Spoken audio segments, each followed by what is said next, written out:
Arnav,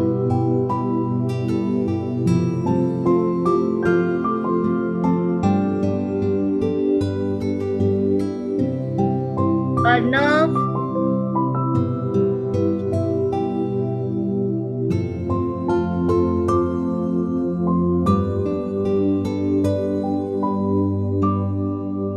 Arnav, you there?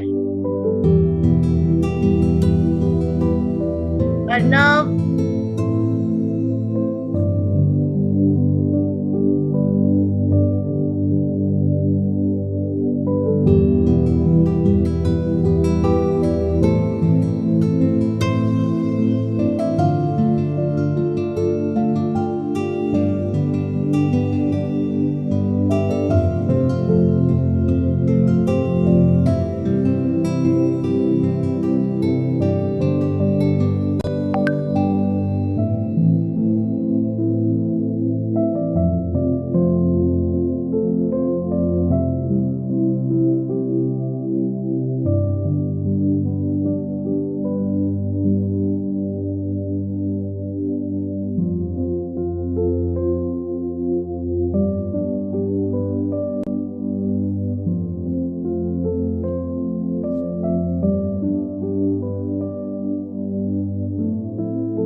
Arnav,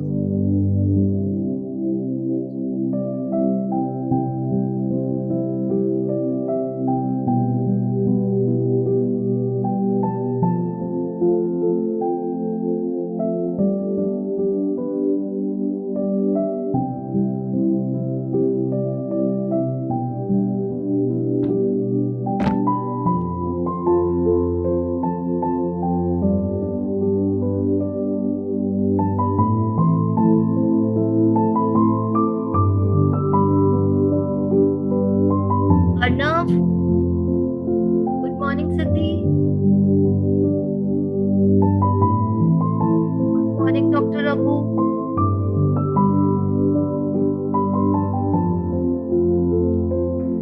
Good morning, everyone.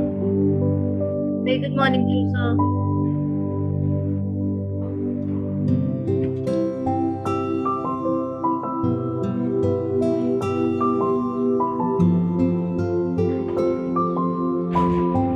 Siddhi, am I audible to you?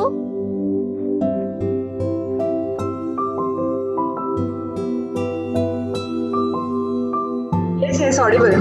Hi, good morning. Good morning, good morning. Let Ruchi, Dr. Ruchi also come, and then we'll quickly just do a quick tech check. Okay, fine. Basically, in case if you would have to go live, so we'll just make sure that you're sitting in the right position. If you're not, Okay. we'll tell you how you are supposed to be seated. And also, we'll just do a quick audio check also. Because yesterday we were facing some issues with the audio clarity. Sound was either very low or not at all audible. Okay. My sound is not audible? No, right now it is very much audible. Okay. Yeah. Fine. We'll just make sure that everything is, good and fine and perfectly aligned.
also here or is she coming? Dr. Ruchi will come. Can you please be a little louder? Hello. Yeah. Dr. Ruchi will come now. Doctor Siddhi आपकी आवाज बहुत कम आ रही है. नहीं आ रही है क्या? 1 second. थोड़ा सा ना just please. आ रही है क्या? Now it is fine. Okay. Yeah. Can you please put on your camera? Yeah. 1 second. Hello. Okay. Fine. This is fine. Is it fine now? Are you sitting next to a mirror? Sorry?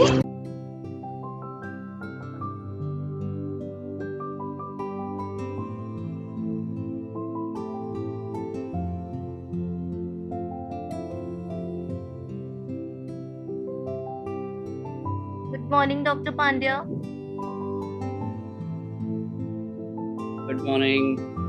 How are you? Good, sir. Thanks. How are you doing? I'm good.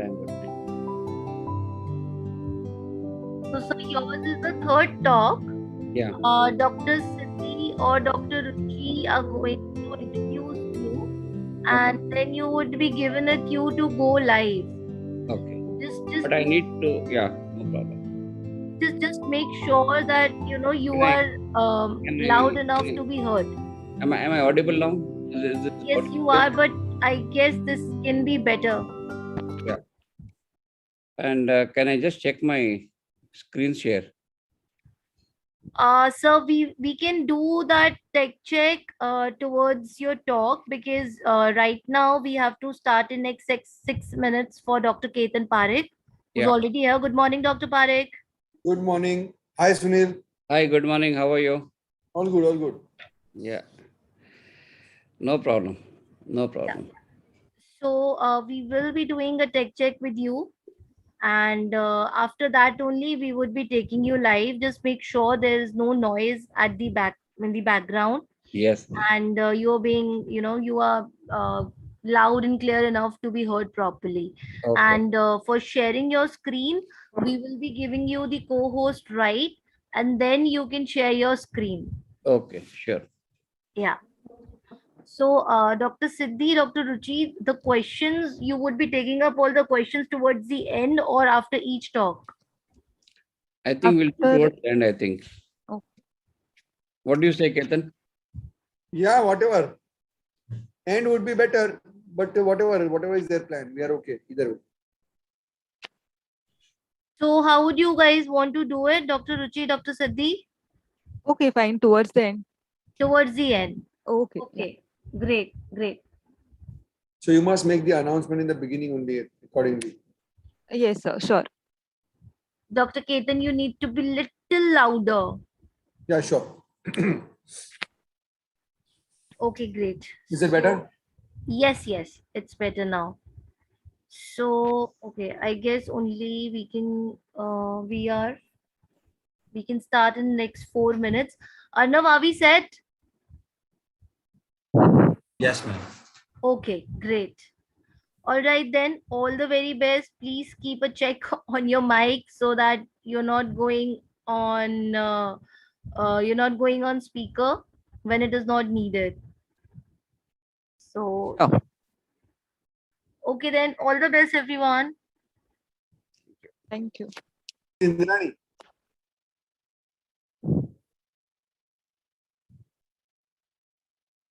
Where is Dr. Indrani? So she should be here any moment.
It's 8:30. I guess we can start.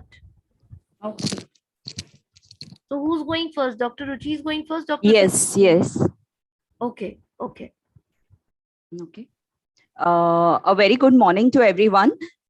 We start our day with a very interesting session on obstetric anesthesia, and it is a topic which interests most of us as residents or as consultants or faculty, and we come across these day-to-day problems in our practice.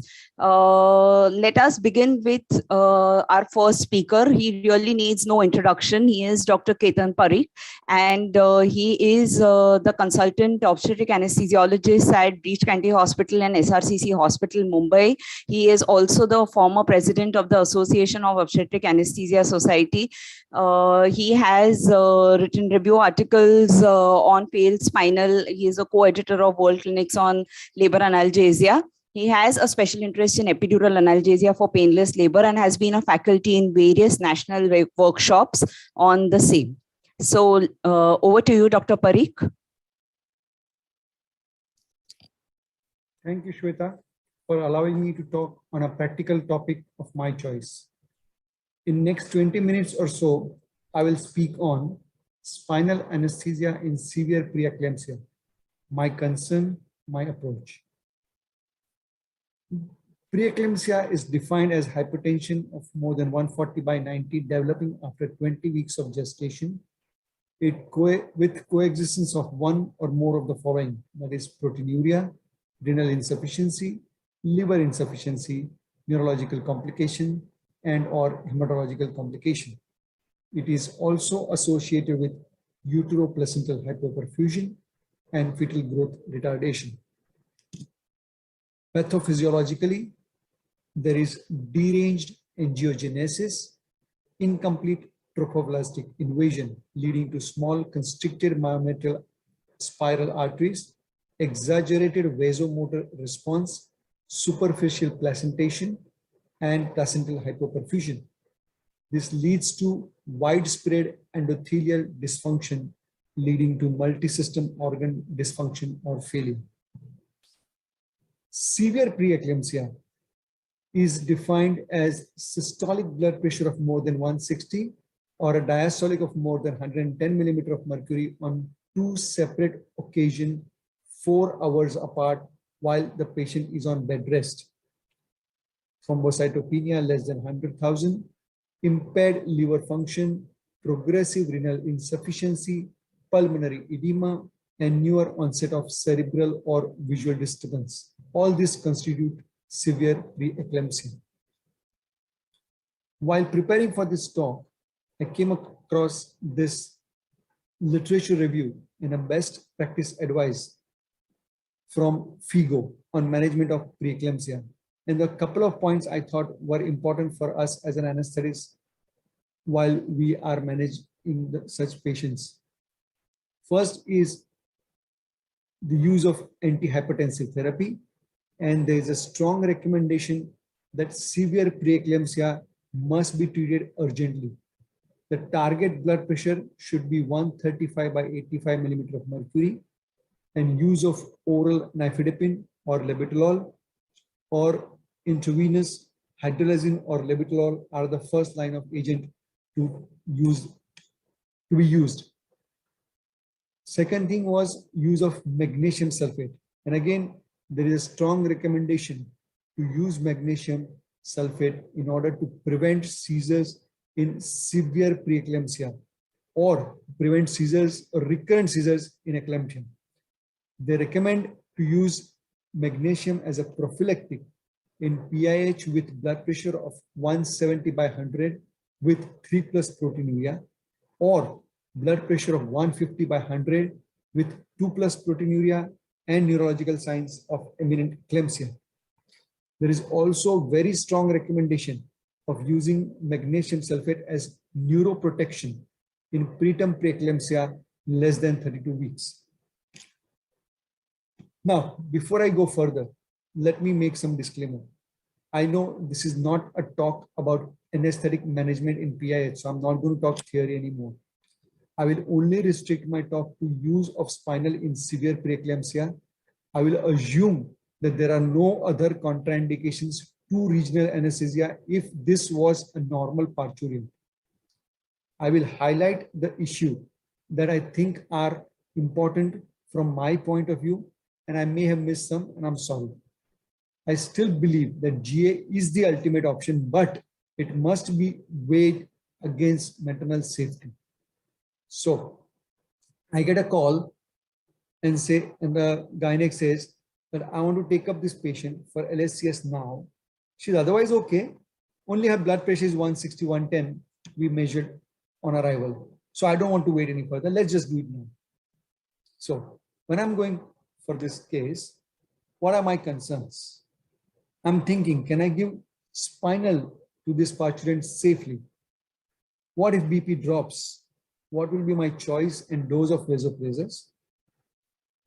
What can I accept as a safe platelet count to give spinal for this patient? How much vigilant will I have to be with the fluid management?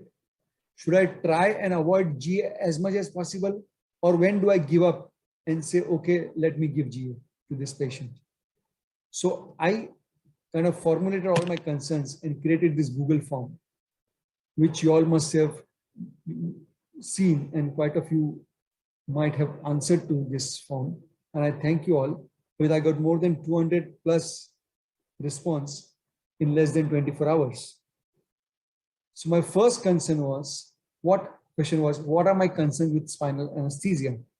And here were the options, and 52% of the respondent had concern that there will be sudden catastrophic hypotension with spinal in severe preeclamptic, or 33% felt that there will be neurological complications if they were to give spinal in this severe preeclampsia. So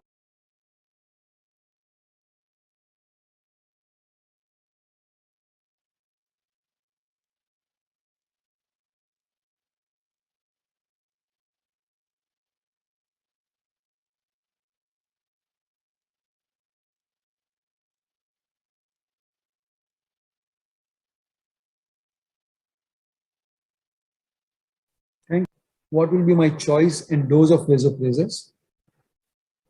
What can I accept as a safe platelet count to give spinal for this patient? How much vigilant will I have to be with the fluid management? Should I try and avoid GA as much as possible? Or when do I give up and say, okay, let me give GA to this patient?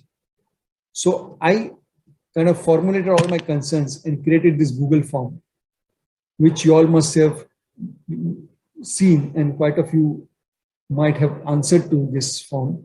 And I thank you all, because I got more than 200 plus response in less than 24 hours. So my first concern was, what are my concerns with spinal anesthesia? And here were the options, and 52% of the respondent had concern that there will be sudden catastrophic hypotension with spinal in severe preeclamptic, or 33% felt that there will be neurological complications if they were to give spinal in this severe preeclampsia. So this is the biggest myth that prevails with spinal and preeclampsia, that there will be sudden and catastrophic drop in blood pressure. Spinal anesthesia is contraindicated in severe preeclampsia or eclampsia. Preloading is absolutely mandatory because they are intravascularly fluid depleted. And if you give spinal, you may be blamed for the neurological complication. Spinal may be technically difficult and may cause delay in giving the anesthesia. Now, where does all this thing come from? We've all read Anesthesia Clinic of North America. And this was in 2003, where it says there is going to be a quite rapid and profound hypotension that can occur after when you give spinal anesthesia in severe preeclampsia. And this hypotension gets exaggerated with the use of labetalol or hydralazine, which is used to treat the blood pressure. So much so that in the suggested technique to give regional anesthesia for this cesarean section, they go on to suggest that you must start a CVP. and hydrate this patient with 1 liter of crystalloid before giving spinal or a regional anesthesia. Now, all these evidences were taken in the era when detection of preeclampsia and management of blood pressure control was not as good and as meticulous as today. It also is the time before the use of prophylactic phenylephrine infusion became a norm. So this does not hold true in today's day and age. Here is a prospective cohort study looking specifically at hemodynamic changes after spinal anesthesia in preeclamptic patient undergoing cesarean section. And they concluded that the incidence and magnitude of spinal anesthesia-induced hypotension in parturian undergoing cesarean section were less in preeclamptic compared to non-preeclamptic parturian. This is an excellent review. It's a focus review specifically looking at spinal anesthesia, its safety in severe preeclampsia. And without going into the detail of the box, what they concluded is that there is a lower incidence of hypotension and less use of epidurals in severe preeclamptic group in all these 3 studies. And they concluded that spinal anesthesia is safe in severe preeclampsia. The attention to prophylaxis and management of hypertension is as normal as any other parturian and doesn't need anything excessively major concern as such. Another excellent editorial by Bill Kamin, the ex-president of SOAP, and he projected the risk of CNS complication is almost 10 times more with general anesthesia compared to regional anesthesia. So the concern that your spinal is going to cause CNS complication is not really valid. So when I give spinal for a severe preeclamptic, my concern is not hypotension or a CNS complication, but I don't want this spinal to fail. So failed spinal is my main concern, and I would do all my kind of focusing concentration to give the spinal. Fetal well-being is actually indirectly related to the reduced placental perfusion and secondary hypertension, and this does not really hold true if you manage your hypertension well. What vasopressors will I use?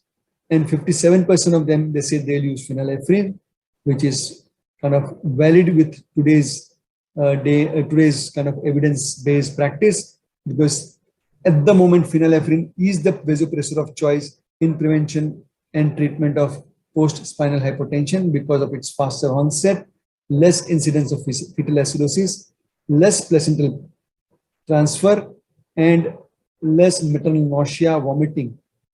Ephedrine, though was a drug of choice and can still be used, is considered to have higher transplacental transfer, and in large doses, it is associated with fetal acidosis.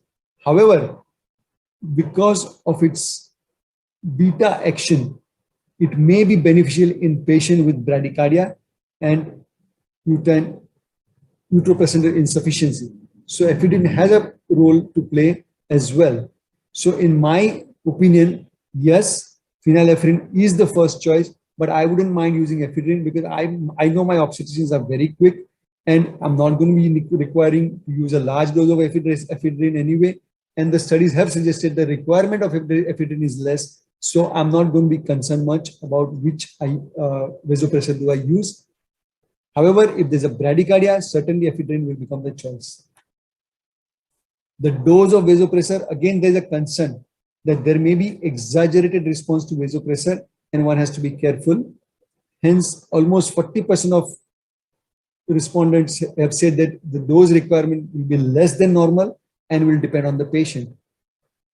This evidence is supported by this international consensus statement on management of hypertension, which say that for every cesarean under spinal anesthesia, the blood pressure should be maintained between 90 and 80% of the accurate baseline obtained before spinal anesthesia was given, with the use of prophylactic infusion of phenylephrine at the rate of 25 to 50 microgram per minute.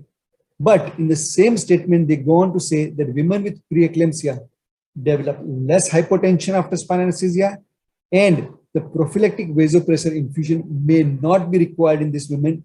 But if you are going to use it, you should start at a lower rate. So the requirement is definitely less. So the answer is dose of vasopressor will be less than normal and will depend on an individual patient.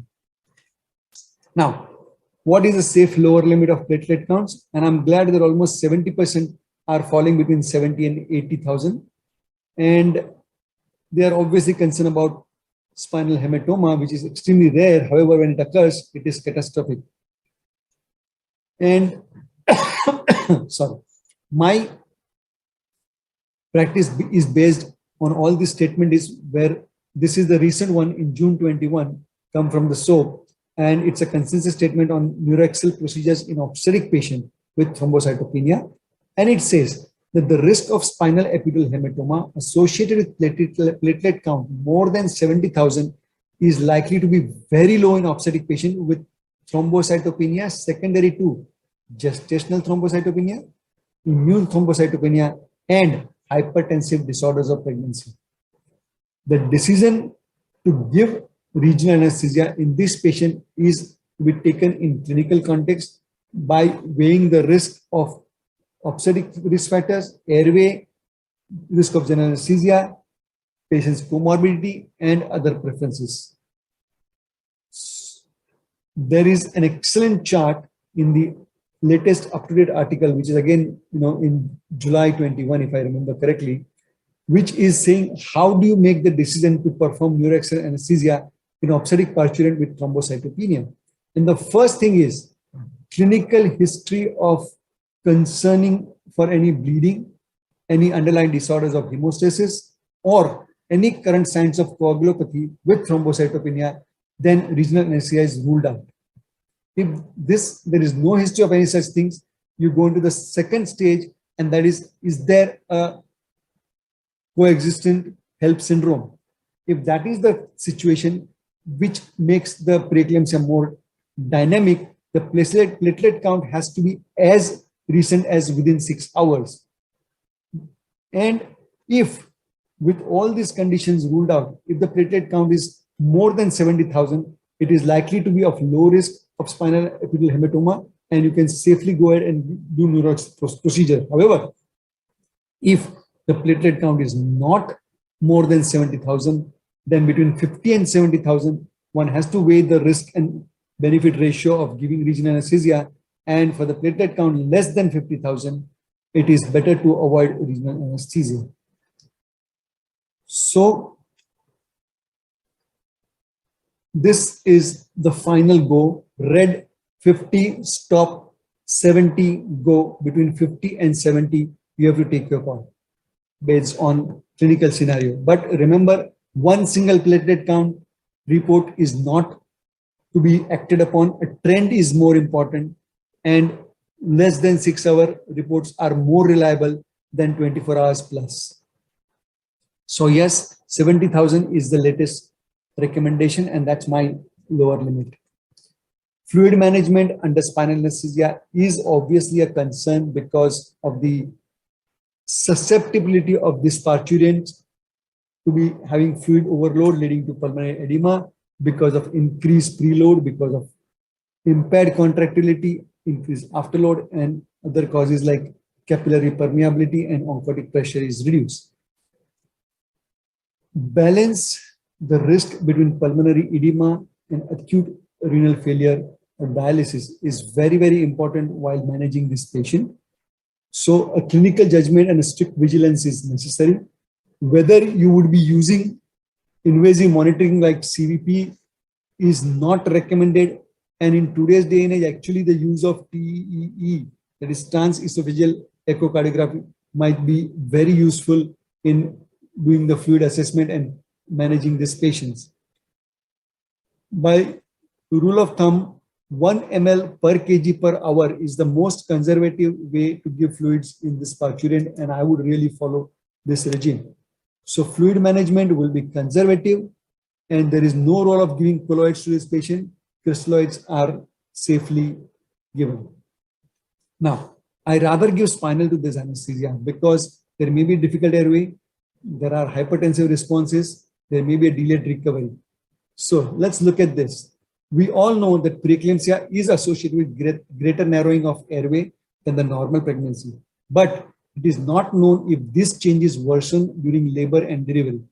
This paper from PGI Chandigarh have looked at the Malampati score, which increased from the pre-labor to post-labor period, and there was a marked difference in preeclamptic patient compared to the non-preeclamptic parturient, suggesting that there's a greater degree of airway edema and difficulty in preeclamptic parturient.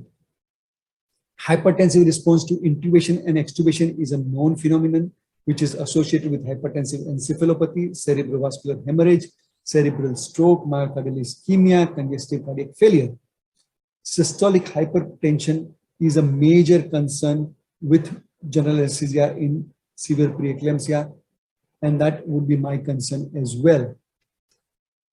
Also, there are reports of long-term risk with preeclampsia, that there is a direct association between systolic hypertension and stroke. Hemorrhagic stroke is the most common stroke in preeclamptic. The preeclamptics, the biggest risk factor for stroke is in the childbearing age group, and the most stroke occur in peri and postpartum period. There is a long-term association with ischemic heart disease and cerebrovascular accidents in preeclamptic. The delayed recovery is a concern because of the anesthetic drug, opioid, sedations, magnesium sulfate, and inadvertent or concealed cerebrovascular accident that may occur under general anesthesia, which will cause delay in making the diagnosis and management of these cerebrovascular accidents. Clinical audit from Dr. Sunil Pandya, my friend at Fernandez, shows that there is a 4 to 5 times more risk of anesthesia-related complications or critical incidences in preeclampsia than in normal parturient. So I rather give spinal anesthesia in this patient because of the risk of difficult airway, to avoid hypertensive response, to kind of not worry about delayed recovery. I would give general anesthesia irrespective of whether they are on magnesium sulfate or not. The concern with magnesium sulfate is that magnesium toxicity, and one must know what are the clinical signs of magnesium toxicity. The use of peripheral nerve stimulator is mandatory in GA if you were to give general anesthesia with patient on magnesium sulfate. The edematous and difficult back can be dealt with point of care ultrasound, and it is not necessary to give GA just because patient has got edematous back. So I rather give general anesthesia in this patient. However, because of one concern that will be of neurological concern, if the patient has had convulsion and now the Glasgow coma scale is 15 or 15, I would have no hesitation in giving spinal. But if there are any neurological deficit or any focal deficit, I would be concerned, and that will be my red herring. So just to conclude, spinal can be given safely in parturient with severe preeclampsia. Vasopressors can be used safely. The safe platelet count is 70. So now, as they say, 70 is the new 100. Conservative fluid management of 1 ml per kg per hour is safe. Difficult airway and airway mishaps are common, and GA needs to be avoided as much as possible, as stroke secondary to hypertensive crisis is a real threat.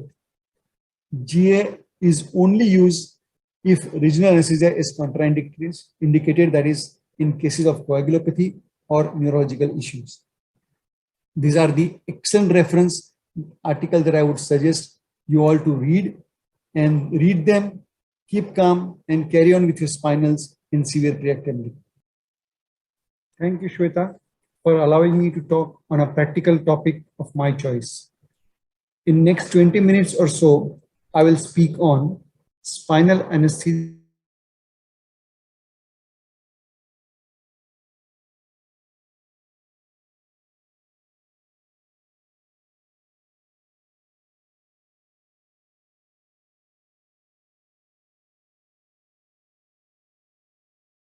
Hello. Hello. Yeah.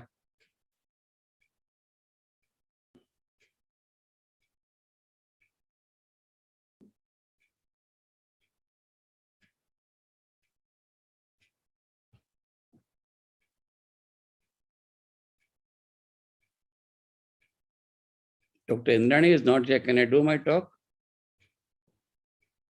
Can we move on to the next talk? Hello. Who's Thank doing you so introduction? Hello. Thank Yes. you so much, Ketan sir, for your such an informative and interesting talk. Let's proceed with the next topic on maternal collapse in the perioperative period. To present this topic, I would like to introduce a very versatile, a very proactive speaker, Dr. Indrani Heman Kumar. She is the professor and head of the Department of Anesthesiology at the KEM Hospital. She is also an MD and Diploma Guide for MHS exams. She is the president of RSCP National. She is the past president of ISC Mumbai branch. She is a member of ISC National Task Force for Fight Against COVID. She is also a member of ISC Task Force Committee for CPR. She is a member of Roto Soto Committee of KEM Hospital. She is an organizing chairman of ISACON 2011. She has 35 publications in her name. She is being awarded with Bharat Jyoti and Natya Kalaimani Award. Over to you, ma'am.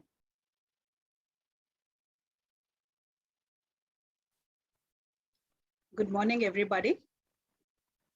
Peripartum collapse is a rare but a life-threatening event with a wide range of etiology. This lecture, I would like to go through first by explaining the early recognition of a sick mother and causes of maternal collapse, delineate the initial and continuing management of maternal collapse, review maternal and neonatal outcomes.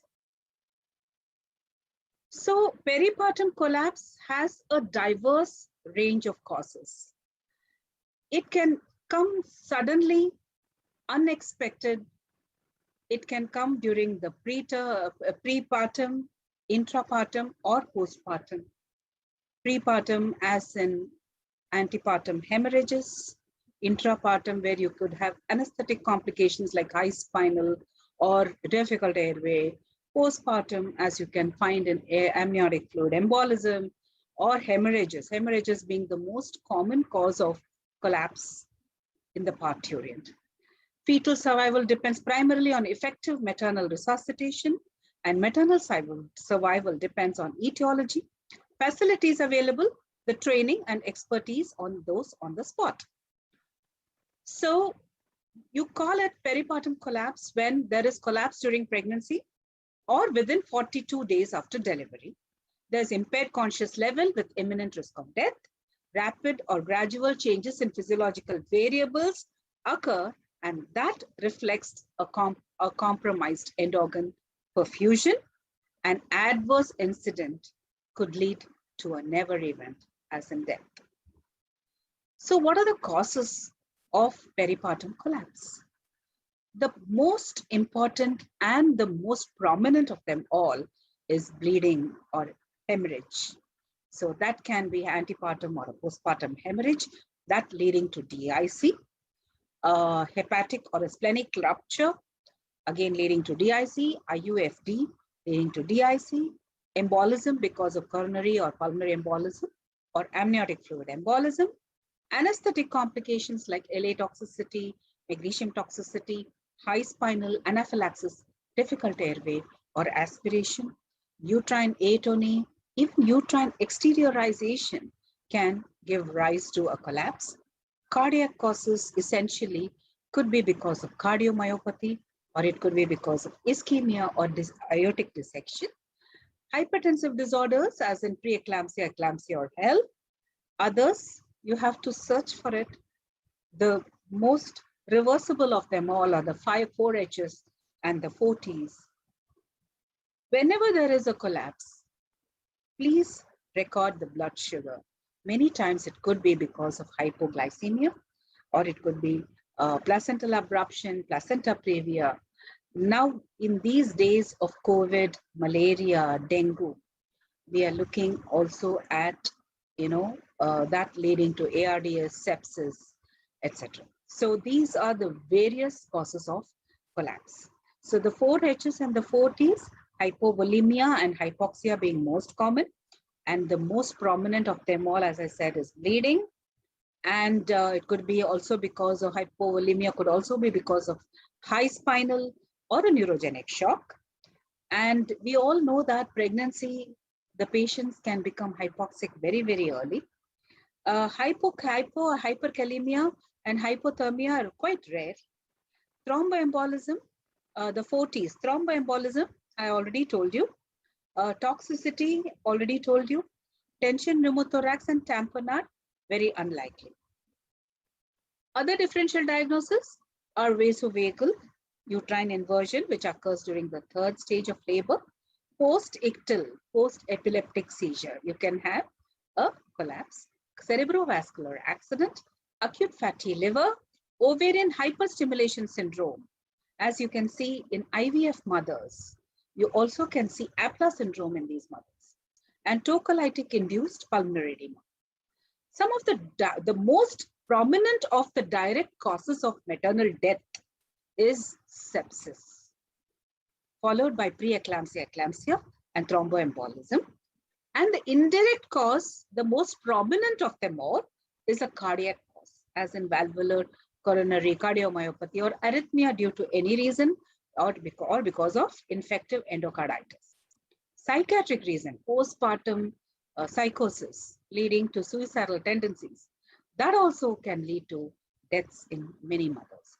So what are the most common conditions unique to pregnancy which determines which is needed for critical care admissions? The most common of them all, as I said, again, hemorrhages, eclampsia, HELP, obstetric liver disease, puerperal sepsis, AFE, and postpartum cardiomyopathy. And those which are susceptible are gestational diabetes, urinary sepsis, aspiration pneumonia, cerebrovascular accidents, LA toxicity. All these are susceptible to be admitted in the ICU. And unrelated to pregnancy, cardiac disease, trauma, asthma, diabetes, epilepsy, malignancy, all of them. Many of them we find with, needing neurosurgical tumors. So they are the ones which are very common in pregnancy. If you look at this chart, you will find that the orange line are the ones who have maximum mortality and maximum number of ICU admission days, whereas the one on the green line have minimum mortality and minimum admission. So the orange ones are the ones who have coincidental obstetric admissions, who have no antenatal care in the same hospital. So there's no antenatal follow-up in these patients. And these are the patients who present suddenly into the emergency of the hospital. So these are the ones who have more number of mortalities as compared to those who have been cared for. All the red flags have been cared for through the pregnancy. So these are the ones who have less.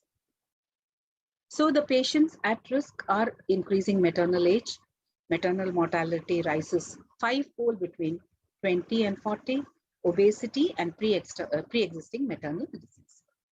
So every obstetric unit should have what we call as the MEOS chart. So what is a MEOS chart? Modified Early Obstetric Warning System chart. It is nothing but a track and a trigger system to prompt a clinical response.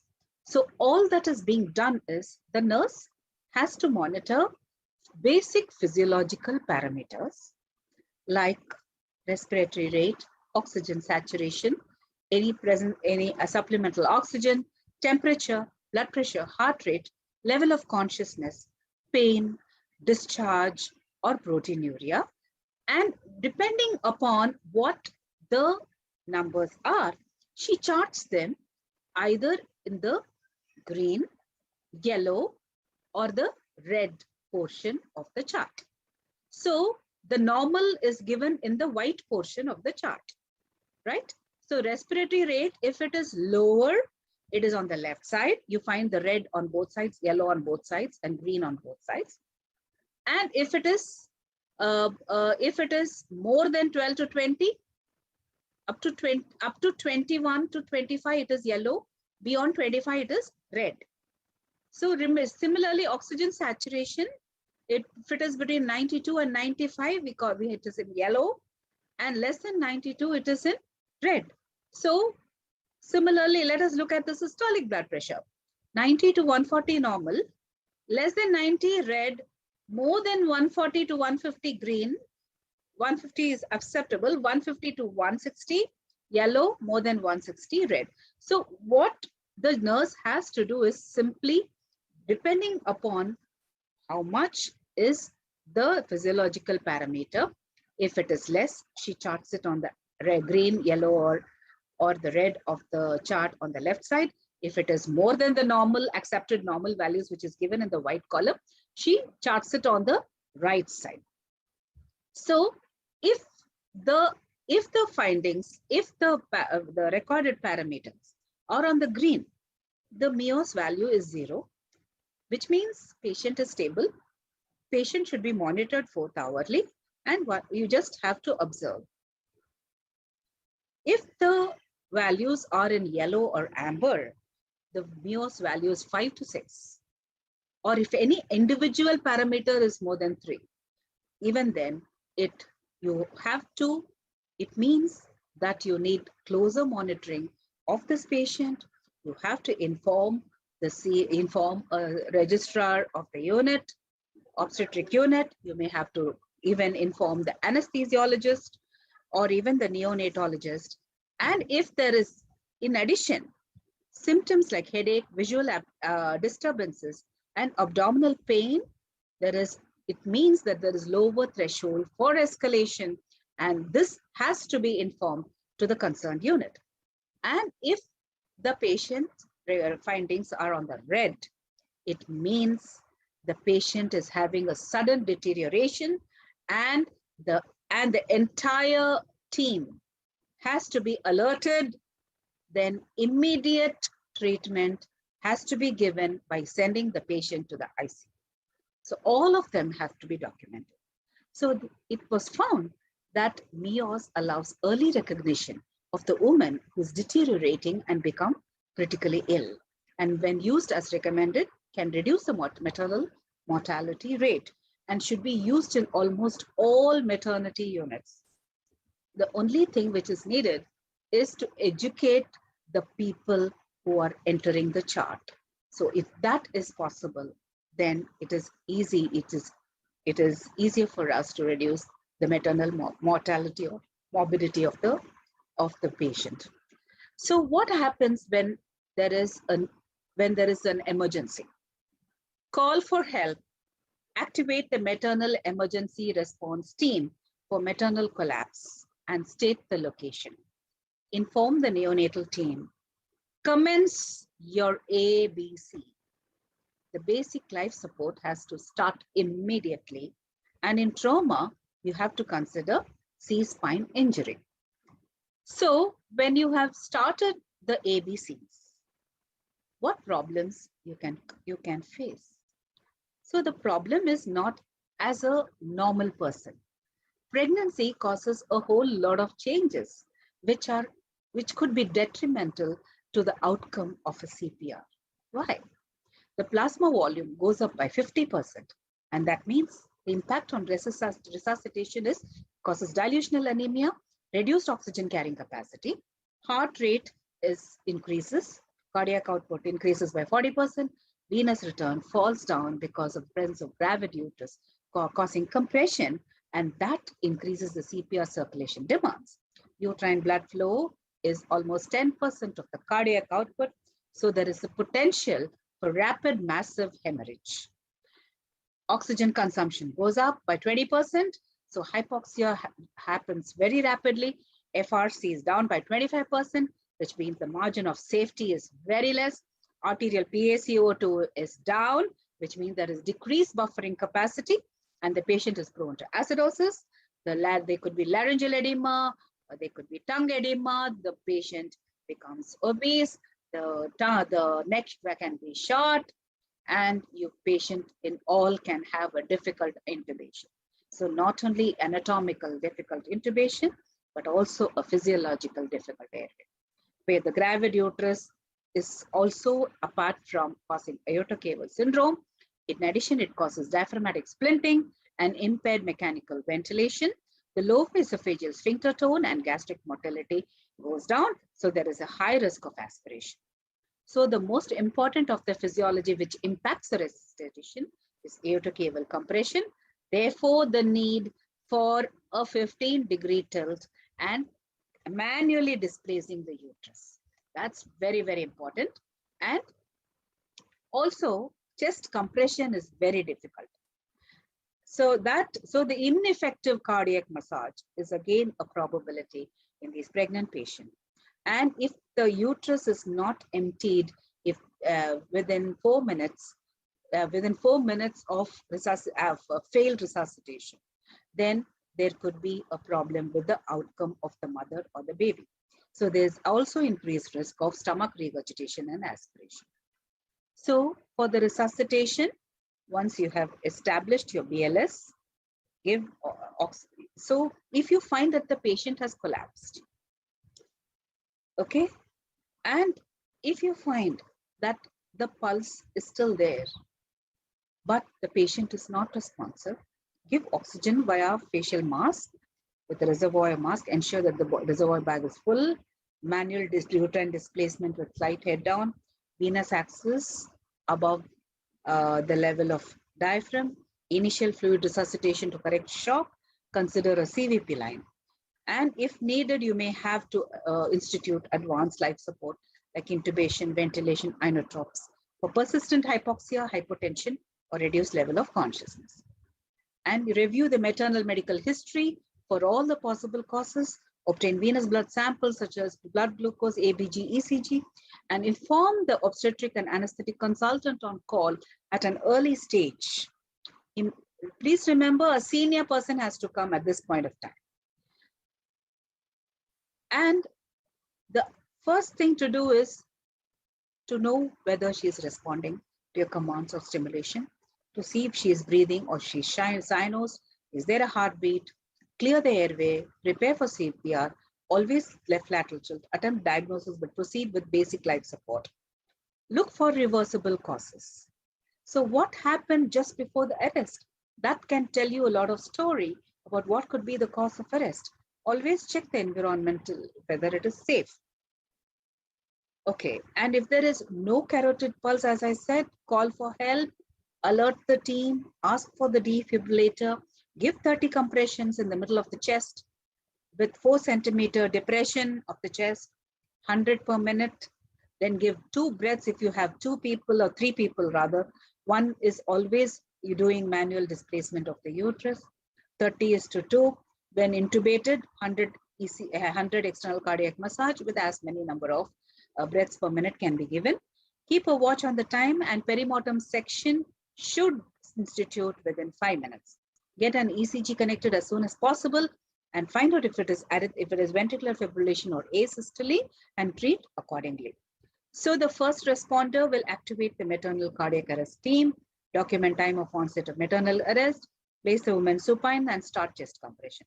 The maternal interventions: do not delay defibrillation, give typical ACLS drugs and doses, ventilate with 100% oxygen, monitor the waveform capnography and CPR quality, and provide post-cardiac arrest care as appropriate. Start IV above the diaphragm, assess the hypovolemia and give fluids. If patient is on IV magnesium, stop the magnesium, give IV calcium chloride, 10 ml of 10% solution. Continue all resuscitative interventions like CPR, positioning, defibrillation, drugs, fluids during and after the cesarean section.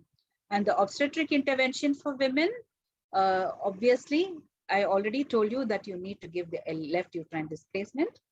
And if the fetal monitors are being attached, please remove them immediately, because this is a patient, this will come in the way of your resuscitation also, and patient will need an emergency cesarean section. So all these monitors have to be immediately taken out. And at the same time, search for the obvious causes. What could be the cause? Whether the bow chops, which I just mentioned, you have to search for all of them. So if there is a cardiac arrest, perform your A, B, C. Your A is as important as your C in pregnancy. Why? Because pregnant patients are more prone to hypoxia, oxygenation and airway management should be prioritized during resuscitation from cardiac arrest in pregnancy. And the need for a left uterine displacement cannot be overemphasized, because if there is an aortocaval compression, there is no blood reaching the heart, no drugs are reaching the heart. So there is a need for left bilateral uterine displacement. I don't mind saying it again and again. That's the importance of this procedure. The next is detaching fetal monitors. As I said, you have to do it immediately if it is already attached. And if return of circulation doesn't happen within 5 minutes, perimortem, cesarean delivery, for which you need to scrub one put one drape and immediately start the cesarean section. No question of searching for anything, no question of searching for suction or anything like that. The patient is already arrested. Where's the question of bleeding? So you have to quickly do a perimortem section to save the mother. So you have to do that. The 2020 guidelines recommend targeted temperature management, which means if the parturient is resuscitated and comatose, after the resuscitation, ensure that you maintain the body temperature of this patient. Fetus to be continuously monitored for bradycardia as a potential complication. So coming to one after the other, toxicity, that is magnesium toxicity, I already told you. LA toxicity, if it happens, intralipid 20% has to be given 1.5 ml per kilogram over 1 minute, followed by an IV infusion of 15 ml per kilogram per hour. So which means as you're giving intralipid, your ACLS support should continue till circulation is restored. Amniotic fluid embolism, it's again rare, and multiparity or very fast labor, precipitous labor, abruption, IUFT, oxytocin hyperstimulation, or prostaglandin induction of labor can give rise to AFE.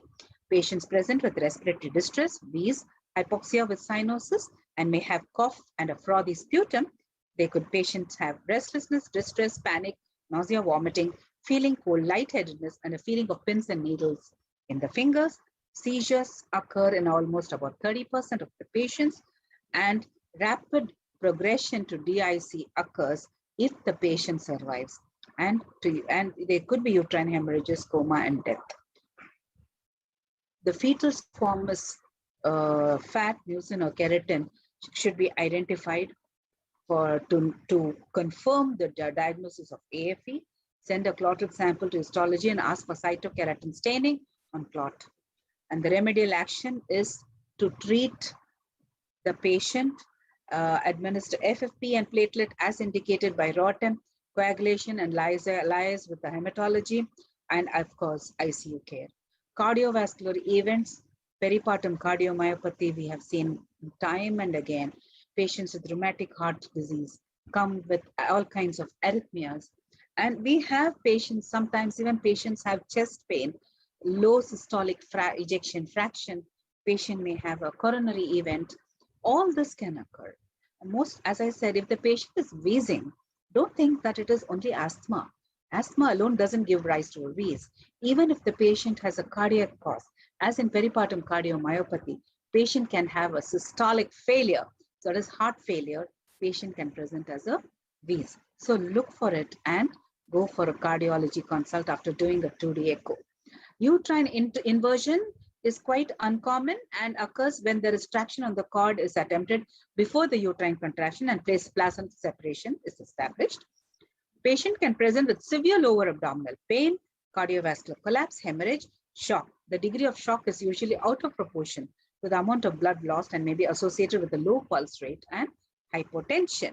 So if there is a uterine inversion, you have to immediately resuscitate, take 2 vein flows, and then ask for blood, FFP, platelets, cross-match, give crystalloids, try to the obstetrician should try to replace the uterus back manually. And if that cannot be done, or if the patient is in pain, you can try giving glyceryl trinitrate or a subcutaneous terbutaline. That will relax the uterus and we can try to push the uterus back. But if that cannot be done, or if the patient has collapsed, patient has to be immediately taken to the OT, and patient has to, and manually you have to put the uterus back into its place. Plus, remember, even if manually, if you have placed the uterus back, there could be a postpartum hemorrhage, and you may have to treat the hemorrhage after that. If replacement is still unsuccessful, prepare for a laparotomy, and then go ahead with the go ahead and do the needful. So if there is a uterine rupture, presenting symptom will be fetal heart rate abnormalities, starting with fetal tachycardia and reduced variability followed by deep late decelerations, maternal tachycardia, hypotension, incoordinate uterine activity, or slow progress in labor, PV bleeding, hematuria, presenting part rising out of the pelvis, and severe abdominal pain. And especially if the oxytocin is running. So again, a patient, where you have to ask for obstetric hemorrhage pack, proceed for a cesarean section after resuscitation, deliver the baby by extending the rupture if necessary, repair the uterus if possible and ensure bladder is not damaged, follow the protocol of massive obstetric hemorrhage, give antibiotics, and consider ICU opinion depending upon the maternal status. So what about the post-resuscitative care? Airway management, you have to have a lung protective ventilation, maintain the blood pressure, a mean pressure of at least more than 65 millimeter mercury, emergent cardiac intervention, targeted temperature management, as I said, and multimodal neuroprognostication, wherein clinically you have to see whether the patient is warm enough and limit the sedation and analgesia as possible, control the normothermia and have a controlled normothermia. And initially in the first 24 hours, go for a head CT scan. And after 24 hours, you can go for an MRI, and you can do an N20 SSEP, or status myoclonus is there. You have to do an EEG and serum NSE levels. Serum NSE levels has been found. What is the NSE? Neuron specific enolase, which is a useful tool for predicting 30-day neurological outcome and long-term mortality. So I've already said that. So what are the predictors of poor neurological outcome at 72 hours? When the GCS is low, bilateral absent pupillary or corneal reflex, and biomarkers have gone high, and NSEs are high, and S100B is high. So friends, when there is a peripartum collapse, it means it doesn't inform you, and the collapse doesn't come after informing you. It just occurs suddenly, and you are actually not prepared. And so what to be done at that particular time, it's better that you don't blank out and wonder what to do at that point of time. So there is a need to do regular drills and simulation. In simulation, not only you do the clinical simulation, but also you need to do the non-clinical aspect, that is anesthesia, a non-technical skill.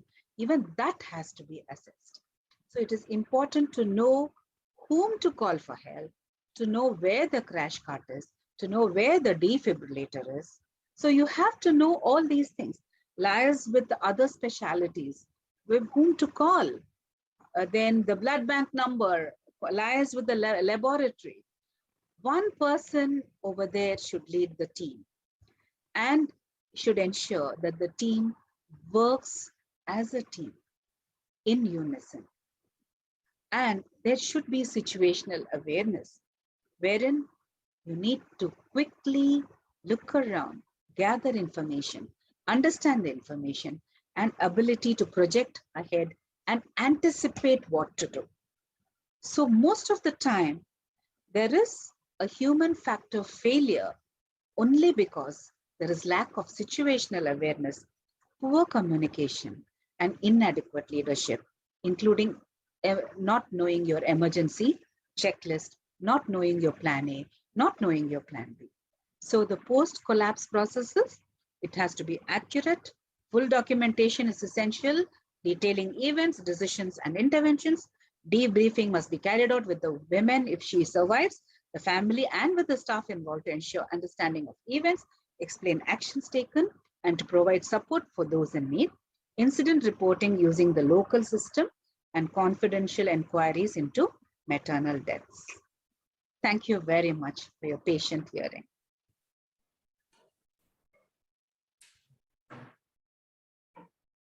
Thank you, madam, for that very informative lecture. We now move to our next speaker, Dr. Sunil Pandya. He is the Chief Consultant Anesthetist at the Department of Anesthesia, Pain and Obstetric Critical Care at Fernandez Hospital. He is a very popular speaker and he will be speaking on the topic of fetal surgeries and anesthesia for that. Over to you, Dr. Pandya.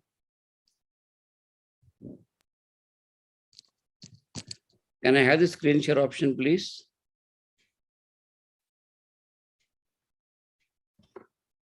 Arnav, please make him the co-host. You can share, sir. I'm not able to share my screen. So you must be getting this option towards the end. There will be this green colored icon that would be popping up which says share screen. See, I should see my desktop now. I'm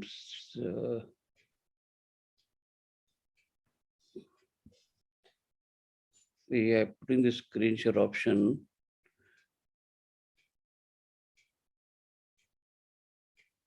Is my desktop visible? Not yet, sir.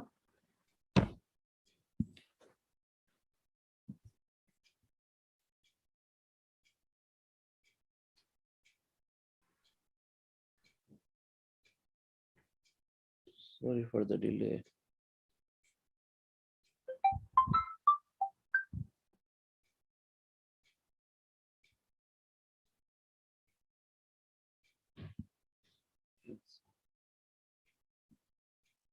Now I think you're sharing.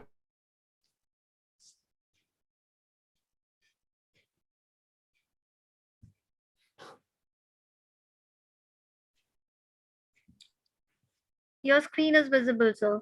Okay.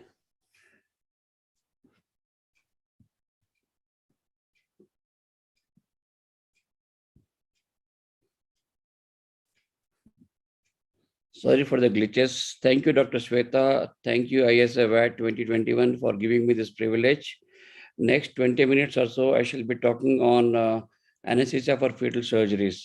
Video and audio are both audible, right? Yes. Yeah, thank you. So I must confess that I don't have much experience on the advanced fetal surgical procedures. What I have is few cases of intrauterine blood transfusions and couple of exit procedures. Fetal surgeries are increasing in number because of the advancement in non-invasive imaging technique, mostly the 4D and 3D ultrasound, and the development of fetal medicine as a subspecialty. And improved surgical techniques also have led to increased number of fetal surgical procedures. And importantly, because of the, again, non-invasive imaging, early diagnosis of fetal anomalies are commonly diagnosed. And basically, fetal surgeries are nothing but the surgical interventions on the fetus, placenta, or the umbilical cord. Basically, any intervention in the fetus means it is involvement of a multidisciplinary team, fetal medicine specialist, obstetrician, of course, obstetric anesthesiologist and the neonatologist, and the concerned specialists like ENT surgeons or the neurosurgical intervention depending on the underlying fetal anomaly. One of the basic premise before we do any fetal surgical intervention is understanding the underlying pathophysiology is of paramount importance. So what are the common fetal surgeries that are performed? Well, any fetal condition that is life-threatening with continuing pregnancy, which includes congenital diaphragmatic hernias, especially with pulmonary hypoplasia, or sometimes they also see they lead to tracheal atresia, obstructive uropathy, large sacrococcygeal teratoma, which impedes the growth of the fetus, or the melingomyelocele, which can cause the amniotic fluid can be toxic and can cause paraplegic post-delivery. And also minimally invasive fetal surgical procedures that we have experienced is the intrauterine blood transfusion for Rh isoimmunization of severe fetal anemia, fetoscopic therapies, and exit, which involves doing a hysterotomy. So what are the common challenges faced by the anesthesiologist? Well, those related to any anesthetic procedures that we do in a pregnant woman, because we know that the physiological changes in the pregnancy, they compromise and they influence the anesthetic, and we have to be careful. And we know that obstetric anesthesia is now a established subspecialty. Well, we need to be aware of the technique used to prevent preterm labors, because invasive fetal surgical procedures sometimes lead to preterm labor, and we need to use tocolytics. And how do we use tocolytics? What is the influence of tocolytics, the maternal circulation on the fetal homeostasis? So we need to understand thoroughly about all the tocolytics and its effect on the maternal and the fetal circulation. Importantly, we also need to have an understanding of provision of safe fetal analgesia. So why fetal analgesia? Well, we all know that the neural development in the fetus, it happens as early as seventh week of gestation, and generally is completed by 20th week of gestation. It basically is the peripheral nerve receptors.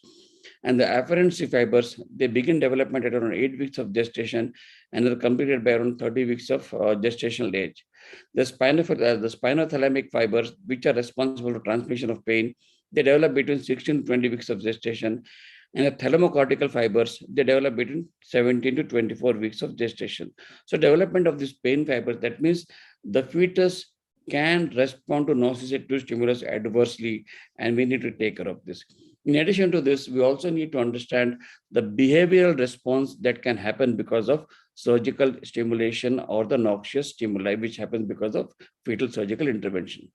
The movement of the fetus in response to external stimuli, generally it is perceived as early as 8 weeks of gestation, and the reaction to sound generally is seen after 20 weeks of gestation, and response to painful stimuli occurs from 22nd week of gestation, which is now considered as a fetal viable age in the advanced nations. In our country, the viable age is around 24 to 26 weeks. The fetal stress response. Well, fetal stress response, whenever there's a noxious stimulus to the fetus, whenever there's a surgical procedure, we see the increased endorphins and the cortisol levels in the fetal circulation. And generally, it is manifested, if you put an ultrasound probe on this during fetal surgical intervention, we see rapid breathing of the fetus along with vigorous movements. So basically, there is nothing but a stimulus to the noxious, the response to the noxious stimulus. In addition, this independent stress response to the fetus occurs from 18 weeks of gestation. There have been several studies that have measured the maternal cortisol levels, the maternal non-epinephrine and epinephrine levels, and the fetal epinephrine, norepinephrine levels, and they found out that whenever there is a surgical intervention in the fetus, the maternal levels are normal, the stress hormone levels are normal, whereas the fetal stress hormone levels are increased. That means the stress response to the fetus is more whenever there is a stimulus in the absence of any analgesic intervention. Importantly, we now understand that there are long-term implications for not providing adequate fetal analgesia, such as hyperalgesia, or possibly it can lead to psychological issues in the later part of their childhood. So coming to tocolytics, again, before we give anesthesia for fetal surgical intervention, as an anesthesiologist, we need to have thorough understanding of tocolytics. I must confess again that I don't have experience of atosiban or etodrine. Commonly used tocolytics in our centers are magnesium sulfate, the most common, because as Dr. Ketan pointed out earlier, in addition to being a tocolytic, it also imparts neural protection to the fetus. So magnesium sulfate, the dosage is about 4 to 6 grams, loading dose over 20 minutes. And we know that rapid injection can cause maternal respiratory depression or respiratory arrest, so it has to be given slowly. Other thing that we are very comfortable is the volatile anesthetic agents, but this means that this patient needs a general anesthetic. Sunil sir, sorry for interruption. Your slides are not moving, sir. No, but I'm on this slide only, Which slide you are seeing now? Okay, sir. Right? Yeah. Okay, sir. Yeah. So magnesium sulfate is the commonest tocolytic agent that we use, followed by inhalational agent like sevoflurane or isoflurane. And one other thing is, whenever you're using a higher concentration of inhalation agent like sevo or isoflurane, especially for exit procedures, the incidence of postpartum hemorrhage is almost about 5 to 6% more than a routine cesarean section. NTG is again another agent that we commonly use and we are very comfortable with. But one thing which we need to remember is, if the mother is not adequately hydrated, you may see profound hypotension because of NTG. And this hypotension can jeopardize fetal perfusion also and can cause fetal compromise. Non-steroidal anti-inflammatory agent like indomethacin generally we don't use. And moreover, importantly, it also causes premature closure of PDA. Now, coming to the fetal procedures, basically intrauterine blood transfusion is the one which we are most common experienced. It's generally underdone under local anesthetic, maintaining strict asepsis. Ultrasound guided intramuscular pancuronium 0.1 milligram or vecuronium intramuscularly 0.1 milligram is given. And the first case that we didn't give any intramuscular analgesics, but we give analgesic to the mother, about 2 micrograms per kg of fentanyl, so that the transplacental transfer and can anesthetize. But any procedure subsequently, what we have done is we are giving intramuscular analgesic to the fetus also during the procedure. Basically, the usage of pancuronium or vecuronium is just to immobilize the fetus to the surgical intervention, because as I said earlier, the behavioral response to any noxious stimulus, the fetus tend to move fast. So in order to, and they may not be able to carry out the procedure. So immobilization of fetus is of paramount importance. So once the fetus is immobilized, adequately analgesia is given to the mother with non-invasive monitoring. Ultrasound guided cannulation of umbilical vein is done, and we measure the baseline fetal hemoglobin and hematocrit. Generally, all these patients who require fetal transfusion, their hemoglobin is in the range of 6 to 7 grams, which leads to severe anasarca in the fetus. So once the hemoglobin is found out, appropriate transfusion is given, and generally allocates of 15 to 20 ml of transfusions are given, and we keep measuring fetal hemoglobin hematocrit until the hemoglobin of 15 to 16 grams is reached. And generally a point of care testing tool like HemoQ is very important, because it can minimize the intervention time. Otherwise, each time you take a fetal sample test, you go to lab and they give the reading. So point of care testing can minimize the procedure time. The other procedure that we have performed in our hospital is amnio reduction for 20-20 transfusion syndrome. So what is TTS? What is TTS syndrome? TTS syndrome is a serious complication that can affect 10 to 20% of MCDA twins, monochorionic diamniotic twins. That means they have single placenta and there are two identical twins. And it is basically because of unequal blood flows across vascular anastomosis between the two fetal circulation. So there is one twin which is larger, one twin which is smaller. The larger twin basically is the recipient twin that takes blood from the smaller twin. So basically, the smaller twin donates blood to the recipient twin. The recipient twin develops cardiac overload. In addition, it also develops polyhydramnios. And the smaller twin develops hyperperfusion and oligohydramnios. So basically, both the lives of both the twins are compromised. The larger twin is of larger fetal weight. Cardiac overload can cause heart failure, and importantly, polyhydramnios with cardiac overload can severely impair the circulating hemodynamics in the fetus and can lead to fetal demise. Similarly, hyperperfusion can cause severe fetal anemia and oligohydramnios and can cause sometimes fetal papyraceus, that is thinned out fetus, and a fetal demise. So basically, whenever we had twin-to-twin transfusion syndrome, there is fetal discordancy, compromise. As I said, it can compromise both the lives and it can lead to preterm delivery.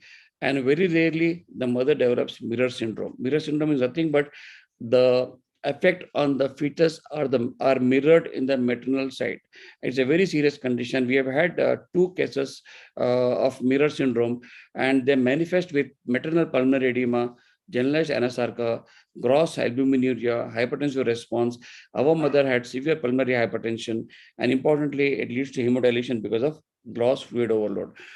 This is the photo of our mother. Like if you see anasarca, the edematous umbilical cord, hepatomegaly, splenomegaly in the fetus with cardiomegaly, and importantly, the placental edema. This was when the mother was delivered, there's a placental edema, and you can see the edematous cotyledons of the placenta. So mirror syndrome is a very, very tricky and life-threatening condition. The treatment of choice for TTS is amnio reduction, that is reduction of amniotic fluid.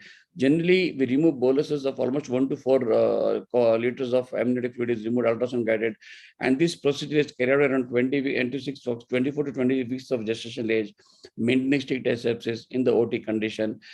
Patient may require serial procedure because the fluid reaccumulates. Basically, it just gives symptomatic relief, and there have been studies which shows that mothers who have been with TTS who have been subjected to twin transfusion and with amnio reduction, the fetal survival rate is better. But at least there are few case reports of higher incidence of cerebral palsy in the fetuses that are born following amnio reduction or following TTS syndrome. So the newer option, which we don't have in our hospital, but there are at least 2 centers in Chennai that are doing this. Dr. Suresh is the most experienced person in India, at least. He is a fetal medicine specialist. Basically, it's a fetoscopic laser photocoagulation, and basically they just photocoagulate the arteriovenous vessels on the surface of the pin placenta, and it just attenuates the hemodynamic consequences of pathophysiology. So it enhances the outcome of both the fetuses, and also the incidence of cerebral palsy is reduced with a laser option. But yes, whenever you are doing this procedure, in order to improvise so that the photocoagulation is done on the right fetus or the right vessel, they may have to inject saline into the fetuses, into the amniotic sac, so as to improve the visibility, ultrasonic guided visibility. And there have been few case reports where both the fetal demise have occurred following laser photocoagulation. So all these procedures are double whammy. It can give the desired effect, or it may lead to demise of both the fetuses. The complications that are there because of photocoagulation are amniorexis, subchorionic bleed. Basically, amniorexis is nothing but pre-labor rupture of amniotic membrane, subchorionic bleed, preterm deliveries, neuromorbidity like cerebral palsy, or single or double fetal death. And importantly, recurrence rate is there even with laser treatment. The technique of choice for TTS photocoagulation laser is spinal anesthetic or combined spinal epidural have been used. A local MAC or fentanyl is what we generally give for amnio reduction if at all its patient is very anxious. There have been several case reports of usage of only fentanyl as a drug of choice, and midazolam sometimes the mother is very, very anxious. Congenital diaphragmatic hernia is one other entity which is amenable for fetal surgical intervention. We know the incidence is about 1 in 2,400. It involves pulmonary hypoplasia because of herniated organs. And importantly, there is development of life-threatening pulmonary hypertension in the fetus. Generally, we have underlying chromosome anomalies, and these are the fetal MRI is diagnostic. So generally, the fetus procedure that we carry out in the fetus is FETO, that is fetoscopic endoluminal tracheal occlusion. Basically, it involves that we pass a rigid scope through the amniotic, through the uterus, into the amniotic sac, into the fetal mouth, pharynx, into the glottis, and they insert a small balloon into the trachea. So it is basically endoluminal tracheal occlusion. So trachea is occluded with a balloon. So once the trachea is occluded, the fetus is not able to expel the amniotic fluid outside into the amniotic sac. Basically, you know, the amniotic fluid, the fetus keeps swallowing the amniotic fluid and keeps venting out. So once the trachea is occluded, the fetal fluid, amniotic fluid gets accumulated in the trachea, and the lung gets distended, and that's how the pulmonary hypoplasia is minimized or is prevented. The feto is carried out around 26 to 29 weeks of gestation, and generally the balloon is removed around 34 weeks of gestation by just percutaneous rupture of balloon with using a needle. Basically, because it's an invasive procedure, it requires antibiotic prophylaxis, and generally we give when fentanyl, midazolam, and routine monitoring is done. Tocolytic, as I said, magnesium is the drug of choice. So generally, the balloon that is inserted is about 7 to 20 millimeters, inflated using 0.6 ml of saline, and it is detached and left into the trachea. Balloon removal is done percutaneously around 34 weeks. Many a times, if the mother sets into preterm labor, then it can be life-threatening condition because the fetus cannot breathe. Once the fetus is born, the neonate cannot breathe. So it's we need to do an exit procedure and rupture the balloon. I'll come to it a little later. Meningomyelocele, we have not done this procedure. Basically, it is carried out for spina bifida with defect in the neural sac. And generally, lesions below L5 are safer in the sense that mobility of the neonate is preserved. But if the lesion is high up above between L1 to L3, the mobility of the fetus or the newborn is impaired. Similarly, bowel and bladder disturbances are there. And there have been several meta-analyses where in utero repairs of myelomeningocele have improved neonatal outcome post birth, and they have the ambulatory disorders are less, and even the bowel and bladder disturbances are less. Basically, it's a multidisciplinary team approach where you have an obstetrician, the fetal medicine, the pediatric neurosurgeon, pediatric surgeon, obstetric anesthesiologist, and concerned other specialists are required. Generally, it is done under general anesthesia, and the mini hysterotomy is done. And once mini hysterotomy is done, the fetus is rotated in such a way that the meningomyelocele comes to the surface, and the surgeon carries out the repair. The hysterotomy wound is closed. Amnion is plugged with a clot. Is plugged so that there is no leak and there is no oligohydramnion subsequently, and mother is carried out. So basically, that's why, as I said, it involves mini hysterotomy, amnio infusion, and repair. And general anesthesia is the preferred technique, and epidural is also given for postoperative analgesia. The centers that where they carry out, they give combined general plus epidural for post-op analgesia. Invasive monitoring, because we don't want any compromise on the hemodynamics, metal hemodynamics, because IV tocolytics are being used not only during procedures, but they are being used after 24 hours after a procedure. And the etoposide, which is oxytocin antagonist, is generally used, preferred. I have no experience in this on this molecule, and I can't say much on this, but this is what the literature says. An antibiotic. But because of usage of tocolytics, we need to be careful because mothers can go into pulmonary edema. Currently, the repair of meningomyelocele is performed only in designated center and under the approval of ethics committee, or that means because it's an experimental surgery currently. So it's not a routinely advocated surgery. The exit procedure. Exit procedure is again, we have few experience in this entity. Basically, again, it's a procedure that is done in managing patient with critical fetal anomalies that may lead to neonatal cardiorespiratory compromise immediately after birth. So any prenatal condition that is dependent on placental circulation or that cannot exist without placental circulation, we need to perform exit procedures. So basically, any fetus that have extrinsic tracheal compression, complete trachea is completely occupied, where once the fetus is delivered, the neonate cannot breathe. It's a life-threatening condition. So these are the procedures like extrinsic compression. Generally, we see large teratomas or lymphangic tissue compressing the trachea, or sometimes complete laryngeal web or complete tracheal stenosis, which are again life-threatening. These procedures needs definitive airway management at birth. And if you deliver the baby and then you struggle to get an airway, there might be neonatal demise or neonatal death or hypoxic injury to the brain.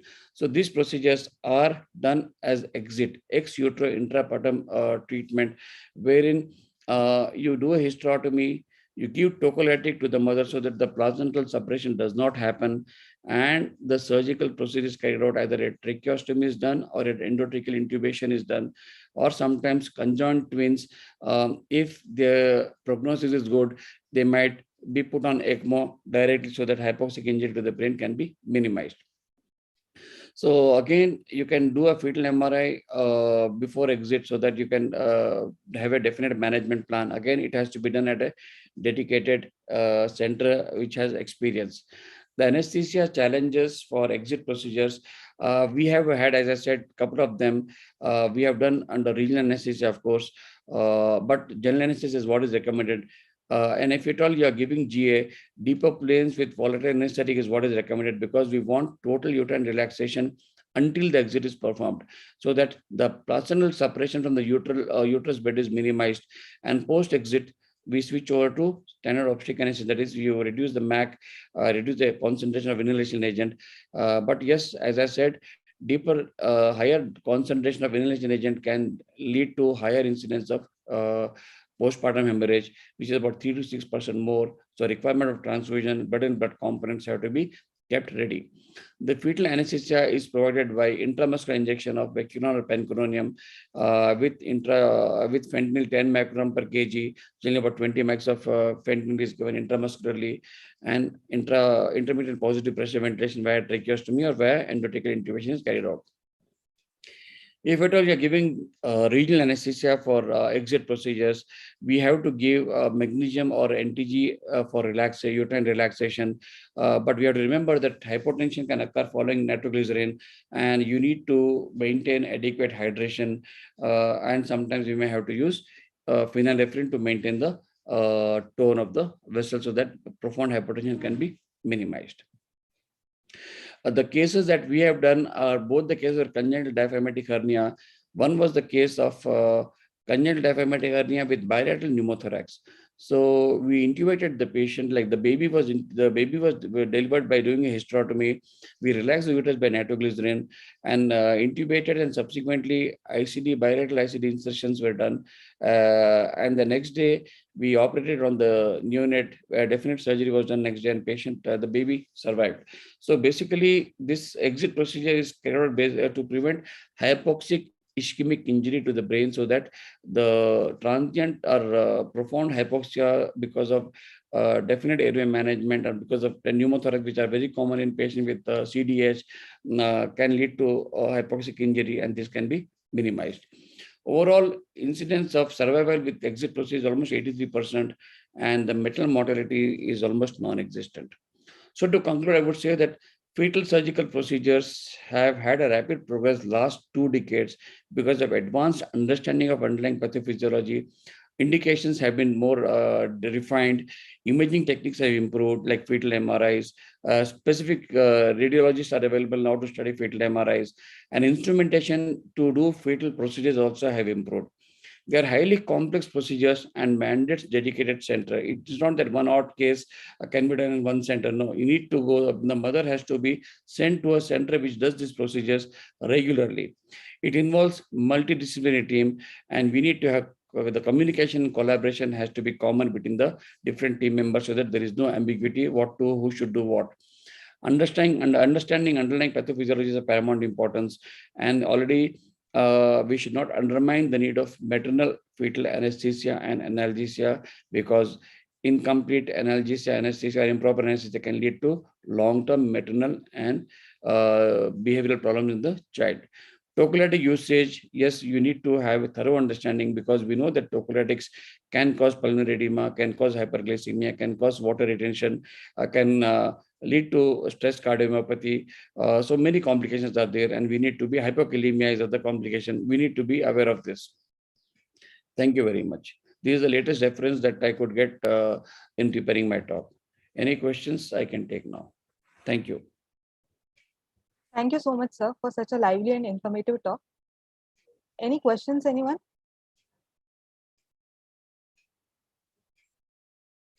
Any questions for session A? Okay. So we'll move on to the next session, session B, panel discussion. What's trending in current obstetric practice? So we have a panel of 2 moderators and 5 panelists.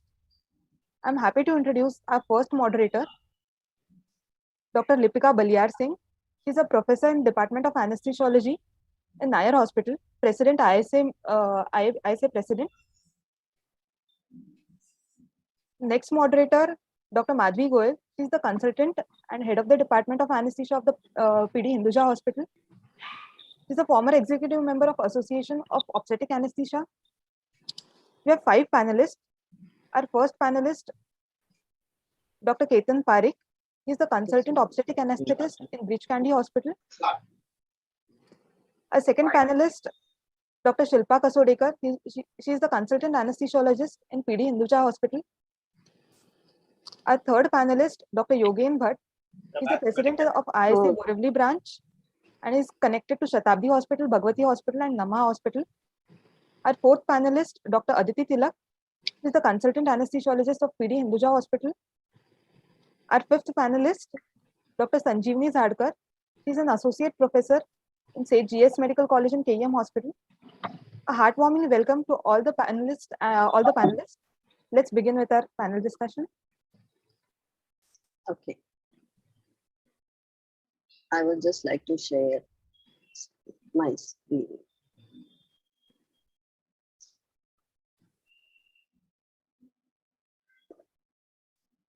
So, am I audible? Yes, madam. Okay, thank you, sir.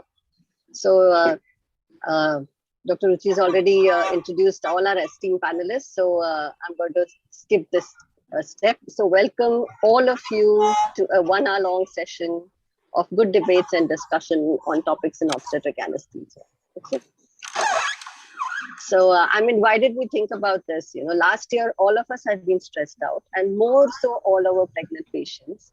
They have gone through the pandemic with not only the stresses of pregnancy, but some added stresses as well. And so anxiety in the mothers has been at a peak in the last 1 year.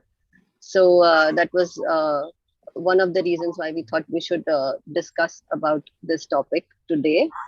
So anxiety is not only because quite a few of these pregnancies have been unplanned, but also staying at home all the time, whether they will reach the hospital in time, whether they will get adequate care in the time. Also, will they be delivering a healthy baby? So lots of issues with the mothers. Also, all our esteemed bodies have been coming out with guidelines on how we should make our practice more safe. So this is why we have picked up topics in various fields. A few new drugs have come to our shows. So let us see how we can improve our practice further. Dr. Lipika? Yes, very well. Very good morning and a warm welcome to all our panelists and Dr. Madhavi. Like you rightly said, we have picked up this anxiety concern in the post-pandemic and in the COVID era, like it was the trend. How to relieve the anxiety in the obstetric patients, the mothers, because it is seen that 60 to almost 80-90% of the percherients, mothers, they suffer from preoperative anxiety. Here we are talking about the relevance of pre-op anxiety, whether we will be giving any sedation before providing the subarachnoid block. Like mostly in all cases, we use spinal anesthesia for obstetrics practice. So here we are going to discuss about what is our practice regarding the provision of any sedation before we give spinal anesthesia. Because as we know, it's controversial because based on the potential adverse effect in the fetus in terms of decreased motor tone and respiratory compromise. That is a concern for us in giving any agent. But if the great level of anxiety is present, it can give rise to autonomic vasoconstriction in uterine arteries, which might induce fetal distress also. Like it can also hamper fetus in a different way. So both ways we are caught. So we would like to know the practices from all these eminent people in the panels in different fields, in the government hospital makeup and in the private setup. So let's go ahead with the discussion. Dr. Madhavi, you can go ahead with the questions. So I would like to ask Dr. Pandya, do you administer sedation to any of your patients before spinal anesthesia? Hello. Hello. Dr. Sunil, sir, are you there? Right. Lipika, Yes. Sunil sir is not on panel. Achha. Madam, his talk was there at 9:40 at this Association of Gynecologists. So he must have already joined there. It was a live talk, and next I'll be speaker over there. And I guess we are slightly already behind schedule. Okay. So it's going to be overlapping. All right. Okay. So he might already join there. Oh, is it? Okay. So we have Dr. Bhatt. Okay, Dr. Bhatt, then let us start with you, isn't it? In your practice, you come across a lot of women. You meet them just before the operation. They are very anxious. So, I mean, have you had a situation where either you have to resort to giving her a general anesthesia, or you think a little bit of sedation will convince her to take a spinal anesthesia? I guess on this panel, I am representing almost 30,000 anesthetists of India who are in freelance private practice only, while you all are sitting in some big hospital or tertiary care centers or teaching institutions. I am the only one from private practice. And I have worked from smallest possible 5-bedded hospital to luckily now bigger hospitals also. So I am representing a big lot, and I will say that I, in 41 years of practice, do not remember a patient for which I had to give sedation to quieten them. I think little pacifying, a little talking to them probably does the job. I don't recollect any case where I have given general anesthesia because the patient was too apprehensive to take spinal anesthesia. No, I don't recollect.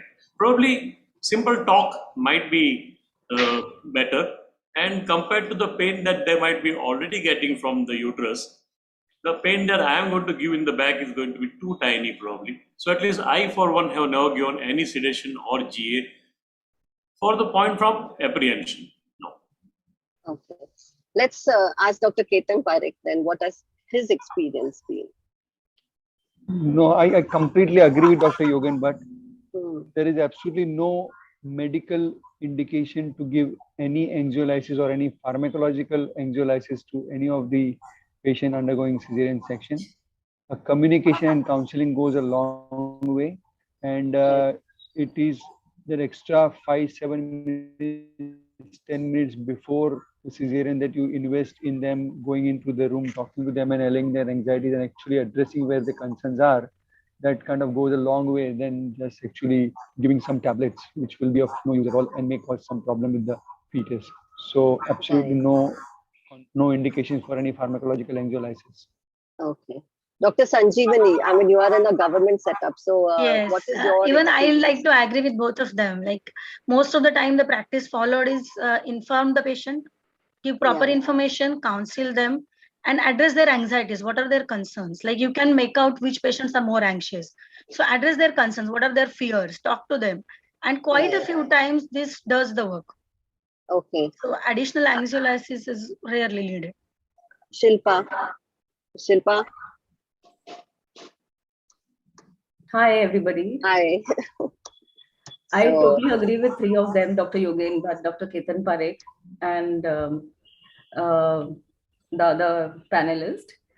In my experience also, until today, I have not used any angiolisis or any pharmacological agent, not even midazolam, to allay anxiety of these patients. I think in India, the mothers are more concerned about the safety of their fetus, and they understand this. And they know that if they are given sedation, probably it will affect their babies also. But in my personal experience, when I had my first cesarean section, it's just that impromptu, I remembered it. I was extremely anxious, and my anxiety was, what if I get total spinal? So my blood pressure never dropped, though my level was T4. But I was so anxious that my blood pressure was much higher than normal. So immediately after the delivery of my daughter, I was given Fortwin and I woke up actually after 24 hours. So I think being a doctor, and as a doctor, you expect the worst may happen to you. So I think angiolisis, medically, pharmacological agents can be given after the delivery of the baby. Yes, that was what my next question was going to be. So we are all very good at convincing our patients to take a spinal. But after the delivery of the baby, I mean, how many people resort to giving some sedation? And what is the need for it? Yeah, I think the most important thing is communication and pre-operative visit, and to make the patients understand about the procedure of spinal anesthesia. What you fear is something of unknown. So you tell the patient exactly what she's going to face and have in the operation theater, and that will allay the anxiety of any parturient, I guess. Okay. Dr. Sanjeevani, any experience with, say, your PIH patients where maybe when you get the patient on table and the blood pressure is very high and you have resorted to giving a touch of midas or something before the spinal to get the blood pressure down? Actually not, because if the blood pressure is very high and it's severe PIH, they already must be receiving labetalol and Maxil. Yeah. And quite a few times the consciousness level is not, either they are very irritable or they are drowsy. Right. So if they're very irritable, then in that case, have you had to resort to something like So that? if they're very irritable and premonitory signs, symptoms are there, I would like to go for a general anesthesia rather than sedating and giving an reasonable in that scenario. And if they are sedated, obviously, but after baby delivery, yes. All the patients receive sedation, but that's after baby delivery. And All even your for patients regional, do. some Right. patient might get more sedated because pregnancy, progesterone levels, all those things are sometimes leading to sedation. So in that sedation, assessing the level itself can become challenging sometimes. Right. So now to all the panelists, I want to ask you one question. There are a lot of papers in literature discussing fentanyl, propofol, dexmedetomidine, pregabalin as well. I think nitrous oxide has been used since years now. So yeah, this is quite common. So what would be your view? You know, if you really had to give something for sedation, then what would be the safest drug of choice? Dr. Ketan, would you advise to all our delegates as to My answer is, before the baby comes out, I would not want to give sedation at all. Anything. So there is no question of what will be my choice or my recommendation. Once the baby comes out, you can give whatever is your comfort level and whatever it is. The problem is sometimes we anesthetists we misinterpret failed or inadequate spinal as anxiety. And then we try to cover up the failed or inadequate spinal with sedation and with anxiolysis. And that is a disaster situation, because then you start giving a bit of midazolam and a bit of fentanyl and a bit of propofol. And you are kind of suddenly encountered with a situation where the spinal is not absolutely 100% and you lost the airway of the patient. So till the baby comes out, I wouldn't want to kind of advise giving anything at all. I guess all of us will agree to it. So I think I just can want safely... to make one point, ma'am. Yes. Actually, most of the studies are done in elective cesarean sections and Yes. in low risk patients. So if you go through the studies, they're not in emergency or in high risk group. Right. So if you have an elective case, it's absolutely okay. And in those cases, they have done that.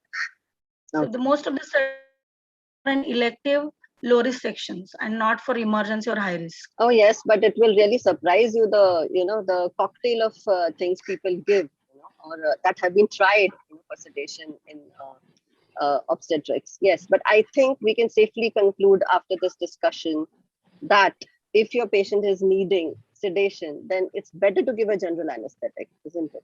And have your airway in control. So, and if you need to give sedation after the baby, and according to your comfort levels. Here, I would like to mention, Madhvi, that in case of patients where we are consciously trying for not to have a great alteration in hemodynamics, like in cardiac patients or preeclamptic patients, where sometimes we don't give GA, there a small dose of midazolam or dexmedetomidine also is tried, like it is vouched for. So that can be considered, like it's not that it can never be given. So that's right. Yeah. Without losing the airway, whatever you can do. Yes. I mean, yeah, you have to weigh the pros and cons, individualize every patient, okay, and then go ahead and do it. Okay. I would just like to add one point. For elective cesarean sections where the patient is adequately fasting and you really have to give something, I think the studies show that midazolam 1 to 1.5 milligram can be given. It crosses the placenta by passive diffusion, and a single dose pre-cesarean has no adverse neonatal effects. But this may not be applicable for emergency cesarean sections where the patient is not adequately fasting. Yes. Most of the studies, they have given midas 30 minutes prior. So if you have that kind of scenario, 30 minutes prior, so that the levels in the blood, patient is calmed down and the levels crossing the fetus are not enough to affect the fetus respiration. So yeah, so some anesthetists give the patient midazolam in the recovery area before they take the patients in. Just add that it's also a little bit about setting the expectations of the mother, that if somebody is so anxious and they're expecting that after baby delivery, then are just not going to see or feel anything because you've promised them sedation, then it makes sense to just tell them that you're going to give them something to calm them down maybe after the baby is born. But it doesn't mean they're going to have a general anesthetic. Plus, after the baby is born, everything changes because the whole focus of the mother, if the partner is present in the room, the focus is on the baby. So a lot of the stress that they might be feeling pre-spinal, pre-anesthesia is just gone. And even her expectation is different at that point. So maybe after baby delivery, you can have a conversation again about what they are comfortable with and what you are comfortable doing. Okay. That was a good discussion. Thank you, Dr. Aditi. Shall we move on to the next topic? Yes. Dr. Ketan Parikh just mentioned the consensus statement from 2017 about how to treat spinal hypotension. And in that statement, there was a small paragraph on predicting spinal hypertension. And since then, a lot of literature has come out on preventing spinal hypertension and predicting spinal hypertension. People have studied various parameters, or more than 30 parameters have been studied towards predicting a spinal hypertension. And why not? Because hypertension is bad for the mother and the baby. So if you can predict it, if you can avoid it, or if you can even lessen the impact of it, it is definitely going to benefit both the mother and the baby. So I should direct this question first to Dr. Shilpa. Can you tell us more about what are the various parameters that have been studied to predict spinal hypertension? Firstly, the incidence of hypotension is up to 70% for cesarean deliveries under spinal anesthesia, and up to 30% despite various prophylactic measures such as intravenous fluid preload or co-load, prophylactic vasopressors, and giving left lateral tilt. Now, if we can predict hypotension, how do we make a difference? It not only enhances the clinical decision making, but it also leads to appropriate early intervention. Now, as Madhvi rightly said, there are multiple studies on this and multiple parameters. So one of the meta-analysis, it was based on maternal demographics. So it found that BMI more than 44, age more than 35, weight gain less than 11 kilos during pregnancy. It increases apparently the heart rate variability. Don't know the exact reason why. And gravida more than or equal to 4. All these categories are more prone for spinal induced hypotension. But the sensitivity is very low. It's only 53%. So very unpredictable. Second is based on the baseline hemodynamic parameters. So if again, this was based on 15 studies and more than 1,000 patients, where they found that maternal baseline heart rate more than 90 or baseline systolic blood pressure less than 90. These parturients are more prone for spinal induced hypotension. I think the other parameter which is most practical, and even I would use it, is postural stress test. Now here the heart rate, blood pressure variations, and the patient symptoms are monitored in left lateral position and supine position. Am I there or gone? You're there, you're there. Okay. So it was found that women with reduced tolerance to supine position are more prone for hypertension. And this is 80% sensitive and 90% specific. A positive supine stress test increases the risk of hypotension and more likely to benefit using colloids, these kind of patients. The other difference which the anesthetist can make if there is a positive postural stress test is do not change your spinal drug dose, but you can give a slow speed of spinal anesthetic injection. Now, again, there are more parameters such as, something which will predict the accurate blood volume and the fluid response assessments. There are two parameters in this. One is pleth variability index and the other is IVC compressible index. But both these parameters are more reliable in ventilated patients as compared to spontaneously breathing patients. So it is observed that pleth variability index has high degree of sensitivity and specificity and has predicted fluid responsiveness. But again, our obstetric patients are spontaneously breathing. So I don't think so. This is very much reliable in this. The other, again, most practical, which I can follow and all of us can do it in the OT, is perfusion index. When you put some of the monitors show the perfusion index, well, some monitors do not show, but if the perfusion index is more than 3.5, it is predictive of hypotension. But again, there are many limitations to this, such as patient movement, any anxiety, or variation in temperature, which will give inconsistent outcomes. The other more, I would say, more advanced would be measurement of subaortic variation in velocity time integral using ultrasound after passive 45 degrees of leg raise in mother. It is predictive of fluid responsiveness. But this needs ultrasound, it needs expertise, and it needs more experience in this field to interpret the results. This is all from my side. Dr. Yogin Bhatt. Hello, sir. Yes, Dr. Bhatt? yes, I'm unmuted. Yes.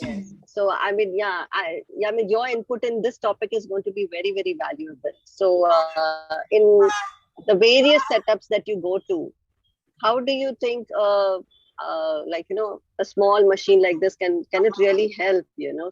Because I think something like this can be available in the smallest setup in Mumbai, isn't it? Yeah, perfusion index will definitely give a guide that this patient you better give additional colloid, and if required, start with some vasopressor to start with only. Another thing is, why do we get hypotension? Spinal itself is a big hypotension. We normally give hypotension to a hypertensive patient by giving either something that reduces the heart rate or something that gives vasodilatation.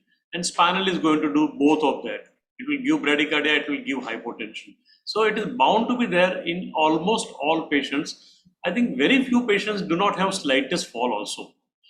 And those who are on antihypertensives and still having so much BP, they are bound to fall. They are bound to crash actually. You might as well be ready with good vasopressors and a good volume intake also.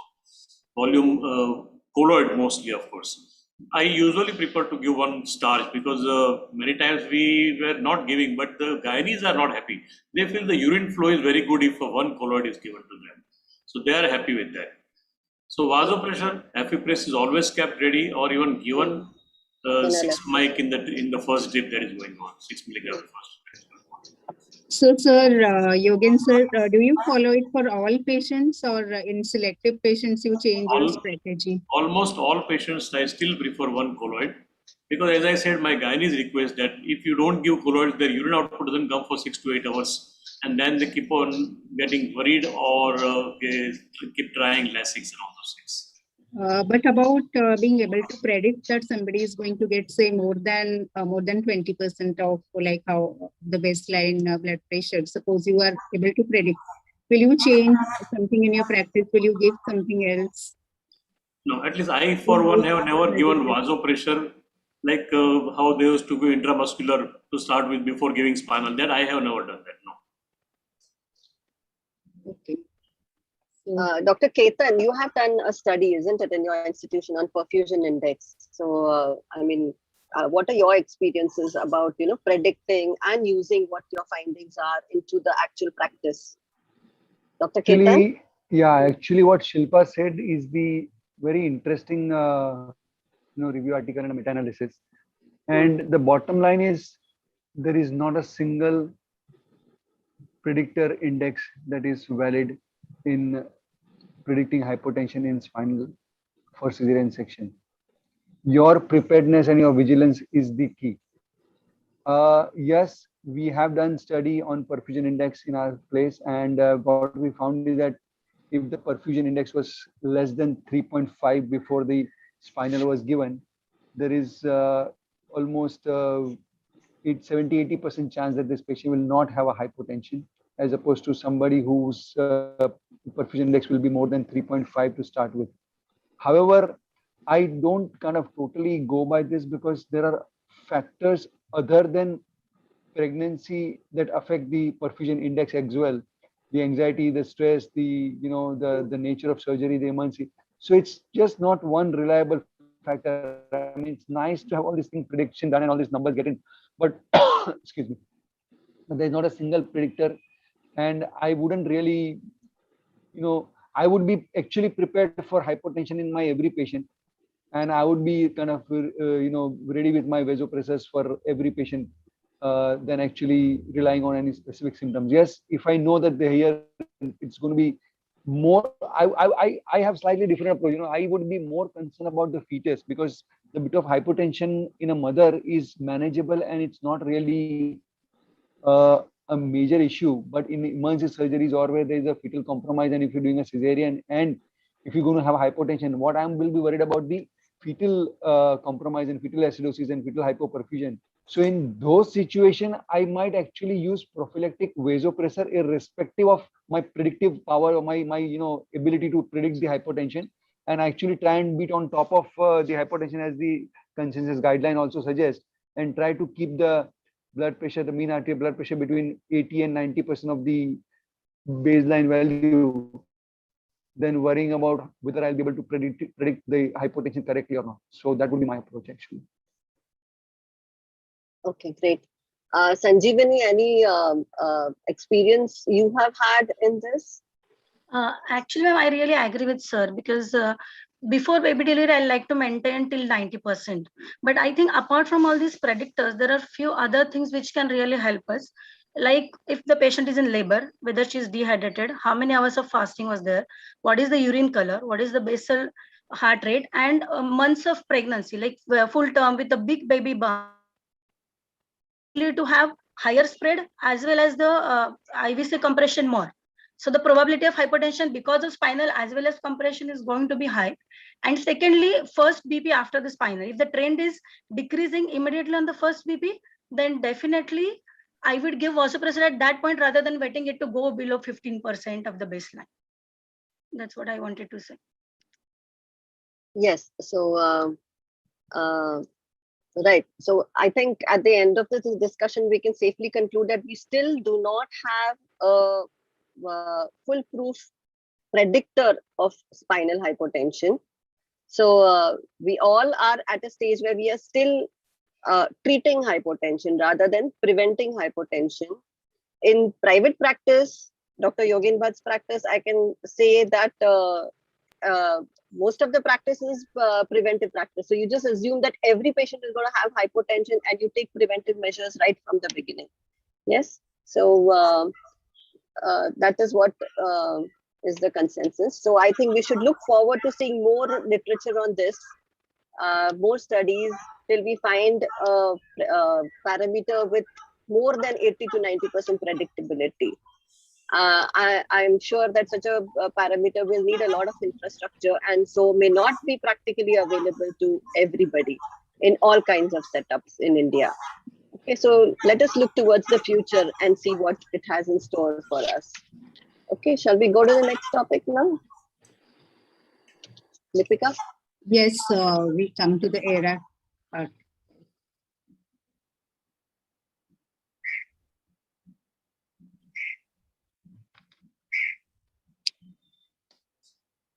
Here we are looking at the improving the maternal outcome and satisfaction. And here in the practice of ERAC, actually, we are looking at the evaluation and quality of recovery after the cesarean section, which is checked on a factor of, say, the this of parameters of 40, like that is QOR 40 and QOR 15.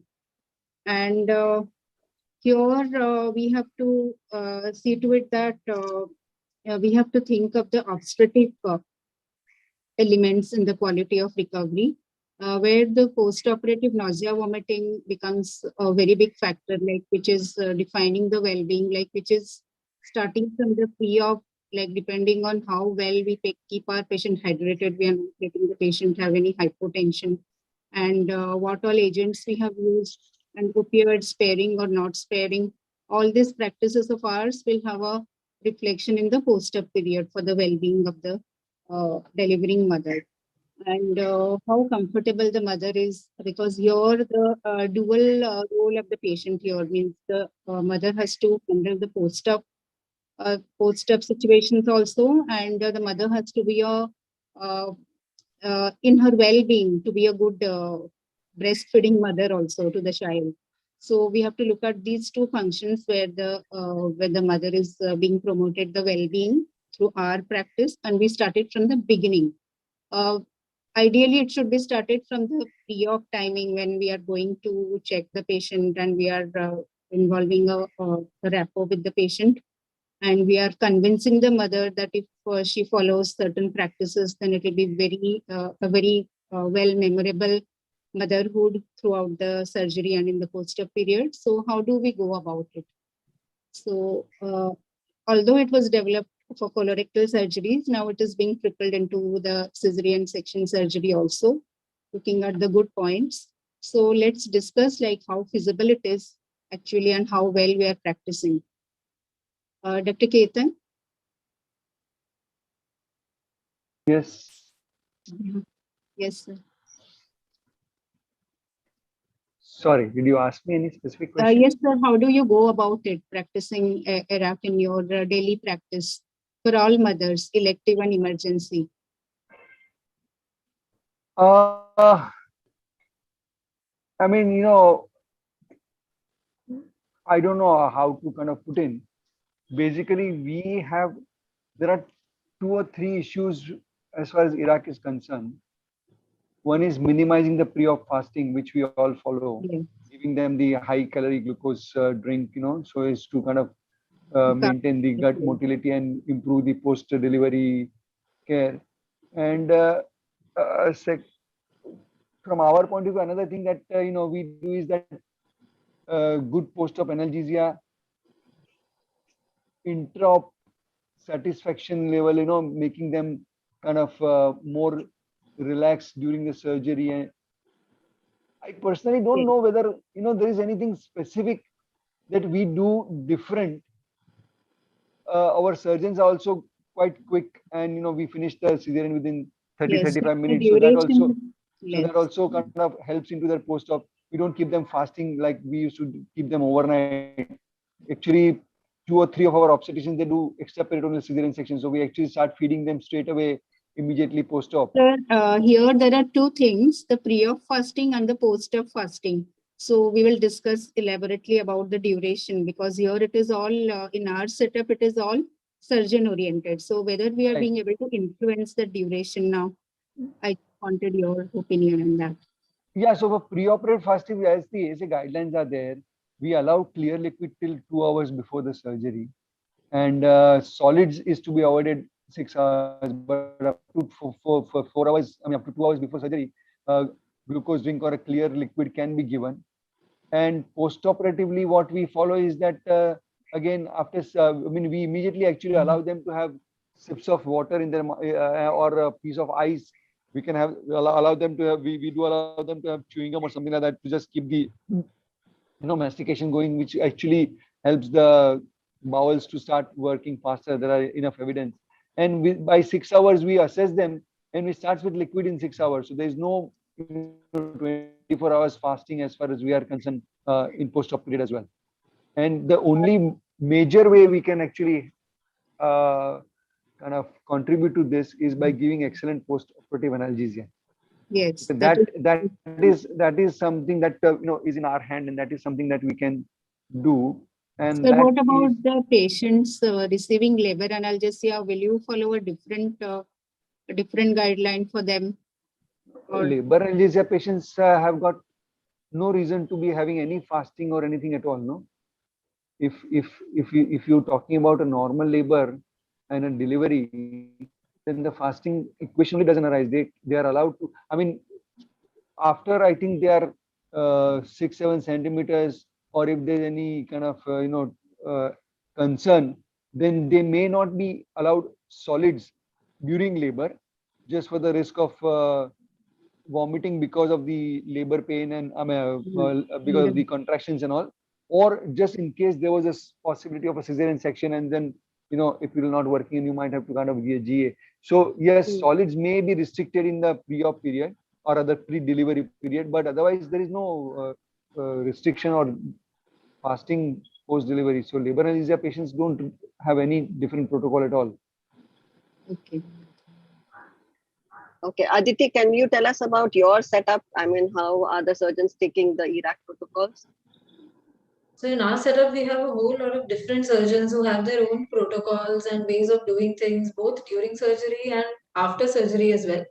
But I feel for ERAC, we as anesthetists do have a role to play, because a lot of the recommendations, which are the best evidence and which are class 1 recommendations, at least in the SOAP guidelines and the ACOG guidelines, a lot of them are things to be done in the intraoperative period where we have a major role to play.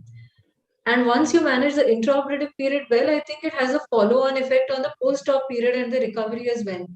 So simple things like preventing and quickly treating spinal hypotension, maintaining normothermia, giving antibiotic prophylaxis before skin incision, using intrathecal opioids to enhance the quality of your intraop analgesia, which could extend into the post-operative period as well.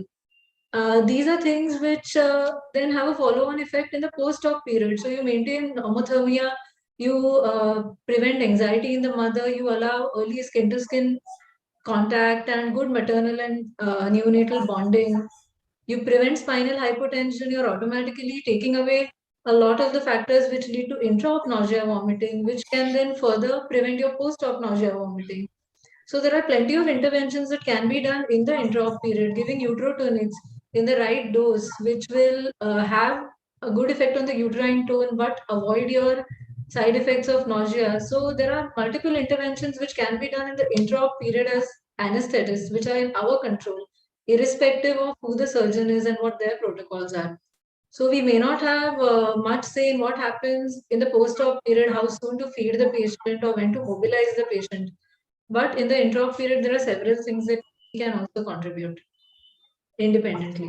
Yes, I agree with you that I have found most resistance where early bladder catheter removal and early mobilization after surgery. Those are the 2 points where, yes, please, yes. Yeah, I mean, what Aditi said is absolutely perfectly correct. But my point is, were we not doing all these things anyway?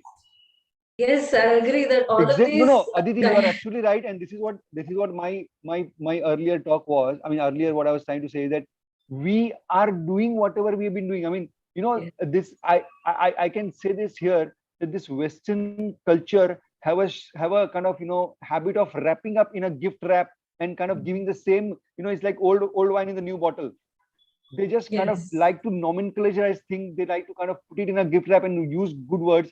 We've been doing this for donkey's years. I mean, there's no big deal we are doing different, right? But they will kind of make a. I remember very correctly that there was an article in the New York Times which says normal cesarean section. And what does that mean? You kind of keep talking to the patient, you show the baby to the patient. As soon as the baby is born, you put the baby to. I mean, we've been doing this all the time. What is the big deal of calling it normal cesarean section? So, you know, a lot of things what you are saying is absolutely correct, and we would be always doing it. We'll be always treating hypotension, we'll be always treating nausea, vomiting, we will always be on top of our uterotonics and preventing PPH and making the comfort. But the point is, by making all these things, we are contributing the way we are. It is the pre and post which is more important, where our role is very minimal, and our role, as I said, is A, limited to fasting pre-op and post-op, and B, post-op pain relief analgesia. That is where we can contribute. That's what I was trying to kind of you know. Sir, here I would like to say something like, because of this concept, like we are being taken up with the surgeon as a team, like who is looking at the patient from pre-op to post-op. Like, so this team approach is coming up now universally, maybe now.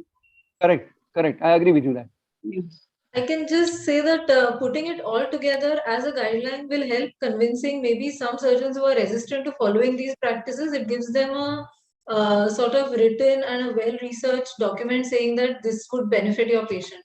So we are doing, like you said, exactly what we were always doing, but it might help to convince certain resistant parties towards participating with us to improve patient recovery. And acknowledge the role of the anesthesiologist in all the steps. Agree with you. Yes. I would really like to hear Dr. Yogin Bhatt's viewpoint on this, because he is visiting a lot of different areas where I guess the patient doesn't want to get out of bed within 6 hours and start looking after the baby. Or she wouldn't want to get the bladder catheter removed within 6 hours. Dr. Bhatt? Yes, I agree with you. It is slightly other way around. And the main worry comes from the point of PDPH. Right. Though we say it is very less and this and that, and Whitaker needle doesn't give and this needle doesn't give and all, but day 3, day 4, they all start getting grumpy about that thing. When it comes to nil by mouth pre-op, we do not want to change, because the moment I change it in one surgery, the whole community will change it in everything. And IVF patient also will drop in. कहते आपने बोला था ना आधा घंटे पहले पीने का, इसलिए भी पिया है हमने. And everybody else will start doing that. They will not apply their mind, nor will the doctor will apply his mind. So let me still keep it 6 hours to 8 hours nil by mouth pre-op. Either way, a nil by mouth patient in labor is never considered as nil by mouth patient. So I do not know what we are discussing for that matter. Analgesics, yes, we are always giving good analgesics. I always put either buprogesic or fentanyl in my the spinal compartment, so they are much more comfortable. Temperature control in private hospital is not easy. Most of them don't have warmer, etc. But whatever way we can offer them help by extra blanket, etc., we do that. Post-op removal of catheter, as you rightly said, patients are not very keen on removal. They are also not bothered. They are also better off in the hospital and they don't want to really be. But yes, we have started removing it in good hospitals. By evening or next day maximum, we definitely remove it. Mobilizing, you don't have option. You have to make the mother sit and all. So these patients are going to get PDAPH also. So you have to mobilize, and most of them are being mobilized also. I think that is the only thing, not much different from what you all are doing or what we all are trained also. This is going on probably in every hospital at every level, slightly different here and there. Okay, thank you, Can sir. I- And can I Dr. add something? Sanjeevani, yeah, just let me check with Sanjeevani once, what her setup demands. Because she has to get her patients in and out quickly, isn't it? So does Yes. having these ERAC protocols really help? Actually, the things which, as everyone said, which we are doing. Additionally, we have a warmer being a big institute. The fasting few units who are who have been informed by us, they follow that giving API 4 hours prior for elective section. But otherwise, most of the time they are starving. But yes, giving them nausea, vomiting, prophylaxis, tab block, good analgesia, maintaining temperature, maintaining BP, avoiding hypertension. What we all are doing, we are doing that. But Yeah, breastfeeding. so do you find it as a benefit, getting your patients out of the hospital sooner? Actually, ma'am, as I said, the post-op, the control is not with us. And as we all are aware, the anxiety in obstetricians is quite high. So quite a few times, little more duration of the surgery, they will delay the breaking the NPO for another 6 hours or 8 hours. So that part is not in her hands, but most of the time within 24 hours, patient are mobilized. And regarding the breastfeeding, we can't do it in the OT because of various practical issues. Sterility issue also is very, very important. But within 2 to 3 hours, the breastfeeding is started. Once the patient is shifted to the post-op ward, then they start there. The breastfeeding initiation is there. Okay. Okay, Dr. Ketan, you were saying something? Yeah, again, I kind of want to say the same point. The idea of IRAC or IRAS as they called it was, the bottom line was, if I can put it bluntly, to push out the patient from the hospital as early as possible.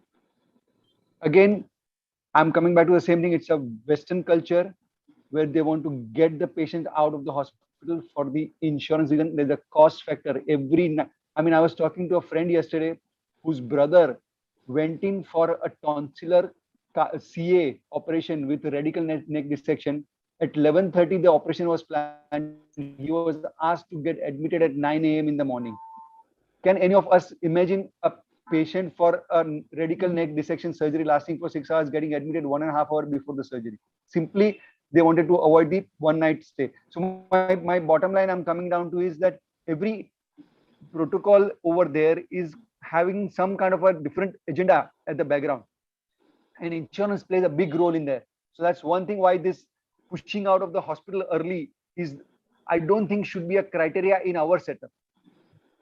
Patient satisfaction, getting them better, getting them normal faster should be the criteria rather than discharging from the hospital. And second thing is that traditionally we will never have Iraq and we will never have patients going home in 24 to 48 hours time, because our ladies traditionally have been kind of, I would not want to use the word told or kind of yeah, but that is the exactly. time you want to be I'm pampered. glad, exactly. I'm glad you said that. So that's the thing. So there is no question of, as Dr. Yogan said, they don't want to take out the catheter. It's okay, I'll stay one day extra, because they know that is the time they're going to get their best health care and that's best attention for themselves. So we will never have that discharge criteria as a criteria to kind of have our Iraq protocol. So that's what just wanted to point out that. Yes, we have to consider the community setup also, where the patient is going back, whether she has enough help at home, to look after herself and the baby. So all those things have to come into the picture when discharge is. So before we end this topic, just one question: does mobilizing the patient early obviate the need for prophylaxis, thromboembolism, like giving Clexane to the patients? Anyone? Shilpa, you've not said anything on this topic. No, so I was just going to come up with this. So what did you ask? Sorry. About early mobilization. VT, early mobilization, VT prophylaxis. So, you don't have to worry about any thromboembolic. Would that reduce we do have to worry because, pregnancy itself is a more thrombogenic phenomenon. And early mobilization, as even Dr. Yogan, but rightly pointed, like the problem with us is we give spinal and we really don't want to start them to start walking maybe 6 or 8 hours after spinal, because they'll definitely land up with post-dural puncture headache. So I think maybe about 18 to 20 hours, they can, start standing and take a few steps and then go back. But the most important one thing which I wanted to point out is in our setup, especially in our hospital, I'm sure it is in other hospitals also, the mother is fine and ready to go home. But the problem, especially with primaries, is the pediatricians wait for the baby to latch on and wait for the adequate breastfeeding and the adequate flow of milk. And that is the time that the mother is discharged. When she is comfortable breastfeeding the baby, especially for primaries, and it may take about 3 to 4 days. Right. So shall we conclude that Iraq has to be customized to our patients? Yeah, everybody agrees with that? It has to be more of well-being of the mother than exactly than the parameters, looking after the components. Yes. Yeah. I think a lot depends on the expertise and the surgical skills of the surgeon. It is also observed that in situ uterine repair, the bowels recover much faster. They move much faster as compared to exteriorization and repairing the uterus. So there are very few obstetricians who do that in our setup. Just 2 of them out of 10, I would say, do in situ repair. And we should encourage our surgeons to do it, but it's totally their call and we can't really interfere in that.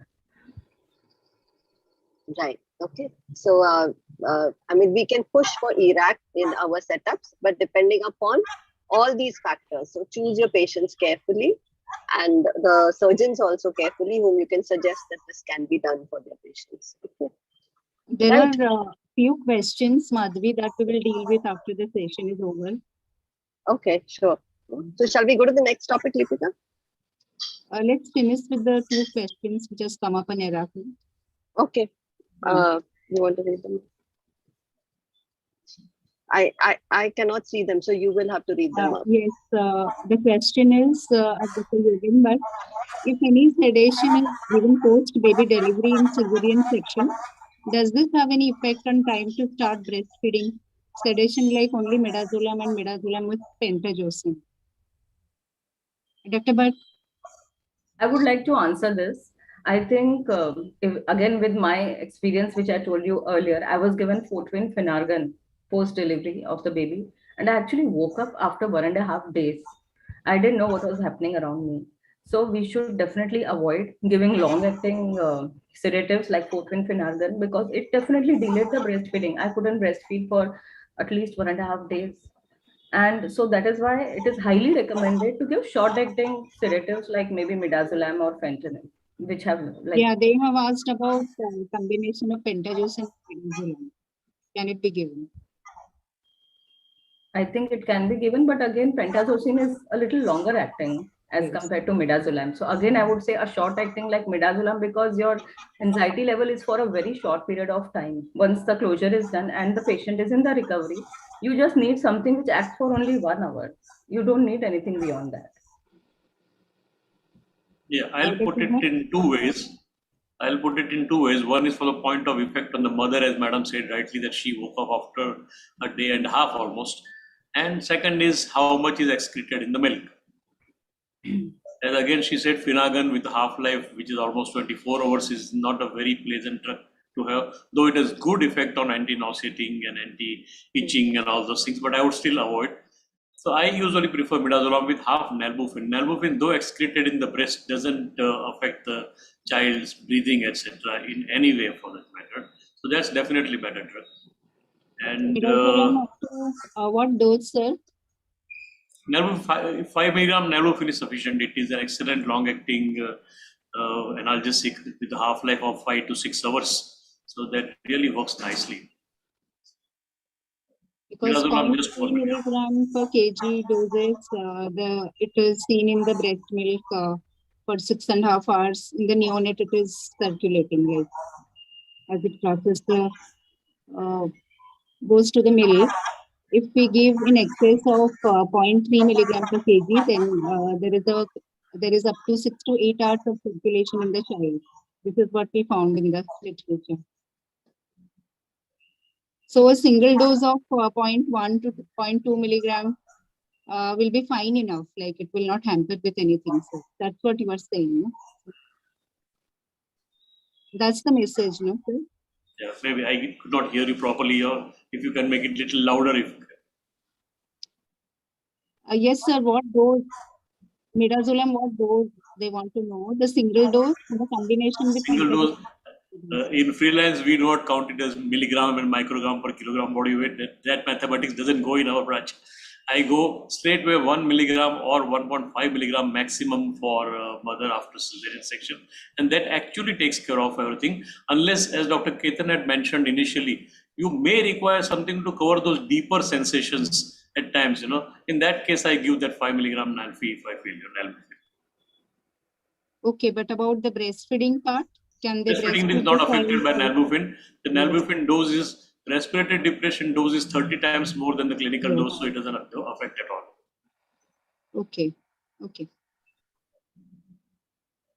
In fact, there are many people who give nalbuphine in general anesthesia during induction because they know that it doesn't do any field depressions. While we avoid to use synthetic opioid with less respiratory depression compared to the natural opioids. Yes, so it is considered a safer drug compared to the others. Yes. And there is another question. What about the complications which happens after going home? Yes. Anybody There's a question on ERAT. So would anyone like to answer this? Aditi? To address the complications that happen after going home, you need a good follow-up system. So either from the hospital or the clinic, there has to be a telephonic follow-up within 24 hours, provision for a follow-up visit. There should be in this case, there will be, but another adult to take care of the mother and bring her back to the hospital if needed. And so it depends a lot on the community support, like you rightly said in our setup, and good follow-up with both the obstetrician, the anesthesiologist, and the pediatrician or the lactation specialist. So all problems on all areas can be addressed. Yes, madam. Okay, we move over to carbetocin now. Next issue, because there is a request to wind up in 5 to 10 minutes. I think let's ask Shilpa to tell us about this drug. So we are fortunate that it is available in our setup now since few months, and we have been using it. So talking about pharmacologies, it's a synthetic oxytocin analog. It is available as 100 microgram per ml single dose vial. And we have both heat stable and heat resistant molecules. In India, we are very, very fortunate to have the heat stable molecule. And the critical importance is in resource poor settings. For example, in our rural India, where there is a limited availability of fridge and refrigeration. Unlike oxytocin, which has to be stored between 2 to 8 degrees, again, which is not practically done in most of our country because of lack of resources. Pharmacologically, again, it is highly lipophilic and the half-life is about 40 minutes as compared to oxytocin, whose half-life is about 3 to 15 minutes. So because of this, a single dose is sufficient and we do not need to start infusion. So the anesthetist, once you give it over a minute, it has to be given over a minute. Once you give it, your hands are free to focus on the other important aspects. Again, as you can see on this slide, it is available as brand name Carry Tech. And as you can see, it is written, it can be stored up to 30 degrees. It is manufactured here in India by Ferring Pharmaceutical Company, and it is manufactured by Sun Pharma. The shelf life is 2 years and the cost is 440 rupees per vial, per dose. Okay, now coming to the equivalent dose with oxytocin. So 5 units of oxytocin is equivalent to 100 micrograms of carbetocin, which is the available dose. It is very interesting to know that the onset of action is within 2 minutes, irrespective of the dose of the mode of administration. IV or IM, the onset of effect will happen in about 2 minutes. However, the IV dose duration of action is 1 hour, and with IM dose, the duration of action is about 2 hours. And the peak plasma levels are reached in 30 minutes. Bioavailability is very good. It is about 80%. Now, there are multiple studies which are done on carbetocin over last few years. And the recommended dose is 100 micrograms, single dose.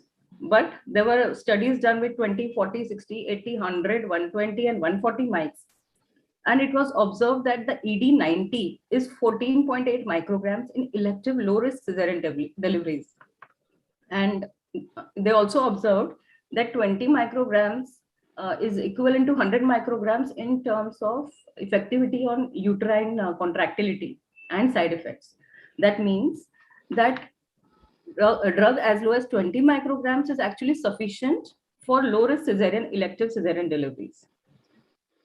Okay, so, then taken as a disadvantage that it cannot be repeated. So what is your take on it? Like, because it can't be repeated. So whether it is very efficient. If your uterine tone is inadequate, you should not repeat carbetocin 100 micrograms because it will increase side effects such as hypotension, tachycardia, arrhythmias, which you don't see with 100 microgram dose. You should immediately escalate to the second line intervention, uterotonics. You can switch over to ergometrine or mesoprost or carboprost.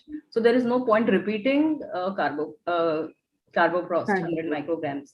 However, if you have given a single dose of 100 micrograms, it is a wise thing after 30 minutes or 40 minutes to start with the oxytocin infusion, which we normally do. Like we add 10 units of oxytocin in 500 ml of ringers. So that should be given over in the next, up to 4 hours after delivery.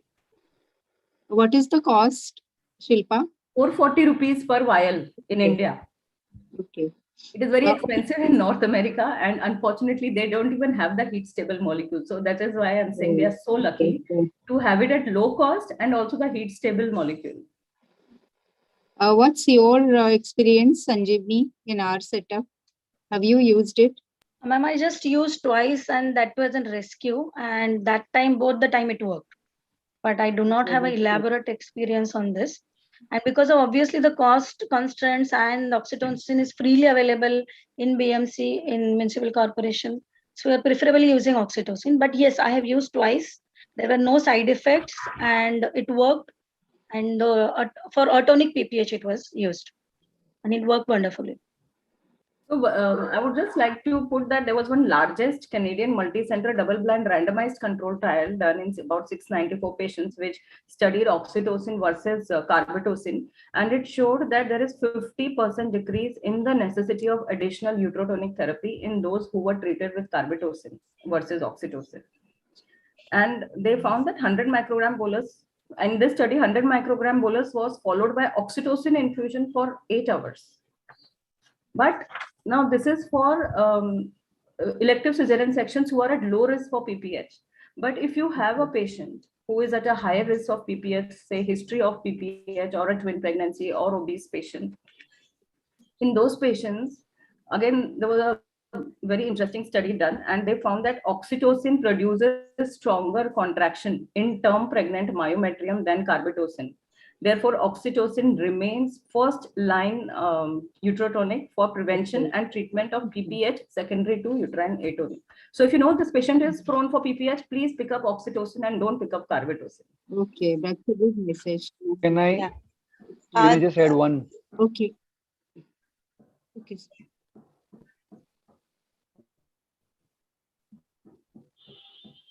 And one more thing is the contraindication is, of course, you will not use it for induction of labor or labor augmentation because of prolonged effect, and you may land up with uterine hypertony or unpredictable effect on the uterus, and it may be very high, very dangerous for the fetus.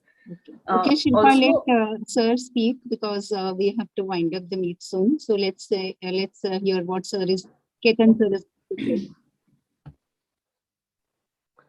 No. I mean, Shilpa has actually covered very well, and she's kind of done a very kind of. She's taken a little small mini class on carbetocin. My point was just two things. Carbetocin is not a second line of treatment. So if I heard somebody saying that they had a patient with atonic PPH and they used carbetocin and then got better. If I don't know if I misheard them, but if oxytocin was given then giving carbetocin doesn't make sense. So you do not mix carbetocin and oxytocin. It is either of them. It's either of them, yeah. So when am I heard clearly? So you have to choose between the one, and if that doesn't work, you don't go for the other one as a second line of treatment. You go on to the second level of uterotonics. Yes, that's right. And only after 1 hour, that is the duration of action of carbetocin, that is finished. After that, if you still need your uterotonic, then you start with the infusion of oxytocin. That's what Shilpa was coming. Yeah, correct. Yeah, but the point is, it's not a mix and match. I mean, there are a lot of, again, there are a lot of pharma interest in a lot of things that goes around, and jumping on to the whatever is available and then start thinking that I'm using something new and different. There are enough studies to say that there is no major difference between oxytocin and carbetocin. The only biggest difference, the biggest advantage is it is heat resistant. I mean, heat stable. Right. So that is the only thing, and that is why WHO was pushing this for the third world countries or the places where the cold chain is difficult to maintain. India, Africa. Pharma people will want to actually have their. Yes, that's why I was going to ask Dr. Yogin, but before we finish, whether he finds this as an advantage in his practice. Huge difference. It's 40 rupees versus 400 rupees. It's a huge difference cost. 16 rupees, in fact, for 5 units of oxytocin. Yeah. Yes. So it's like just it's no brainer that it's not something that you just have to pick up and start thinking and feel proud that yes, I'm able to use carbetocin and carbetocin is available and we can actually use it and it's the best drug available. This is what the pharmas will tell you, but you must have your own judgment and you must know what you are doing right, keeping your patient's best interest in mind. But the cold chain is definitely not maintained where the oxytocin is concerned. And I mean, often you find that the oxytocin does lose its potency. Like, you find the uterus relaxing after a few minutes. But Madhvi, would you not agree that a place where a cold chain is not being maintained, where they can't even have a fridge, will they not find cost of 16 versus 400 also a difficult issue? That's so, right. It's a very complicated thing. It's not that simple as it just sounds. So we have to take it with a pinch of salt. That's all I'm saying. That's right. Yes. Yeah. So, and now after having heard from Shilpa, oxytocin is definitely here to stay. It is not going anywhere. Carbetocin will just be another drug in our armamentarium. So, Dr. Badvi, Dr. Lipika, can we wind up? Sorry, we are Yes, really yes. running late. Yeah. Thank you. Yes. Thank you, Shweta, Yeah, and yeah. thank you all the panelists. Thank you all the panelists. Yeah. Thank you very much. ma'am. Thank you. Thank you. Yeah. Thank you for the wonderful panel discussion. We have definitely enriched our knowledge. We move on to the next session.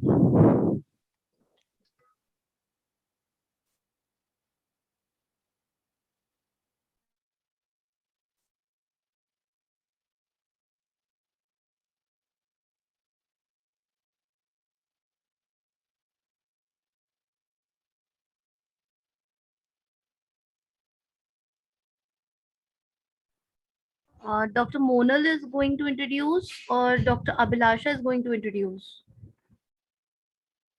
Dr. Abhilasha will be introducing. Okay, great. Dr. Abhilasha, you can start the introduction for Dr. Anila.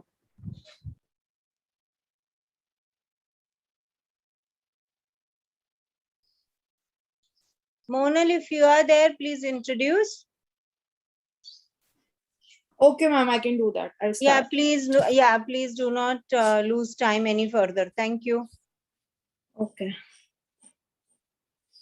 So, good morning, everyone. Our next speaker is Dr. Anila Malde, madam. She is a professor and head of Department of Anaesthesia at the prestigious Lokmanya Tilak Municipal Medical College and General Hospital, Sion, Mumbai. She is gonna speak on 10 must-know things, safe road to recovery for a pediatric patient.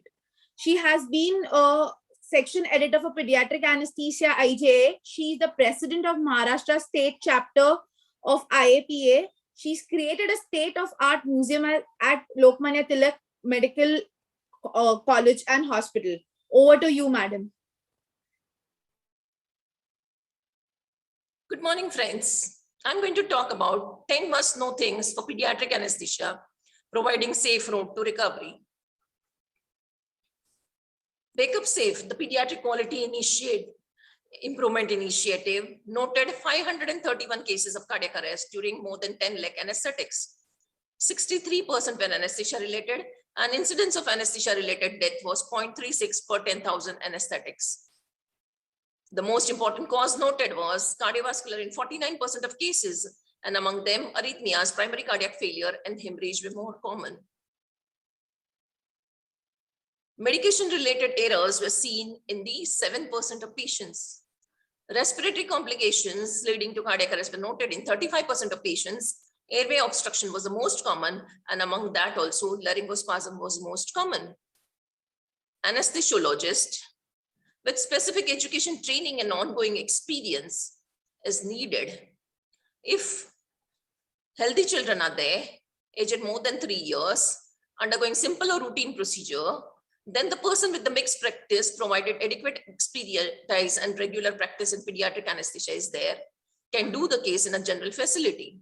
Whereas if the neonate infants are there, or child is having a congenital, metabolic, or other comorbidities, undergoing major or complex surgery, then pediatric anesthetist should do the case in appropriately resourced multidisciplinary pediatric facility.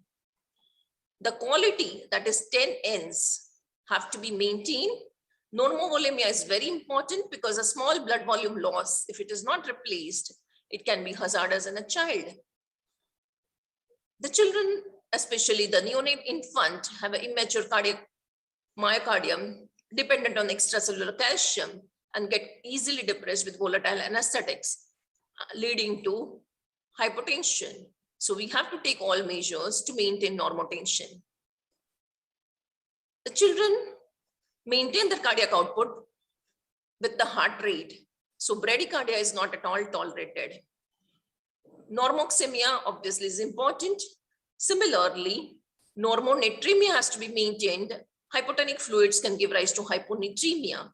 Normoglycemia and normothermia are important. And of course, there should not be any postoperative discomfort, PONV, or emergence delirium. There are 10 crisis situations which are very important and they have to be prevented, promptly recognized, or appropriate treatment has to be given. To prevent, we must identify the children at risk. We should have a strict transfer policy regarding children at risk, always seek experience, consultation, and help early, and develop the infrastructure and competence. Institutional specific algorithms can be organized. For example, this is algorithm by SPA.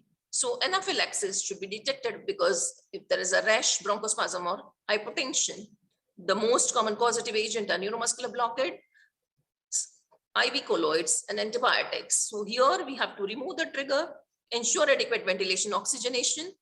We have to give normal saline or ringer lactate to restore intravascular volume, epinephrine to restore BP, vasopressin if BP is not restored. For bronchoconstriction, we may need salbutamol. To decrease the mediator release, we have to give hydrocot 2 milligram per kg, diphenhydramine, and ranitidine. Initial symptoms of malaise, pruritus, dizziness, and dyspnea can be difficult to ascertain and in unconscious patient, and commonly repeated objective features include pulselessness, ventilation difficulty, decrease in tidal carbon dioxide, and desaturation. We have to send the samples for serum tryptase. The second crisis situation is cannot oxygenate or ventilate, and most of the time the cause is functional obstruction because of inadequate experience of anesthetist or appropriate equipment. Infant and toddlers are particularly at risk, and similarly patients undergoing ENT surgery. Inadequate depth of anesthesia, lack of pre-oxygenation, and unprepared drugs are the other important issues. We have to identify children at risk. So for example, if they have acute airway infection, hyperreactivity, smaller babies, predictive history examination findings for difficult airway, OSA, congenital airway abnormalities, etc. If at all it occurs, we have to recognize early, especially the functional airway obstruction, and early endotracheal intubation or LMA insertion is needed. Third situation is can't intubate. So again, identify the children at risk. Age less than 1 year for inexperienced person becomes difficult. Previous difficult intubation, craniofacial anomalies, genetic syndromes, burns, contracture, hardware, etc. Keep the number of attempts to limit to 2. Maintain oxygenation, ventilation, and anesthesia at all times. Consider the possibility to use SGAD or face mask for the surgery. Use alternative technique or operator, and insert the SGAD for emergency situations or for awakening the patient or for postponing the procedure. Then fourth situation is can intubate but can't oxygenate. So correct positioning, proper fixation is needed, especially when you're moving a child and you need to reassess after repositioning. And this is more so important in the oral or ENT surgeries. In a small tube, it can easily get blocked with the copious secretions.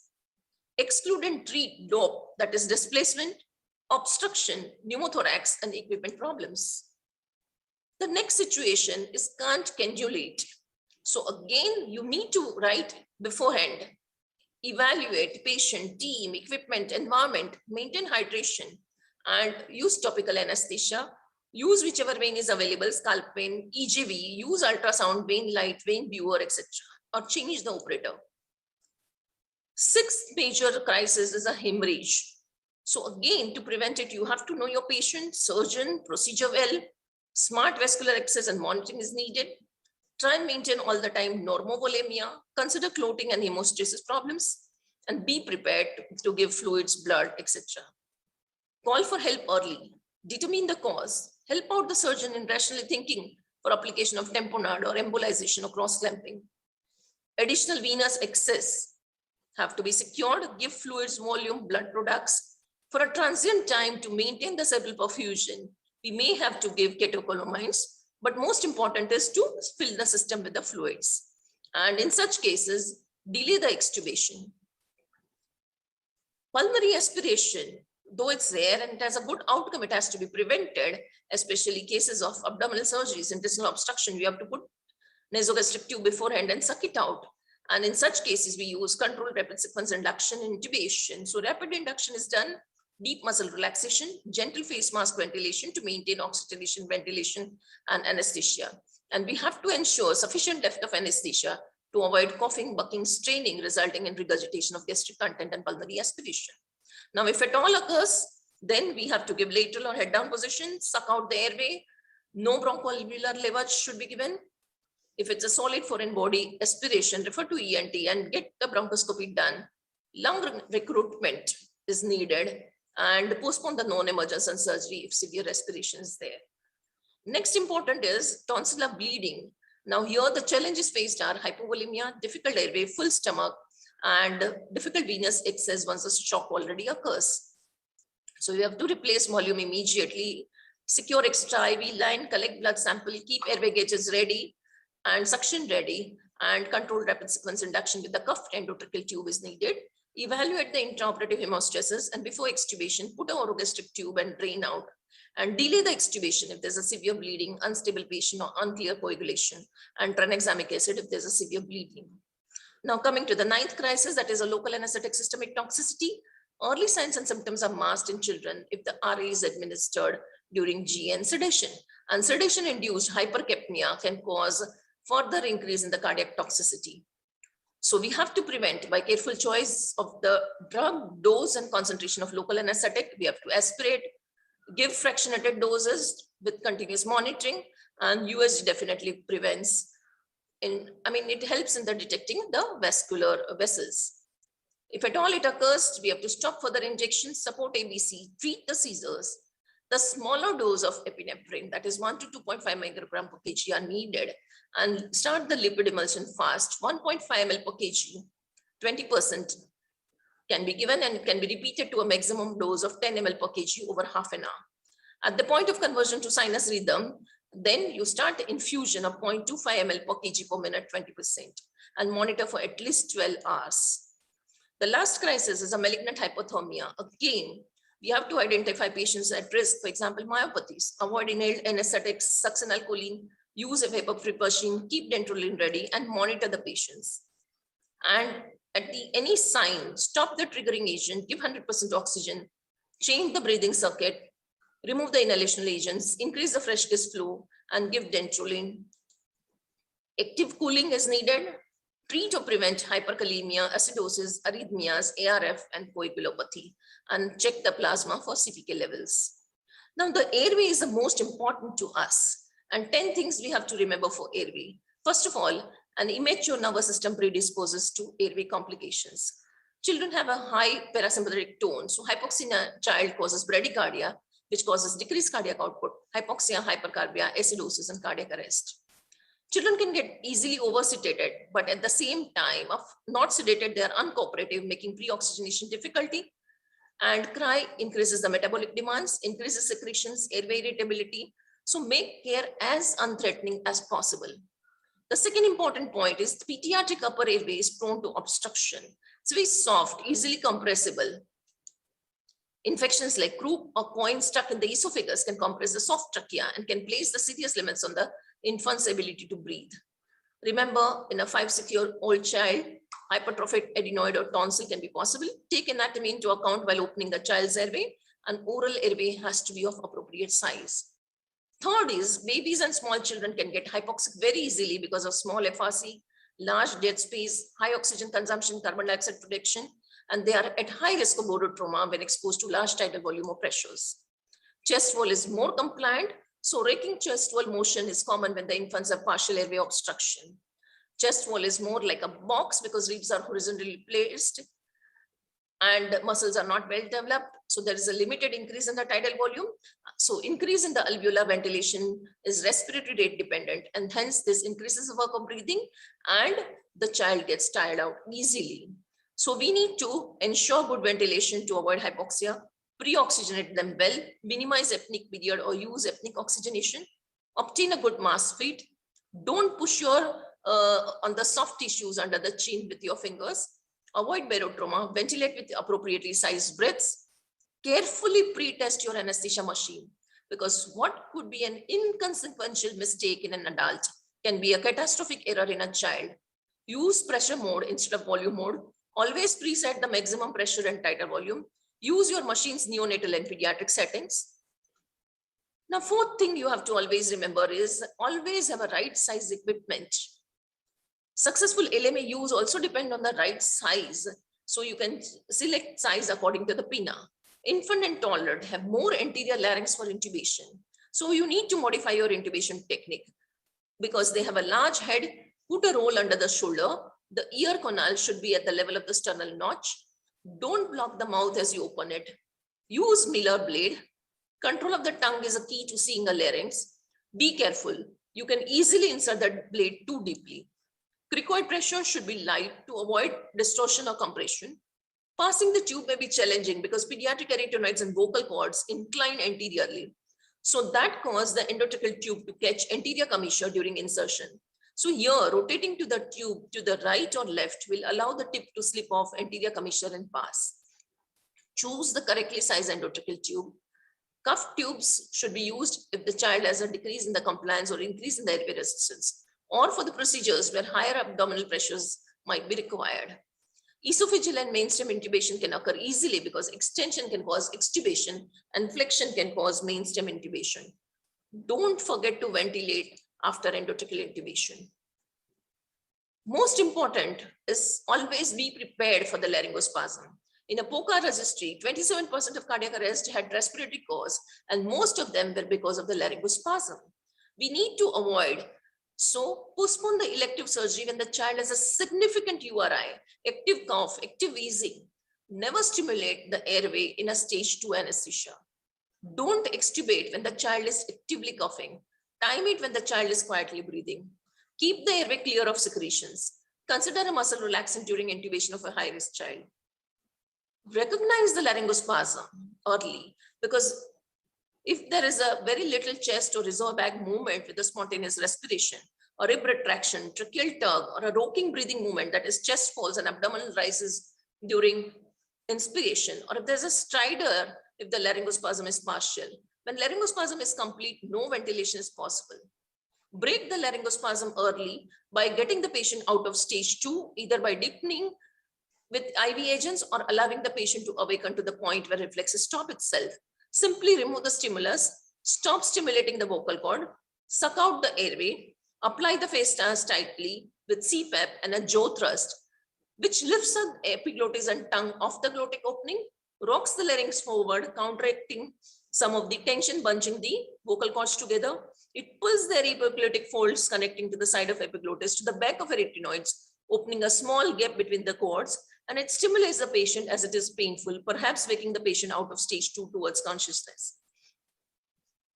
It creates a gap between the vocal cords, so some breath will go over there. Now this will pressurize the larynx below the cords and forces the cord further apart, usually breaking the spasm. If it's not breaking, then you need to give IV propofol. If still not successful, 0.25 milligram to 0.5 milligram per kg succinylcholine IV, and if IV access is not available, 3 to 4 milligram per kg intramuscular should be given. Medication error can lead to respiratory emergencies. Whenever you are using video laryngoscope, please remember that you may need to use one size smaller and you may need to use Tillet. 10th, recognize the limit regarding the difficult pediatric airway. Edema or bleeding in and around the oropharynx, congenital facial abnormalities, receding chin, neck movements when they are restricted, etc. So here, you should think whether you are the right person for the job. Only expert or provider working with the expert should attend. Ask surgical help early. Okay. Now, there are some situations where you need to progress. I mean, you need to go ahead and manage the airway. For example, there is the epiglottitis or croup. So here, the decompensation occurs slowly, allowing time for medical management like steroids, racemic epinephrine, cool humidified oxygen you can give. But if it's a foreign body, then decompensation can be rapid and unpredictable. Foreign body is free to move. Airway burns. Here, it can progress from minimal to complete obstruction as edema worsens.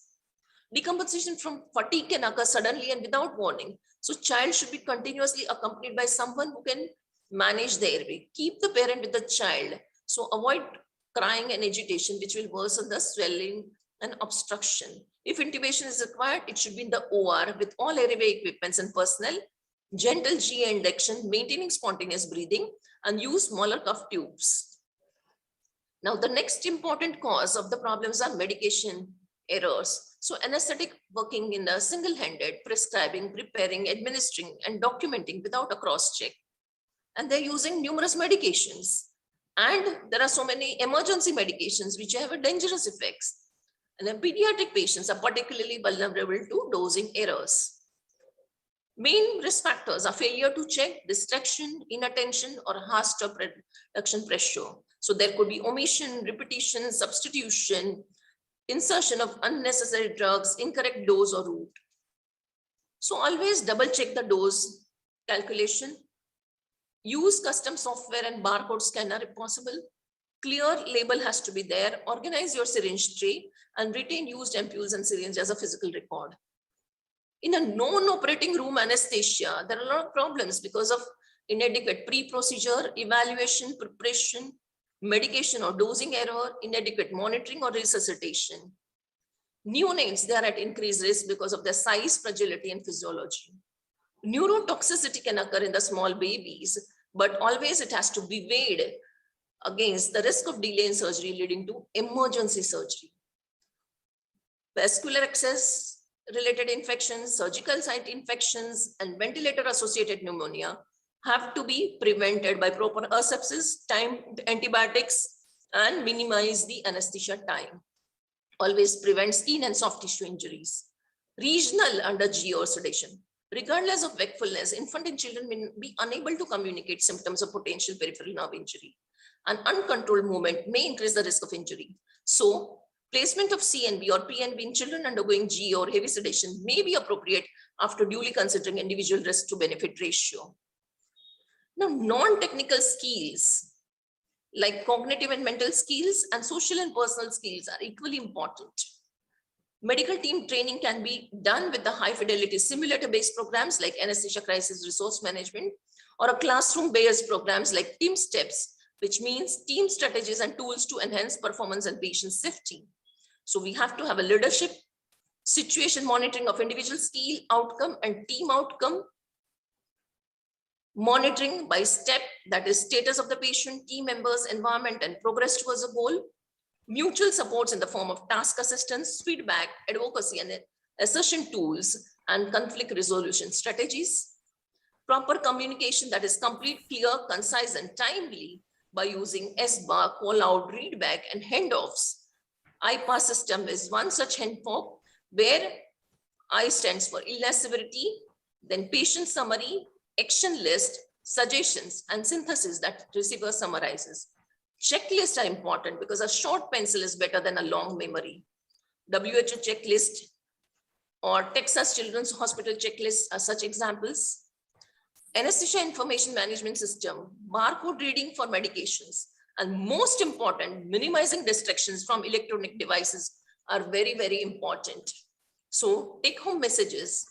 Anesthesiologists should be skilled and experienced, should maintain all 10N, avoid 10C, remember 10A, medication safety rules, have team steps approach, use checklists, and avoid distraction for the child's safety. Thank you.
Abhilasha, ma'am, are you starting?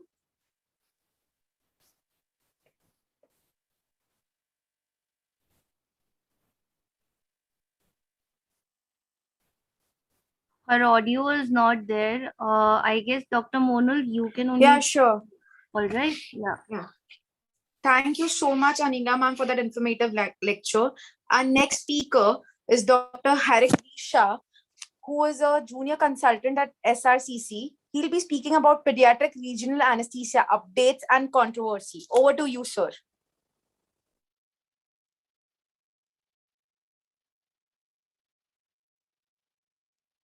Hello everyone, I'm Dr. Harik Shah. I'm a junior consultant at NHSRCC Children's Hospital, Mumbai.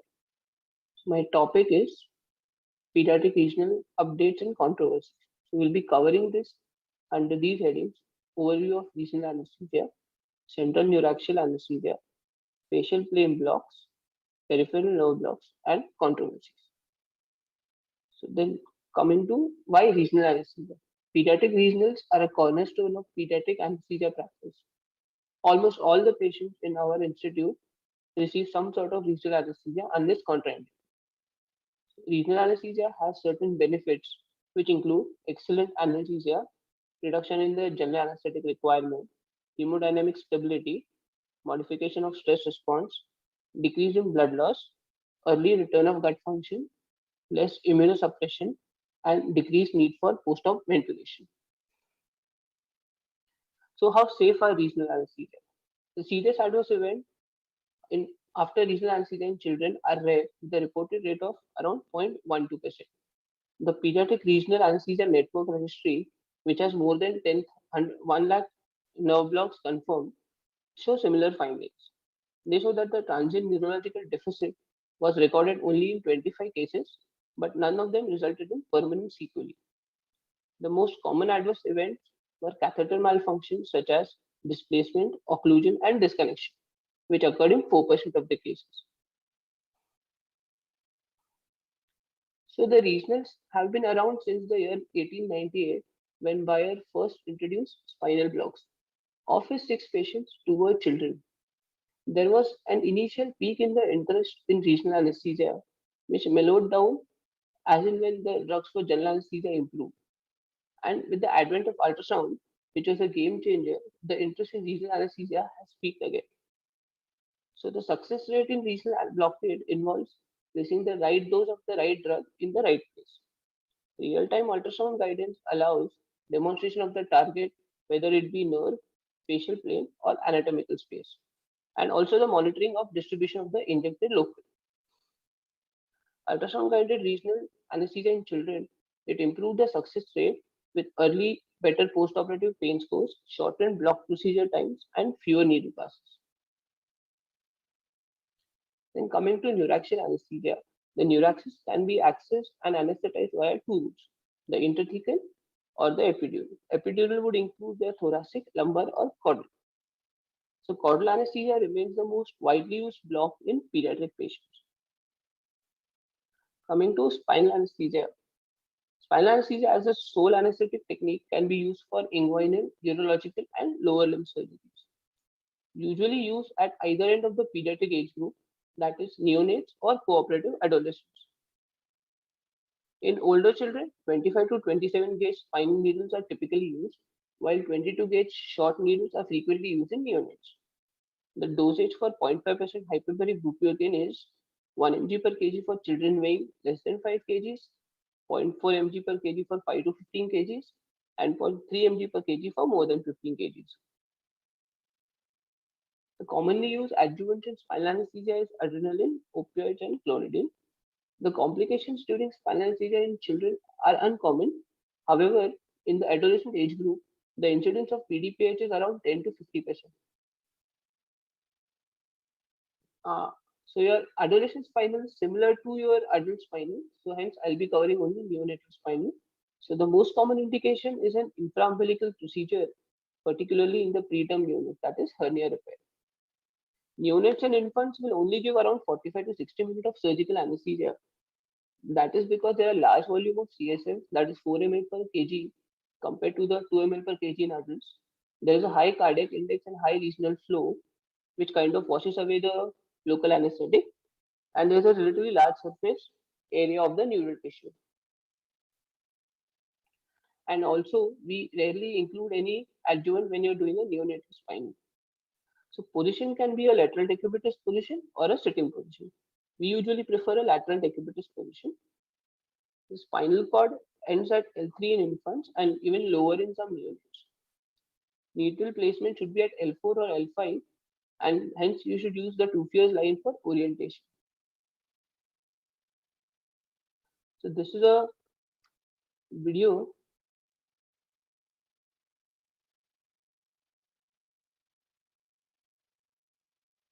showing the spinal. So in case you don't have the hypodermic needle, a 21 gauge, in case you don't have the short spine needle, a 21 gauge hypodermic needle will also do. Then coming to caudal block. So caudal block is the single most important regional block in the pediatric anesthesia practice. It is easy to learn, it is remarkably safe, and is used for large variety of procedures. Complication-wise, there is not a single case of epidural abscess, epidural hematoma, or paraplegia after a single shot caudal block in world literature.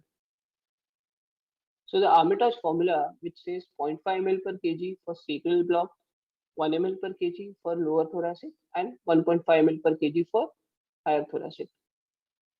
So now coming to the concept of secondary drug spread in a caudal block. So radiography and ultrasound reveal that no matter how much local anesthetic was used, its cranial spread never seemed to reach past the teeth and dermatome initially upon the injection. However, in contrast, when skin testing was done, blocks up to T4 level were found. So the mechanism is of the rebound of CSF. In phase 1, the CSF flows cranially as the epidural pressure is rapidly building up during the injection of the local anesthetic. In phase 2, the CSF returns in caudal direction, thus forcing in its stead the epidural bulk of the local anesthetic to flow in the direction of the cranium. The secondary spread of the drug covers a distance of approximately 2 or more spinal cord segments within 15 minutes of injection. So majority of us have given caudal blocks using the landmark technique, and it's still valid. Majority of the time you will get the caudal block. Once in a while you will get a patient where the caudal space is not felt well. It can be because of various reasons, starting from simply the child is a little more chubby, or it can be a problem in the vertebral column. That case, you may use the ultrasound to identify the caudal space and give the caudal block. So this is how you place your probe. This is the hypodermic needle, and this is the picture what you get initially. The needle going through the sacrococcygeal ligament, and this is the dorsal surface of the sacrum. So this is a video showing the drug spread when you do it under ultrasound guidance. You can see the dura nicely falling and the local anesthetic going cranially. Also, majority of us have put caudal catheters, and we have tried to thread it as high as possible, probably up to thoracic levels. The problem is we never confirmed when we were doing this, and also the chances of misplacement are around 30%. So hence you should always confirm either by the ultrasound technique or using the Sui technique, whichever is available, that the catheter is definitely going up and not coiling around. And coming to the epidural block, its indications are mainly major intra-abdominal surgery, open thoracic surgery, or long-term pain management. Epidural catheter placement is similar to how we do it in adults. For single shot volumes, which are the most common sort of epidurals which we are using, the volume is 0.5 ml per kg for lumbar epidurals and 0.3 ml per kg for thoracic epidurals. Now coming to interfacial pain blocks. So there are a lot of interfacial pain blocks. People are now moving away from the central neuraxial blocks to more peripheral blocks. Unlike neuraxial blocks, interfacial pain blocks are generally considered to have safer adverse effect profile. And ultrasound guided techniques have increased the success rate of these blocks and decreased the dosage of the local anesthetics used. And there are n number of blocks which are prescribed, starting from your PECs, serratus anterior block, TAP block, rectus sheath block, erector spinae block, quadratus lumborum block. So majority of us would know how to do a TAP block and a rectus sheath block. Hence, I'll be covering the ESP and the QL block. So ESP is a technique in which local anesthetic is deposited in the plane which is deep to the erector spinae muscle, and it's above the tips of the transverse process of the vertebra. It is mainly useful for thoracic and abdominal surgeries, and specifically if you're doing a unilateral surgery, say you're doing a thoracotomy on one side or a thoracoscopic procedure on one side. Both the single shot as well as catheter techniques have been described. So this is a video showing the erector spinae block single shot. This is the transverse process, the erector spinae muscle, and the needle and the drug is going inside and it is lifting the muscle.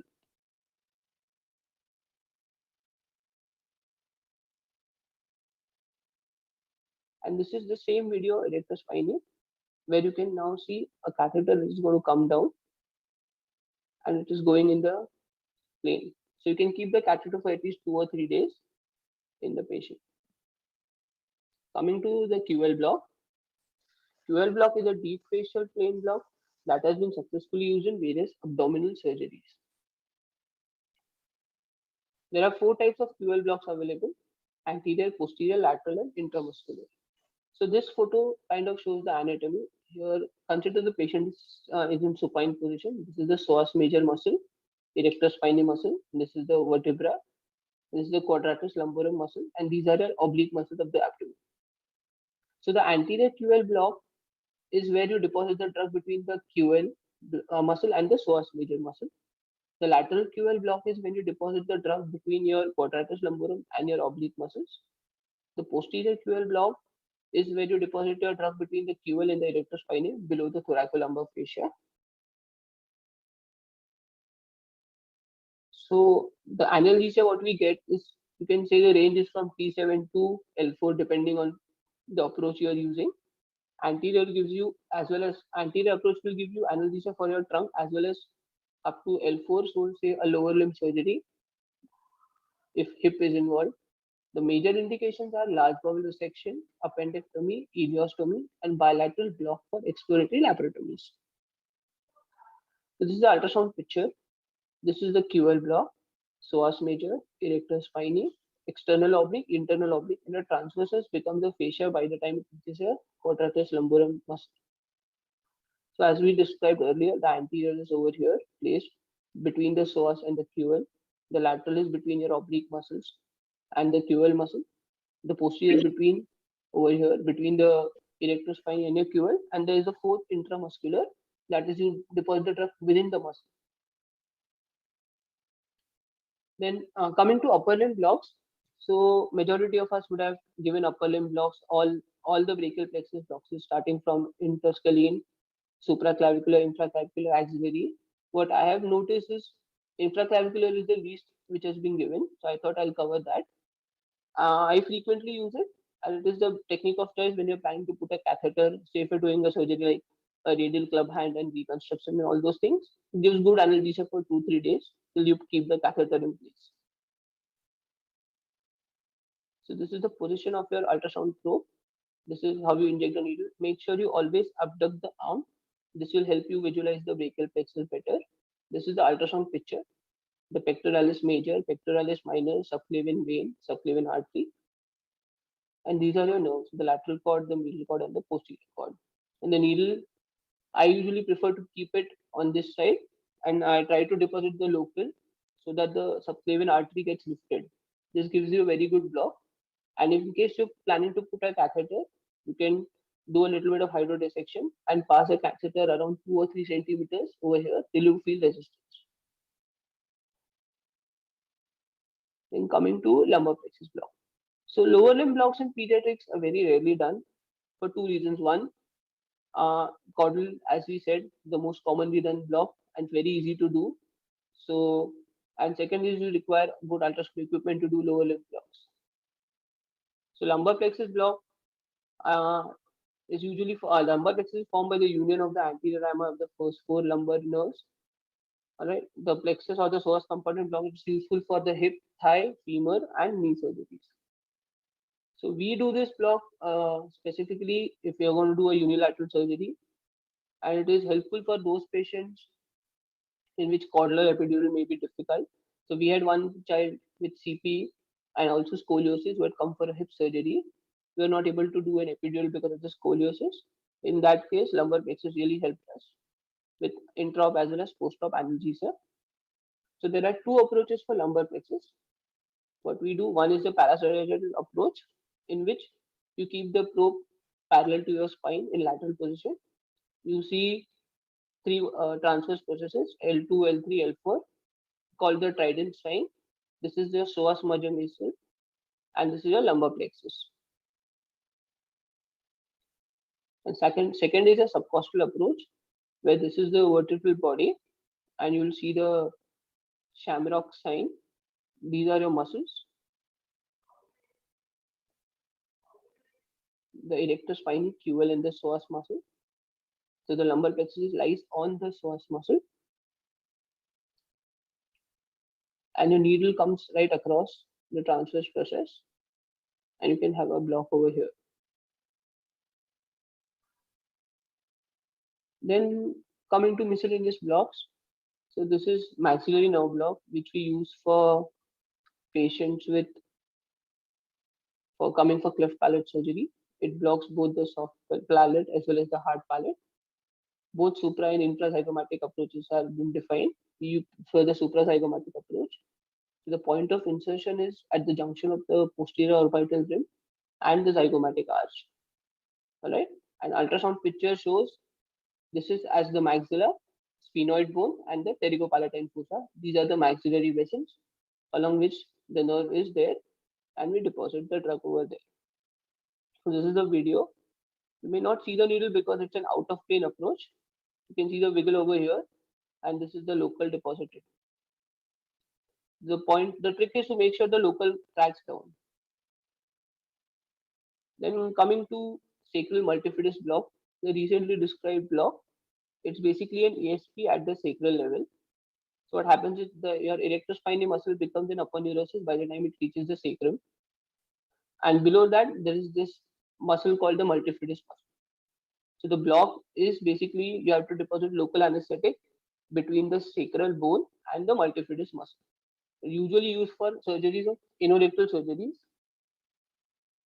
like it was recently described in patients with sacrococcygeal teratoma as well. So this is the ultrasound picture of the same. You keep the probe transversely. This is the median crest, the erector spinae aponeurosis, the multifidus muscle, and you deposit a local beneath the muscle between and above the sacral bone. So now coming to the controversies. So regional, there are 4 controversies. The first one is the acute compartment syndrome controversy. I like to call it that. So basically, the incidence of acute compartment syndrome is largely unknown in children. It is more common in boys and it is more common in the adolescent age group. Most frequent is the lower limb, followed by the feet. So the controversy is whether the regional block may mask the signs and symptoms of developing an acute compartment. So what does the literature say? The literature says if the concentration of local anesthetic should be preferably kept low, the pain of compartment syndrome is unlikely to be masked by analgesia produced by low concentration of local anesthetics. The key is to identify the development of ACS and provide continuous post-operative monitoring up to the patient. And when pain recurs, despite adequate analgesia which was there previously and not controlled by normal painkillers, you should always keep acute compartment syndrome in mind. So the recommendation is regional anesthetics can safely be used in children without the risk of masking a compartment syndrome. Second is controversy is whether to anesthetize kids under GA or in awake condition.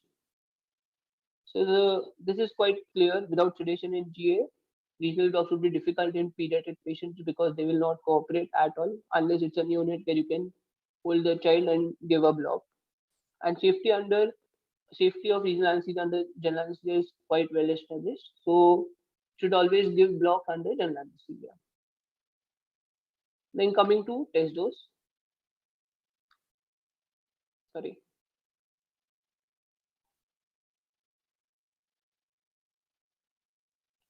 So the use of test dose of local anesthetic makes it adrenaline is to potentially identify the inadvertent intravascular injection.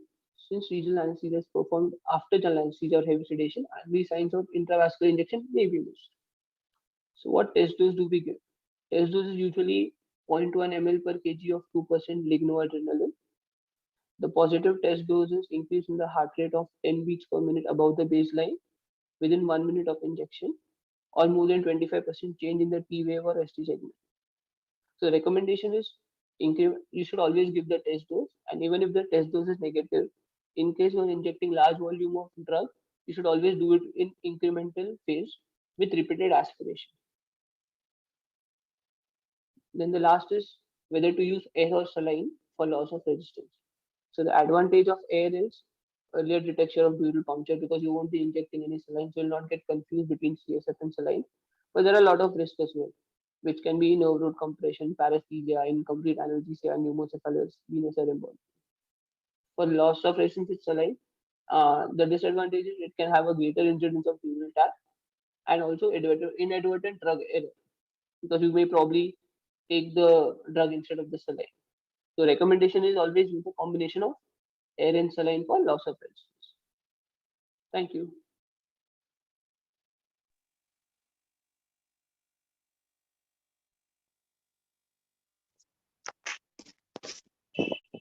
Thank you, Dr. Harik, for such a wonderful session.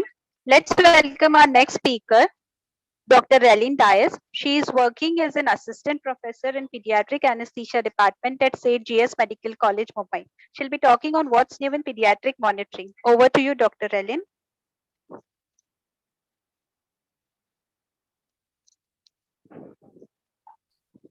Hello, everybody. So let's see what's new in pediatric monitoring.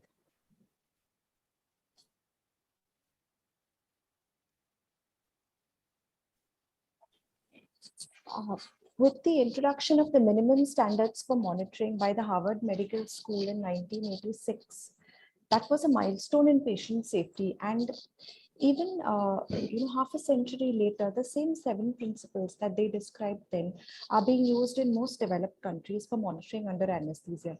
This includes the continuous presence of an anesthesiologist throughout the conduct of anesthesia, pulse oximetry, continuous ECG, 5-minute blood pressure, temperature monitoring, continuous monitoring of respiratory gases and oxygen analyzer, and continuous use of ventilator disconnection devices. In addition, you can use some specialized monitoring for specialized surgeries.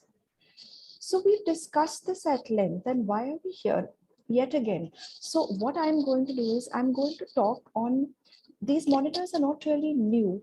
They're the same old monitors with some technical modifications, but the utility in pediatrics has changed over the last few years, and that is what I'm going to cover. So I'll talk on airway and ventilation, which will include pulse oximetry, non-invasive hemoglobin measurement, NIRS, and the oxygen reserve index. Then we'll see a bit on hemodynamic monitoring and some newer pain monitors in pediatrics. So safe use of conventional pulse oximetry requires a knowledge of its limitations, which include motion artifacts, poor perfusion at the site of measurement, irregular rhythms, which will give you erratic readings, ambient light and electromagnetic interference, skin pigmentation, nail polish, all of these will interfere with your readings. There are calibration assumptions, and based on these assumptions, there will be a time lag in detecting hypoxia, which is as high as 15 to 20 seconds. Also, venous pulsations, like in cases of tricuspid regurgitation, will affect your values, and presence of abnormal hemoglobins will again give you falsely high or lower values. So what's new in pulse oximetry? We have the motion detection or rejection technology, and Massimore has marketed it as the signal extraction technology.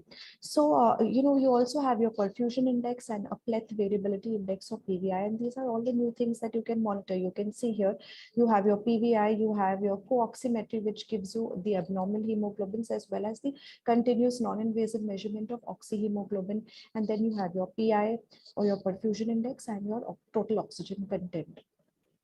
So what is perfusion index? It is a ratio of pulsatile to the non-pulsatile blood flow in peripheral tissue, and it can give you a non-invasive, indirect, continuous measure of peripheral perfusion. So how can it be used in pediatrics? It can be used as a sign of a working epidural block. to assess pain under anesthesia, and it's very useful in the NICU or in the IPCU for critical care neonates and infants having, a reduced peripheral circulation. So remember, trend values are more important. You get values between 0.02 to 20%. And if there is a good sympathetic blockade, and because of parasympathetic predominance and vasodilatation, you'll get higher values. So then that is how you know that if your value is increased from baseline, that your block is instituted well. Also remember, if you give a vasoconstrictor drug, these values may not be that accurate. Then we see the pleth variability index. So this is nothing but the respiratory variations in the pulse oximetric plethysmographic tracing. And it takes a few readings and it takes the maximum and the minimum PI, and then it calculates an average mean and converts it into a percentage. So you can have, your values above 12 to 16 generally indicate that the higher values, the more fluid responsive the patient will be. And values above, 30 and above, definitely you can give a fluid bolus and see the response to therapy. Then we have the pulse co-oximetry, which can be used for a continuous non-invasive hemoglobin measurement.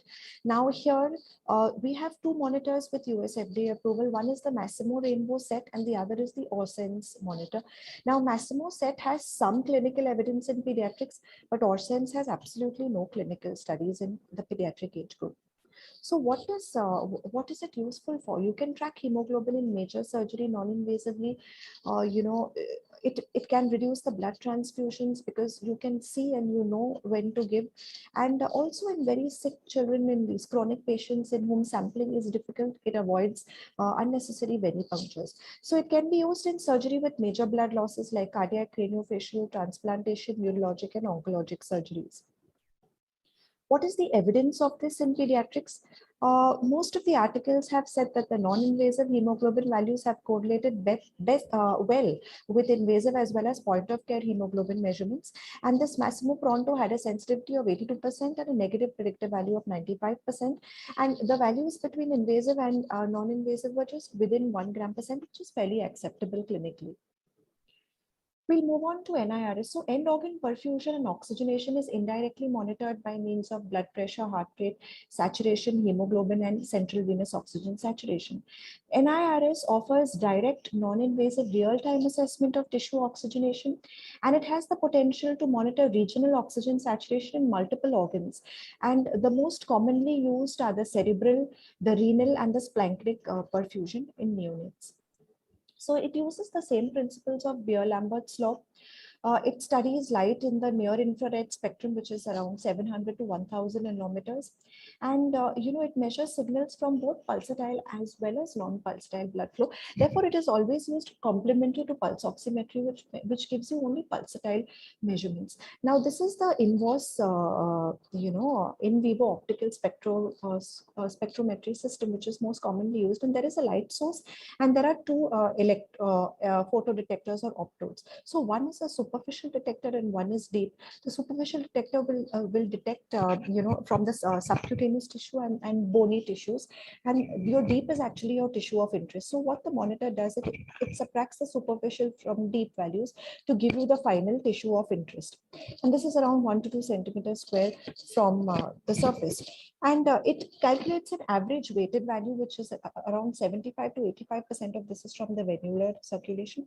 And this detects a balance between oxygen supply and oxygen demand. So your supply depends on your regional blood flow, oxygen saturation, hematocrit, and P50 value, and your demand would depend on your metabolic rate of oxygen consumption in that region. What are the clinical applications?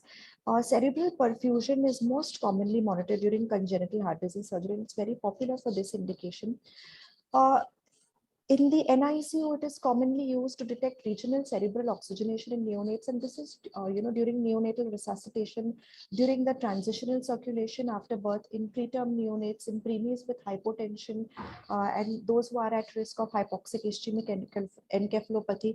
Also in preemies with intraventricular hemorrhages, you will get higher values here because of the dilatation. Then to monitor splanchnic perfusion, like in children having necrotizing enterocolitis, here, it can give you a guide of when you can start enteral fluids. In liver transplantation, to detect possible impairment of hemodynamics and monitoring of mitochondrial respiration in the liver graft. It can detect compartment syndrome, and especially after the fasciotomies to see the return of circulation. And functional NIRS can be used to monitor pain. However, it is not without limitation. So there is lack of a large population-based normative data in infants, and there is an absence of a universal normal value. So what we do is we usually see values which decrease more than 20% from baseline, or any value which is 50% and less. Means that you have to institute some measures now. So absolute cutoff values for predicting adverse outcomes are still not defined in pediatrics. And to further compound this problem, there are varying optical probes and algorithms by various manufacturers, and all of them add to interpatient variability, and whether it can really improve outcomes is also questionable. So this is the commonly used inverse oximeter, and these are your left side and your right sided values. This is how it looks on the screen.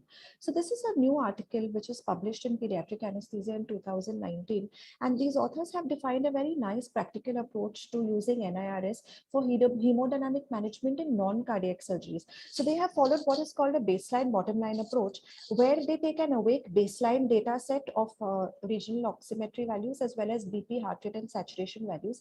And after the patient is induced, again, they repeat values. So post-induction, you would expect a slightly higher than baseline value because of anesthesia-induced vasodilatation. And after that, it will slowly again decrease. So if at any time point it approaches baseline or it goes lower than baseline, that is what they consider as an ominous sign, and they check and they adjust the contributing variables like the blood pressure, PaCO2, heart rate, and saturation. I'll move on to the oxygen reserve index. So the use of intraoperative pulse oximetry has enhanced hypoxia detection, but saturation may still be reported as 98%, and the arterial pressure may be, it may be 80 to 90 millimeters of mercury, but it may still be as low as 70 millimeters of mercury also at an SpO2 of 98%.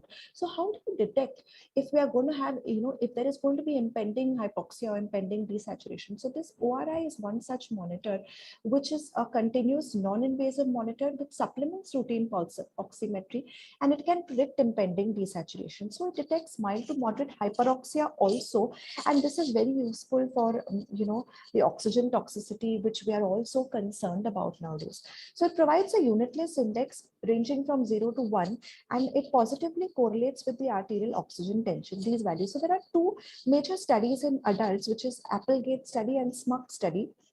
And they have actually given values, for ORI which correlate with PO2 values, but we do not have any published literature in the pediatric population. In our center, we have an ongoing study where we are trying to study the relation between ORI values and PO2 values. So I'll just explain this. You can see this is the partial pressure of oxygen, and these are your oxygen saturation values here. And when PO2 is between 80 to 100, this is the normoxic range, you will get an oxygen saturation of around, between 92 to 98%. Less than 92, there will be hypoxia, and you can detect that on your routine pulse oximetry as well. Now, what happens is when your PA2 goes above 100, here and between 100 to 200, this is the best range in which ORI detects values.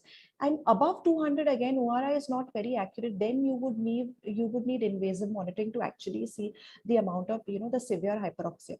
So Applegate, in his study, he had shown that when ORI values were over 0.24, the PO2 was in this 100 range, and when ORI values went above 0.55, the PO2 was in this 150 range. So if you know these values, you can titrate your oxygen levels, and more or less whether the patient is having severe hyperoxia or trending towards hyperoxia or trending towards hypoxia.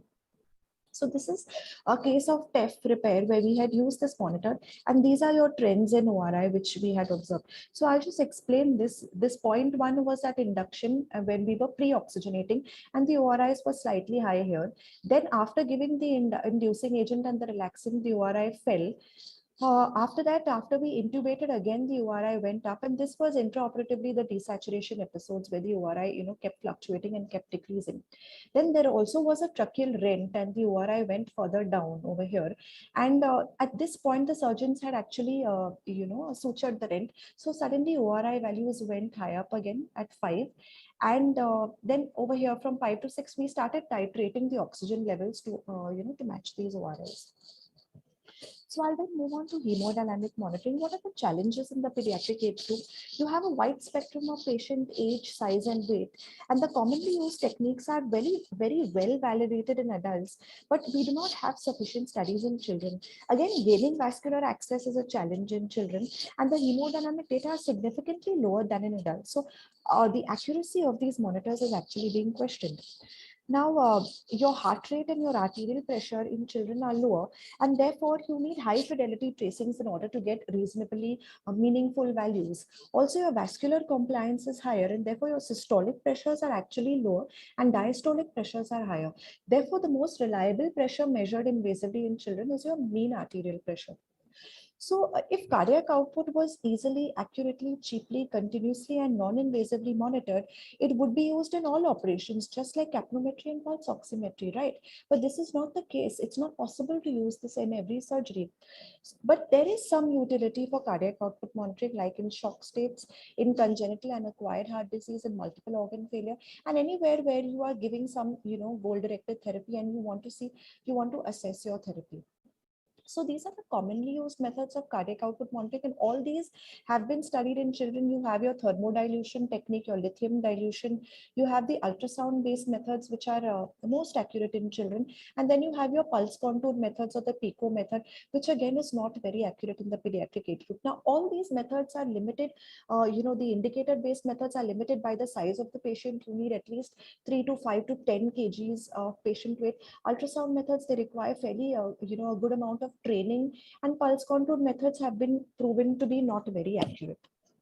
So the ultrasound-based methods are your TE and your transesophageal Doppler, where you actually calculate the velocity time integral against the across the aortic root, and that is the most accurate. And the respiratory variation in this aortic peak flow velocity has been reported to be the most accurate for cardiac output monitoring in children.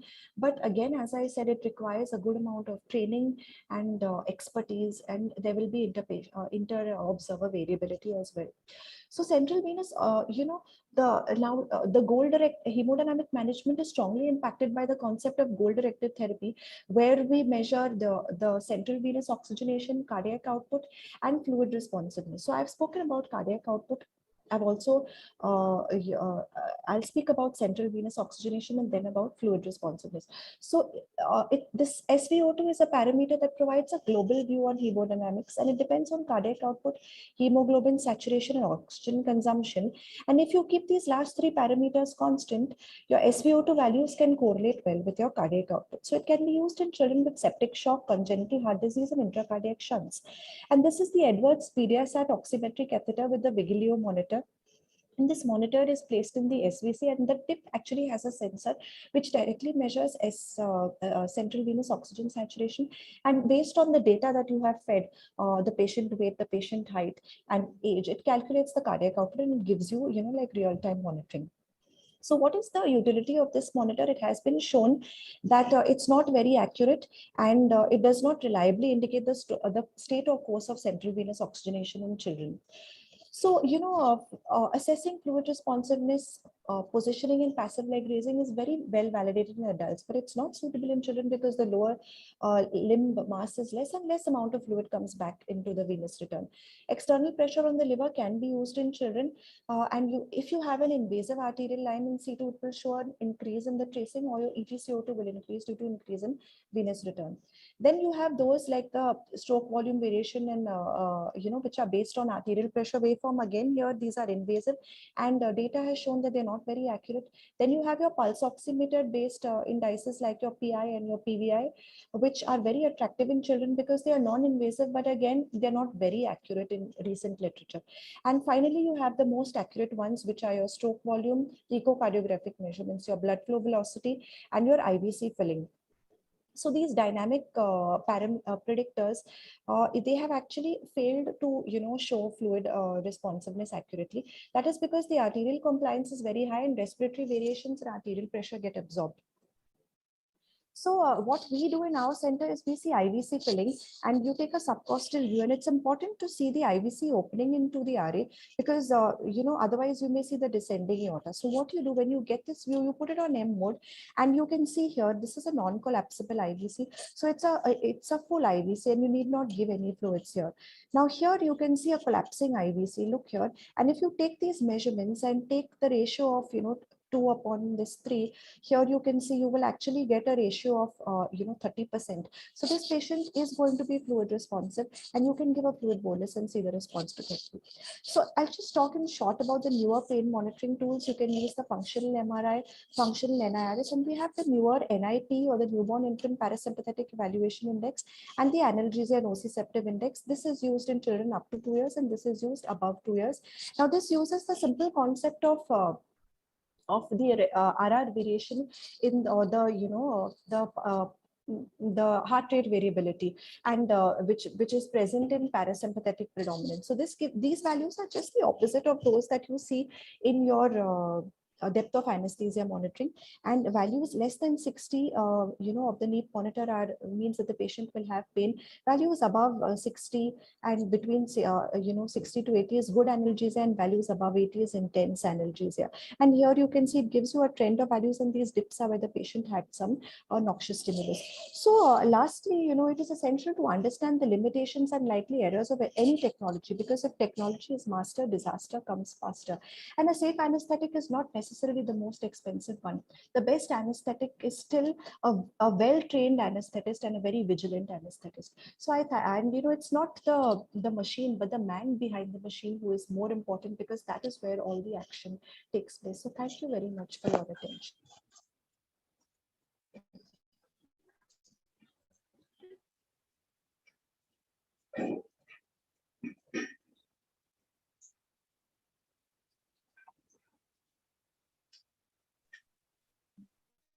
Thank you, Dr. Red.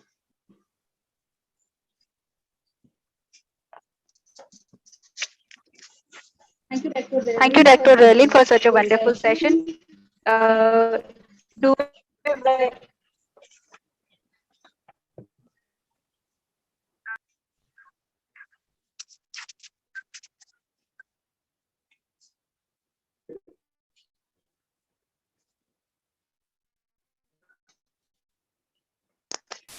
Do we have any questions from the audience?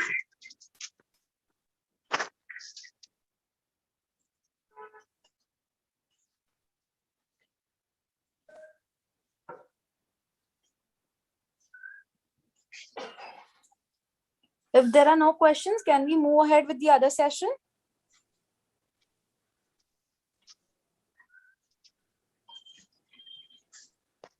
Mona, you have to answer yourself. Please move on. Okay. So our next speaker is Dr. Shweta Salgaonkar, ma'am. She's a professor at SAIT GSMC. She's a consultant pain physician and in charge of the maxillofacial anesthesia, reconstruction, and vascular surgery.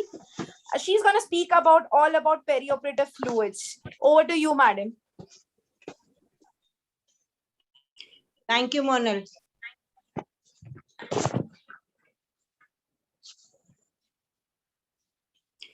Good morning, all. Wish you all very happy Dashera. More power to anesthesiologists. I am pleased to see so many of our anesthesia community and other community members coming together to celebrate World Anesthesia Day by engaging in this academic endeavor. I'm going to discuss all about perioperative fluids today, and the talk will include what are the IV fluids, what are the types and composition of fluids, what is their effect on vascular system and homeostasis, what is the literature evidence along with some recommendations. Fluids are drugs. Intravenous fluids are considered as drugs with dose recommendations, indications, contraindications, side effects. They are registered thus as pharmaceutical products. What is the goal of IV fluid administration? Well, they are administered to restore and maintain the central euvolumia, perfusion pressure, so as to maintain cardiac output and tissue blood flow. They are also used to restore and maintain the tissue and fluid electrolyte balance so as to avoid salt and water excess, and this is going to facilitate the tissue oxygen delivery. They are also used to infuse drugs. Achieving optimal IV fluid therapy should improve the perioperative outcome, and it is used as a key component in many perioperative guidelines. This avoids unnecessary preoperative fasting consequences and fluid-related morbidity, and the institution of goal-directed fluid therapy rationalizes the perioperative fluids use. What are the types of fluids? Well, crystalloids and colloids are the basic types of IV fluids. The unbalanced crystalloids or the fluids are the ones that contain higher chloride concentrations, while in balanced solutions, the chlorides are partially replaced with alternative anions like potassium, and they are in the range of 4 to 5 millimoles per liter, which is the same as there in the extracellular fluid compartment. So we have balanced crystalloid as Ringer's lactate or Ringer's acetate and plasmalite, while unbalanced crystalloids, normal saline is an example. Balanced colloids are tetraspan, gelaspan, volulite that we know, and unbalanced colloids are the hetastarch, pentastarch, voluven, gelifizin, and human albumin 5%. Well, crystalloids are the electrolyte solutions. They are used to replace extracellular volume losses from perspiration, respiration, and urine output. They increase vascular volume and they may improve hemodynamics, but effectiveness is transient and less compared to colloids. They're classified by their composition, osmolality, and pH compared to plasma. Well, the plasma osmolality is about 285 to 295 milliosmoles per liter, as you can see it. And the normal saline, which has osmolality of 308 milliosmoles per liter, is slightly hypertonic compared to Ringer's lactate, which is slightly hypertonic with an osmolarity of 273 milliosmoles per liter. Plasmalite is the most balanced isotonic electrolyte solution with an osmolality of 295 milliosmoles per liter. Colloids are the solutions of macromolecule solutes that exert a colloid osmotic pressure across the microvascular tissue barrier, and they retain fluid in the intravascular bed. They efficiently increase the vascular volume and preload cardiac output. Thus, the tissue perfusion becomes better in volume responsive patients. Small volumes of colloid, they are equiefficacious compared to the crystalloid therapy with regards to the hemodynamic and volume restoring effects. That means colloids limit the total volumes and lead to better outcomes. Plasma osmolarity is the measure of the hydration status and determines the direction of the fluid movement within the system. Osmolarity abnormalities can lead to edema, dehydration, changes in blood pressure, seizures, or changes in intracranial pressure. IV fluids, they are used to quickly alter the plasma osmolarity and oncotic pressure in the vascular system. Albumin has a major role in plasma colloid oncotic pressure.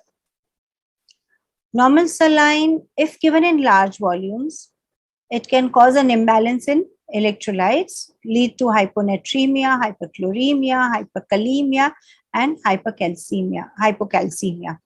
Normal saline is supraphysiological concentrations of sodium as well as chloride, 154 millimoles per liter.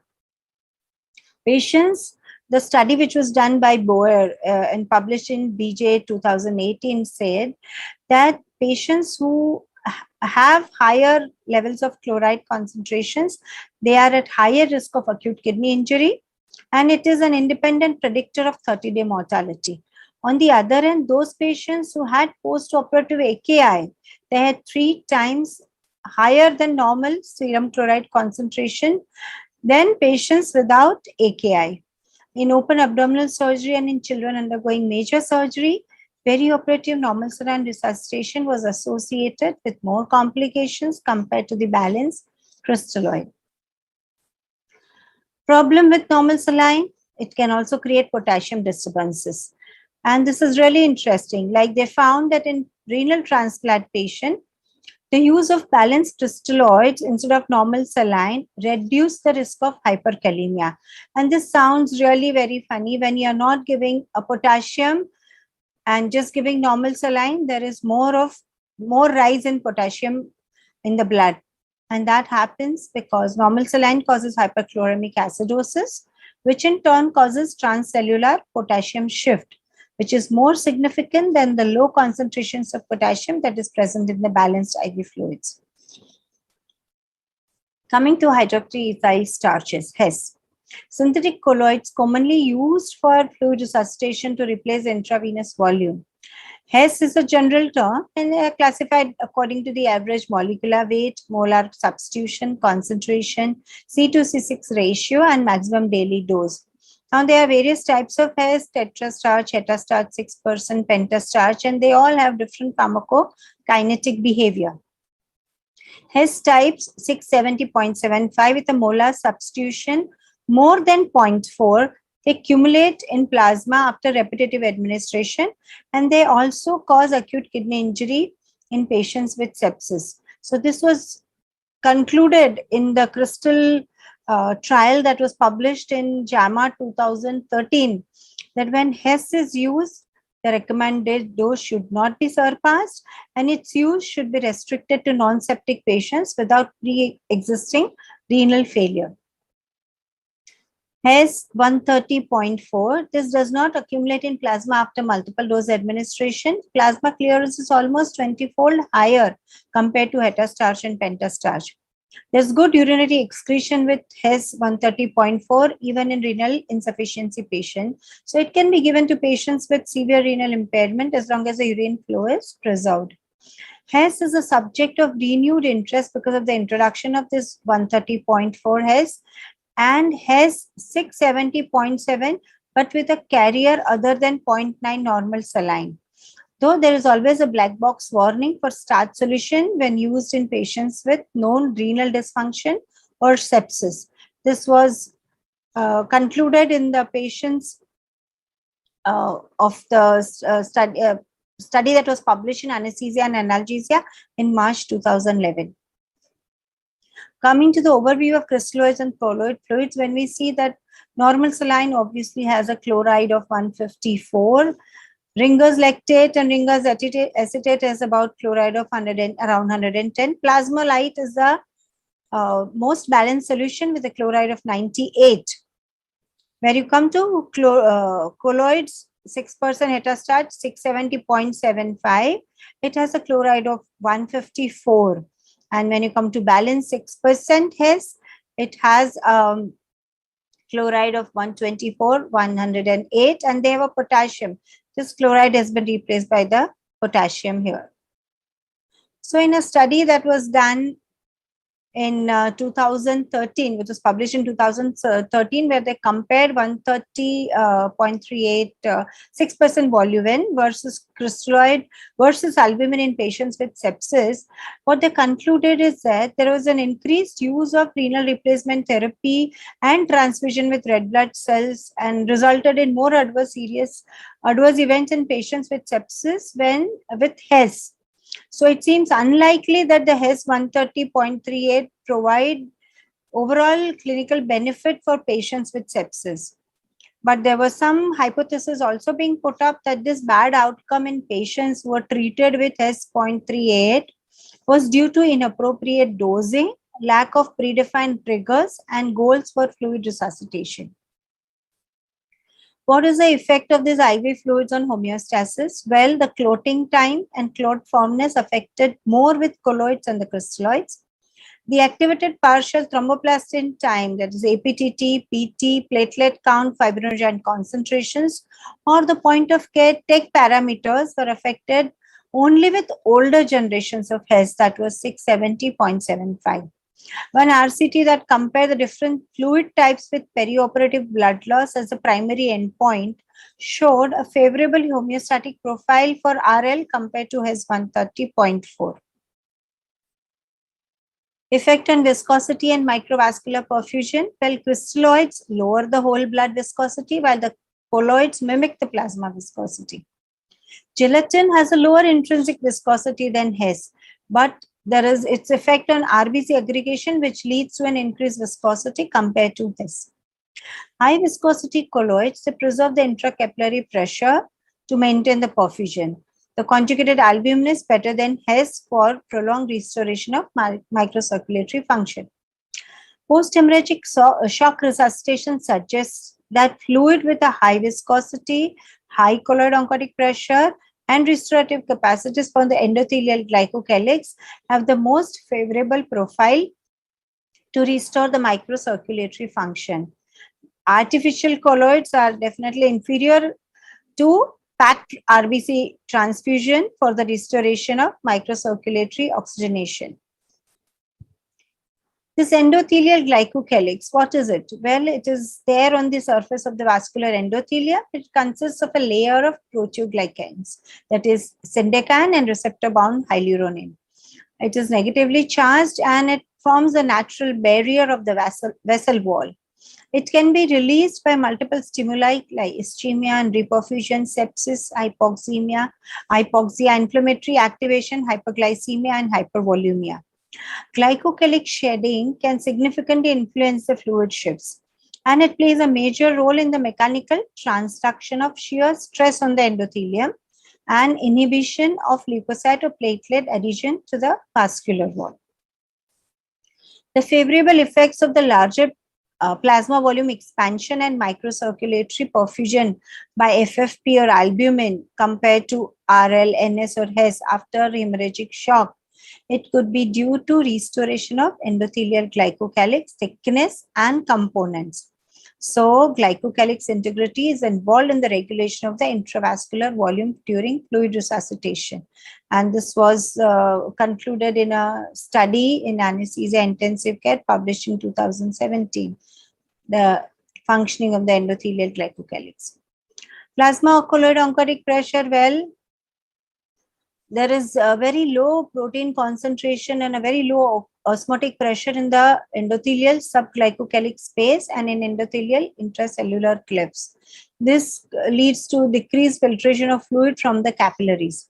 So IV fluids do influence colloid oncotic pressure and thus the fluid extravasation. Crystalloids decrease plasma colloid oncotic pressure. Albumin, gelatin, and Hess, they increase the colloid oncotic pressure and thus the intravascular volume.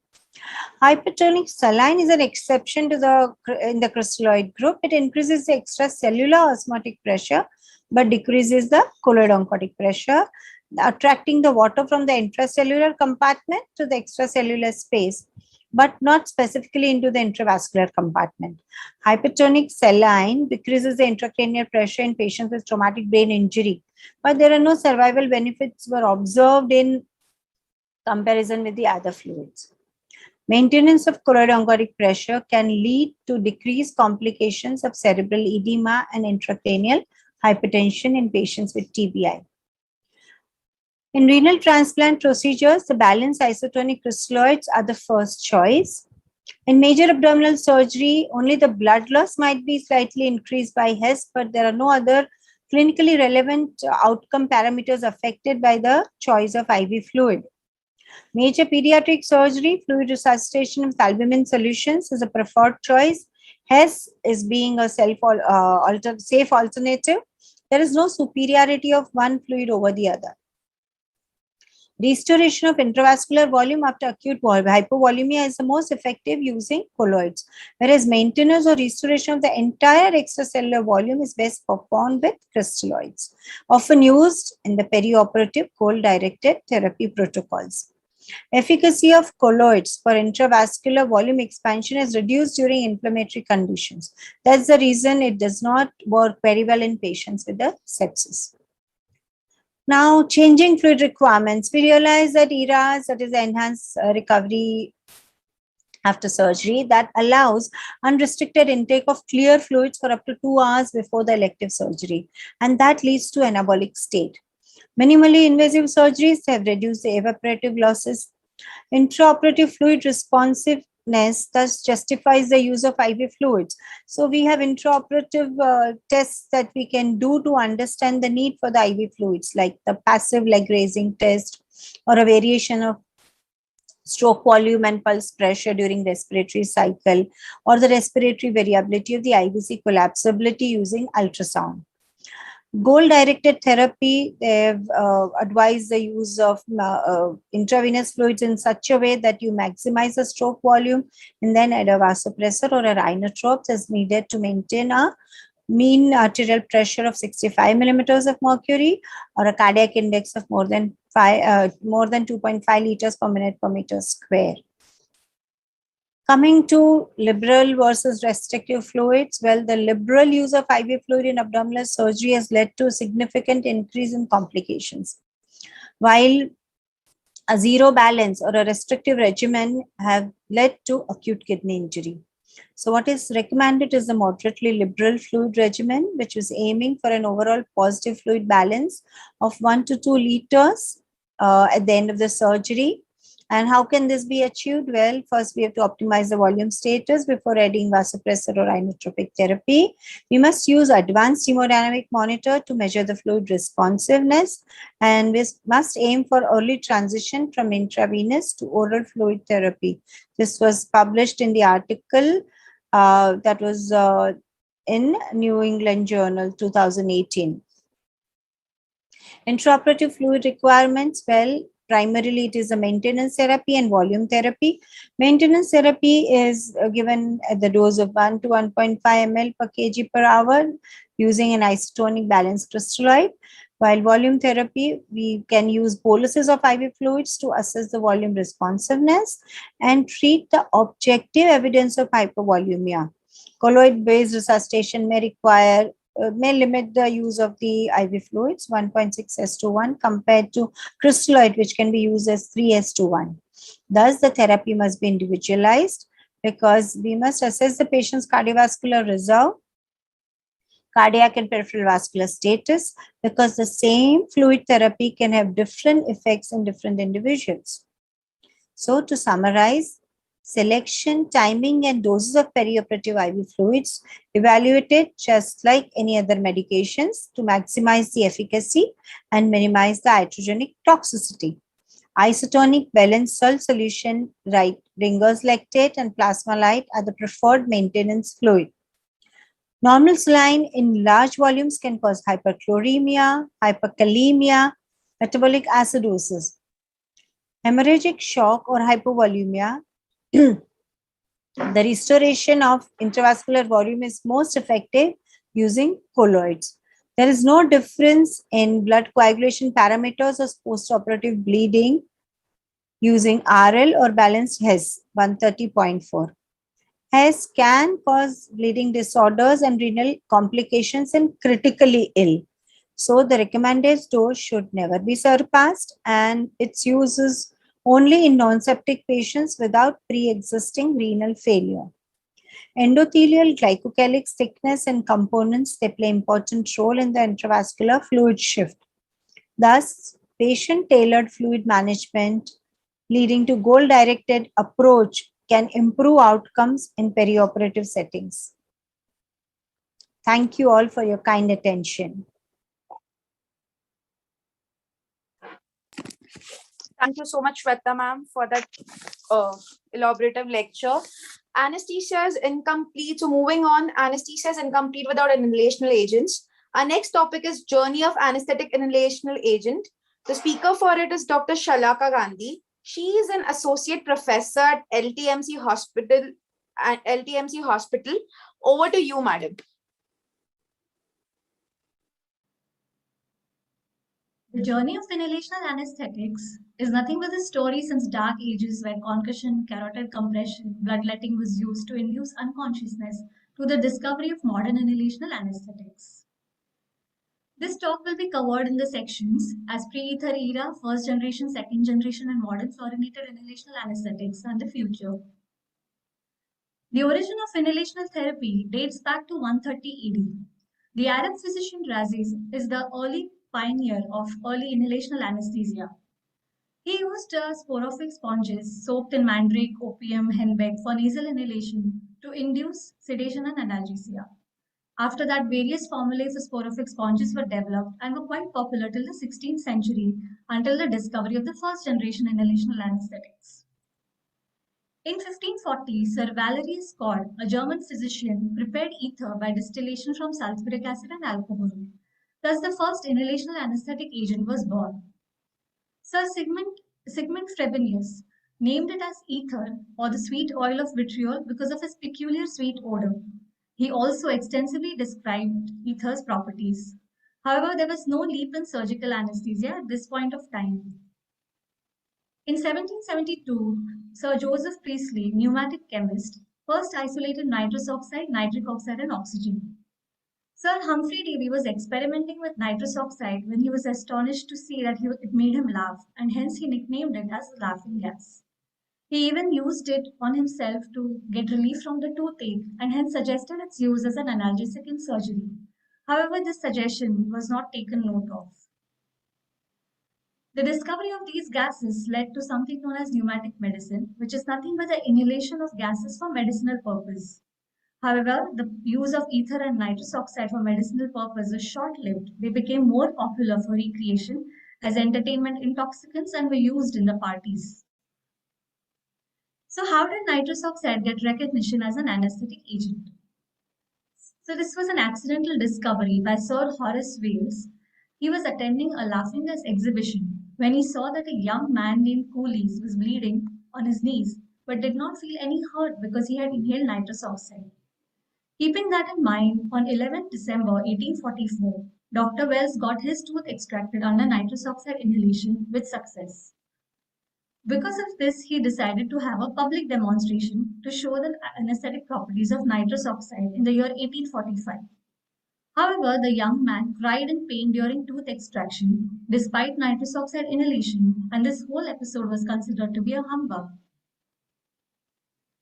After the demonstration, various studies were undertaken with nitrous oxide, which established its physiological and anesthetic properties. Studies also suggested that it be used with oxygen and air so as to prolong the anesthesia. Boothby in 1911 made a machine where nitrous oxide and oxygen could be mixed and administered to the patient in various ratios. In 1911, Dr. Mike Tunstall, an obstetric anesthetist, invented Entonox for labor analgesia and to relieve the pain from acute trauma. Dr. Crawford Williamson Long was an American surgeon who had observed the anesthetic properties of nitrous and thought that ether has the same properties. Hence, on March 30th, 1842, he administered ether with a towel for surgical anesthesia for the removal of two small tumors on the neck of a patient named James Venable. Long did not publish this case for a long time, and hence the world was still unaware of the use of ether as an anesthetic agent.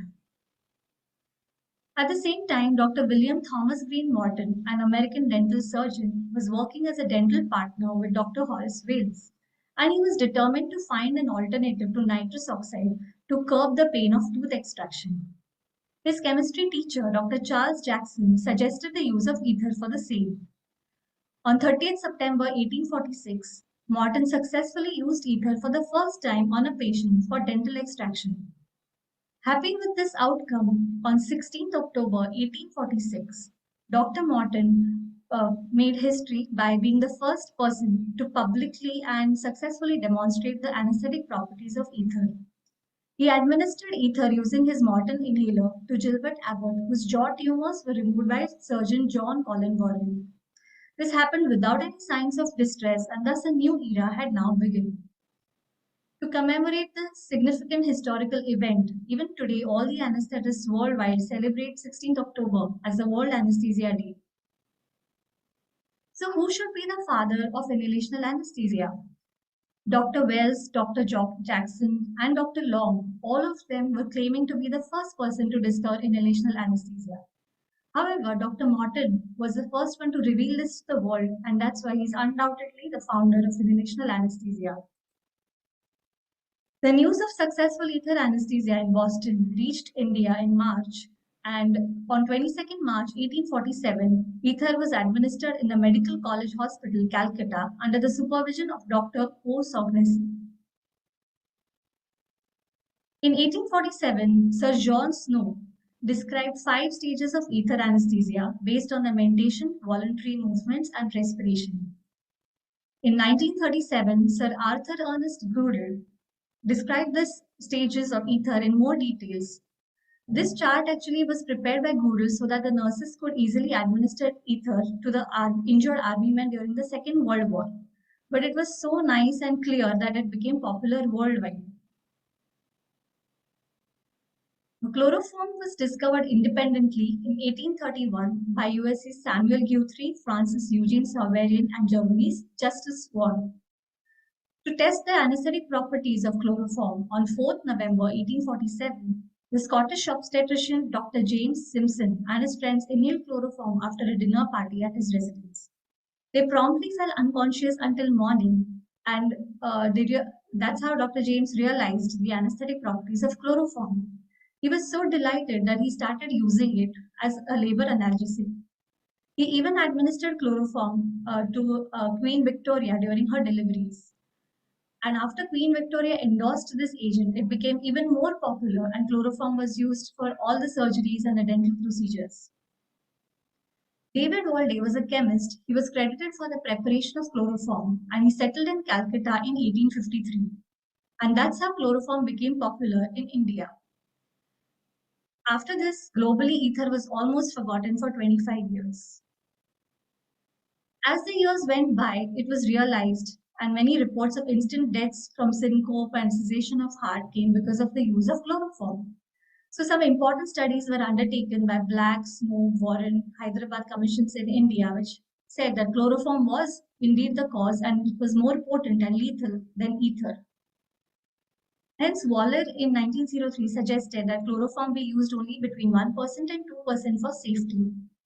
Some suggestions were also given that chloroform be mixed with ether as the ACE mixture, or induced with chloroform and then maintained with the easily manageable ether.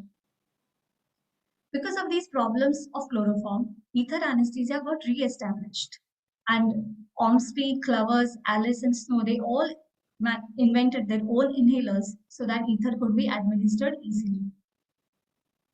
The last major development was the open or the semi-open drop anesthesia technique, where the liquid ether or chloroform is poured from the bottle over the inhaler, which is covered with the gauze pieces. So this was known as the open drop anesthesia.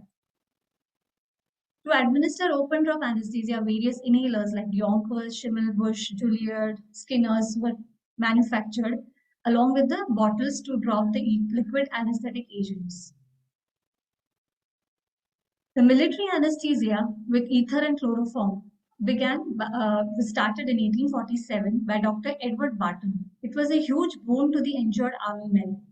The first military use of ether was in the Mexican War, and it was later on used in the Crimean and the Civil Wars.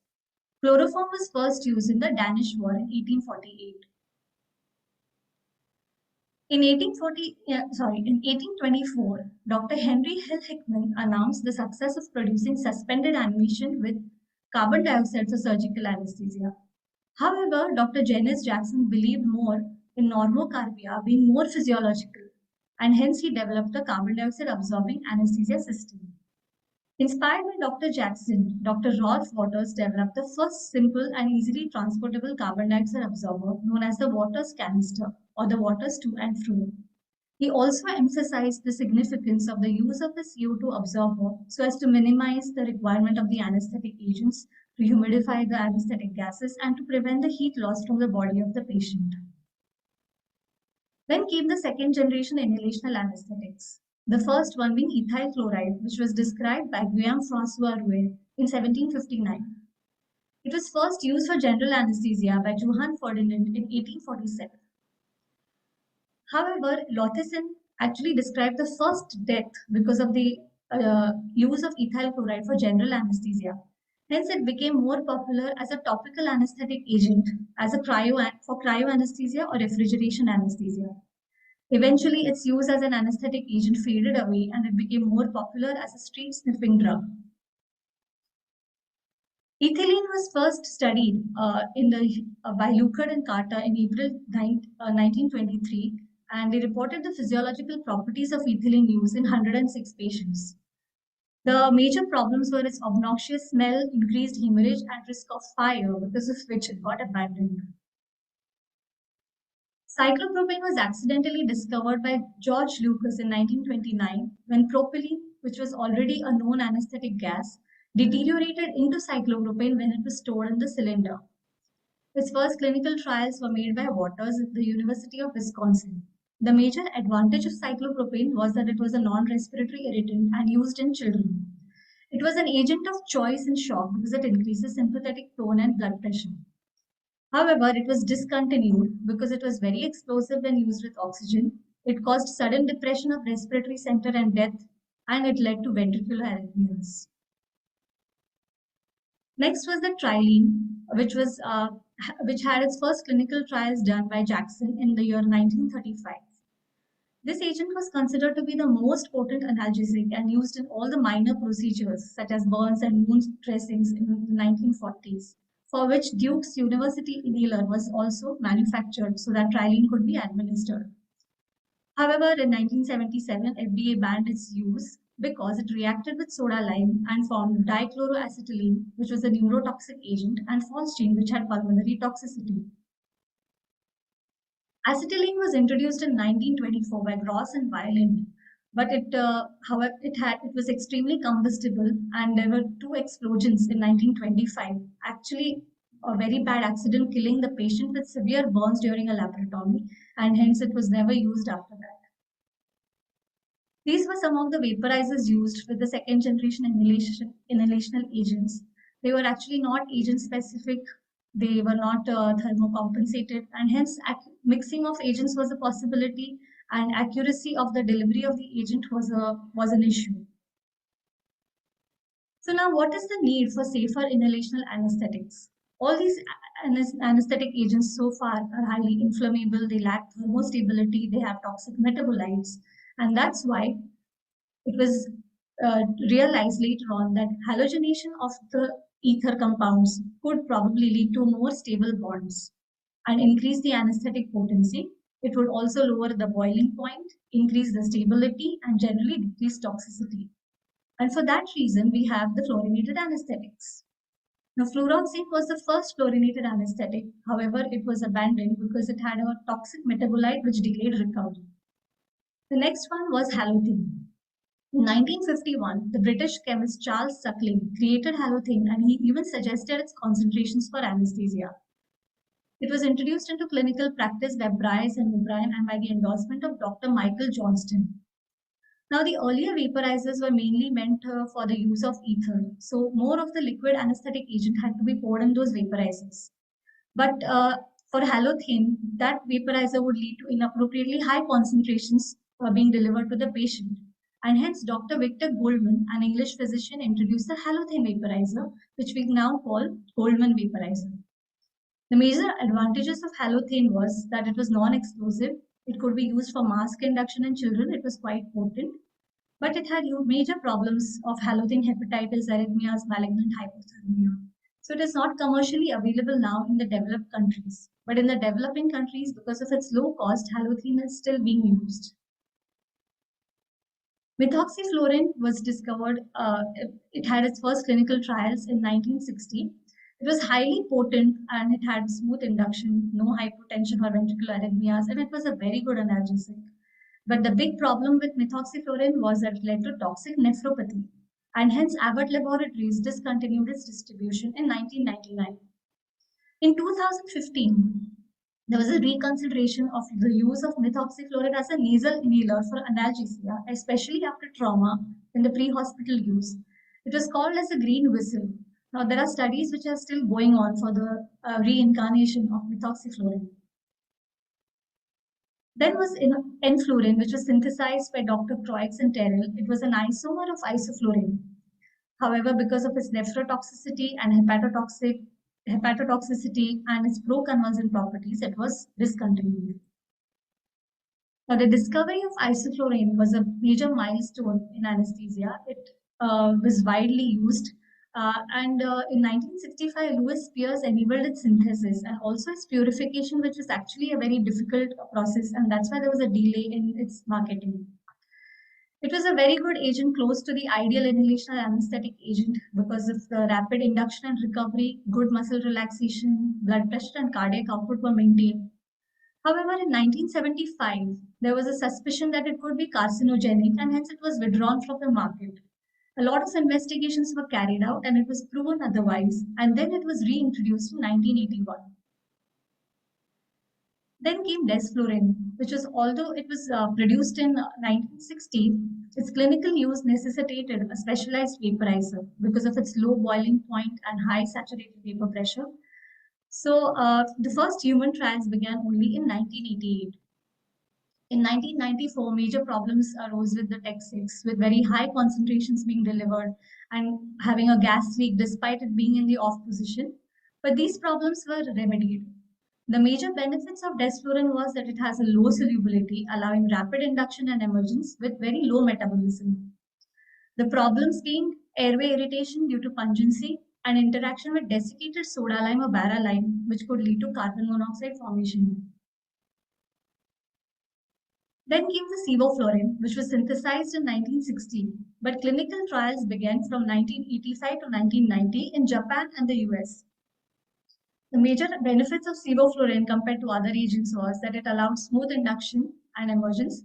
It has a pleasant odor, allowing induction of pediatric patients and very less metabolism. The concerns were fluorine release causing renal failure, but is proven otherwise now, and compound A production. All these fluorinated anesthetic agents are delivered by the agent-specific temperature-compensated vaporizers. The Tech 1 or the Fluotech 1 for halothane was manufactured by Cyprian Company in 1956, but that had a problem with the proportional valve sticking. Tech 2 Oveda halothane vaporizer, which was launched in 1959, was the first modern precision agent-specific vaporizer that was widely accepted. After that, there were a series of Tech vaporizers up to Tech 7 and Tech 6 being the specialized one for desflurane. So they allow accurate concentrations of the anesthetic agent being delivered to the patient. Let's look at the brief history of the origin of MAC and potency. In 1965, Dr. Edmund Egger developed the modern concept of MAC, which is the standard of inhaled anesthetic potency. Egger also described the relation of MAC with age, and he described the context-sensitive decrement times of the inhalational agents, and he introduced a few concepts of uptake and distribution. In 1899, first theories about the mechanisms of action of inhalational anesthetics was published by Meyer and Overton. They said that the potency of the anesthetic agent increases as its liposolubility increases. To summarize, if we see the anesthetic agents that were used in the past had a lot of problems. The currently used are the nitrous oxide, isoflurane, desflurane, sevoflurane. Isoflurane, desflurane, sevoflurane have very less metabolism in the body and hence they are not much organotoxic. But what about nitrous oxide? Is it time for decommissioning it? Should we withdraw nitrous oxide or continue using it is a problem? Is a big question mark. The problem with nitrous oxide is that it causes inhibition of vitamin B12, which is a cofactor required for the activation of methionine synthetase. And hence it leads to megaloblastic anemia, myelinopathies, raised homocysteine levels, which is again a risk factor for cardiovascular system. It causes postoperative nausea, vomiting, expansion of air-filled spaces, and it can have a role in the development of cognitive disease. Other important problem with these anesthetic agents is the environmental impact that they can cause the ozone layer depletion. So what is this GWP? It is nothing but the measure of how much a given mass of greenhouse gas contributes to global warming over a specified period of time. So this is a table showing GWP for 20 years, along with the lifetime of the anesthetic agents. If we see that desflurane has got a maximum GWP of 3,740, nitrous oxide has a long lifetime. So nitrous oxide and desflurane are major greenhouse gases which we are using. So how can we prevent them from having any environmental impact? We can avoid high flows, use nitrous oxide and desflurane only in indicated cases, maybe have photochemical anesthetic waste gas destruction system or an anesthetic conservating device in the future, or maybe use inert gases for the future as inhalational anesthetics. Now, inert gases, also known as noble gases, the first one was xenon, which was discovered by Ramsay and Travers by fractional distillation of air in 1898. It was used first in 1951 for general anesthesia by Cullen and Gross in an 81-year-old man for orchidectomy, and it was successful. The major advantages of xenon were that it has rapid induction and recovery with stable hemodynamics. It is organoprotective, safe in children, and not a greenhouse gas. Major problems that it is very expensive, and development of anesthesia systems and rotameters to deliver xenon is still ongoing. Argon is another agent which is neuroprotective, but it has no hypnosis. But it is readily available and cheap. So, what are the future drivers for the development of more inhaled anesthetics? First is the consideration of the pediatric neurotoxicity, the emergence delirium which is caused by the current anesthetic agents, the cancer outcomes, the post-operative cognitive dysfunction, and maybe we should have a closed circuit anesthesia machine to allow the application of xenon and make it more cost effective. Thank you so much. Thank you, ma'am, for such a wonderful lecture. Now we'll be moving to the oration.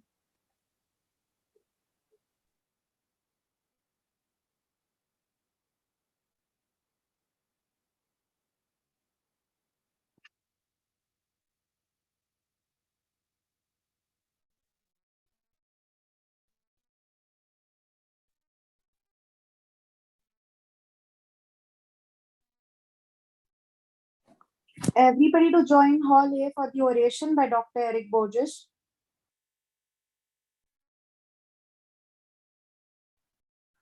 Dr. Abhilasha, you can please make the announcement, or Dr. Monal to resume after the session oration. The next pending session will be resumed after the oration. So we'll be now moving to Hall A for the oration.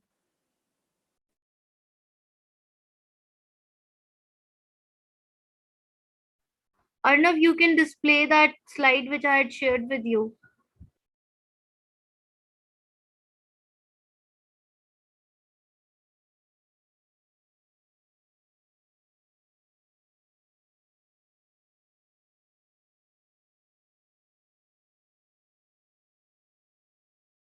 Arnav, you there?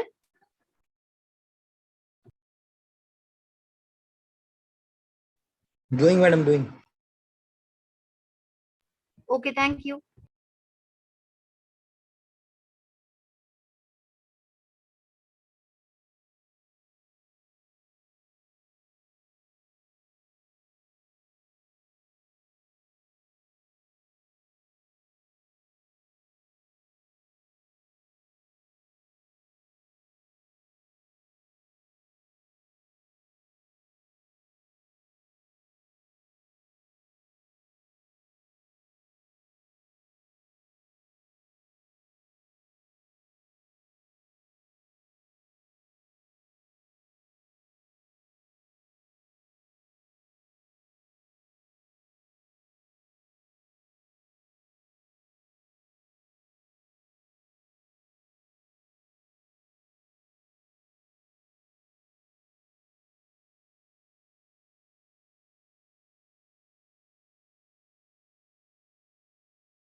Yeah,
Monal, tell me.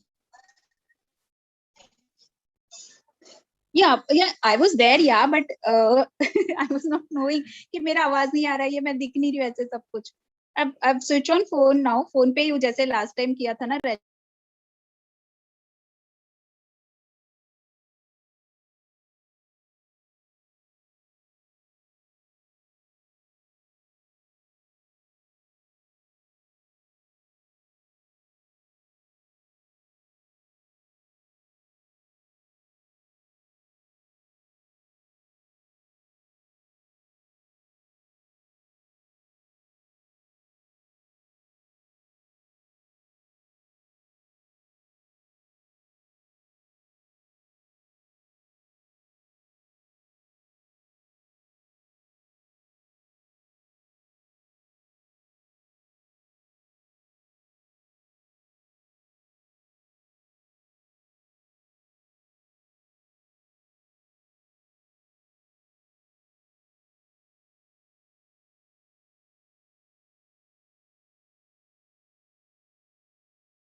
Do we start the session now?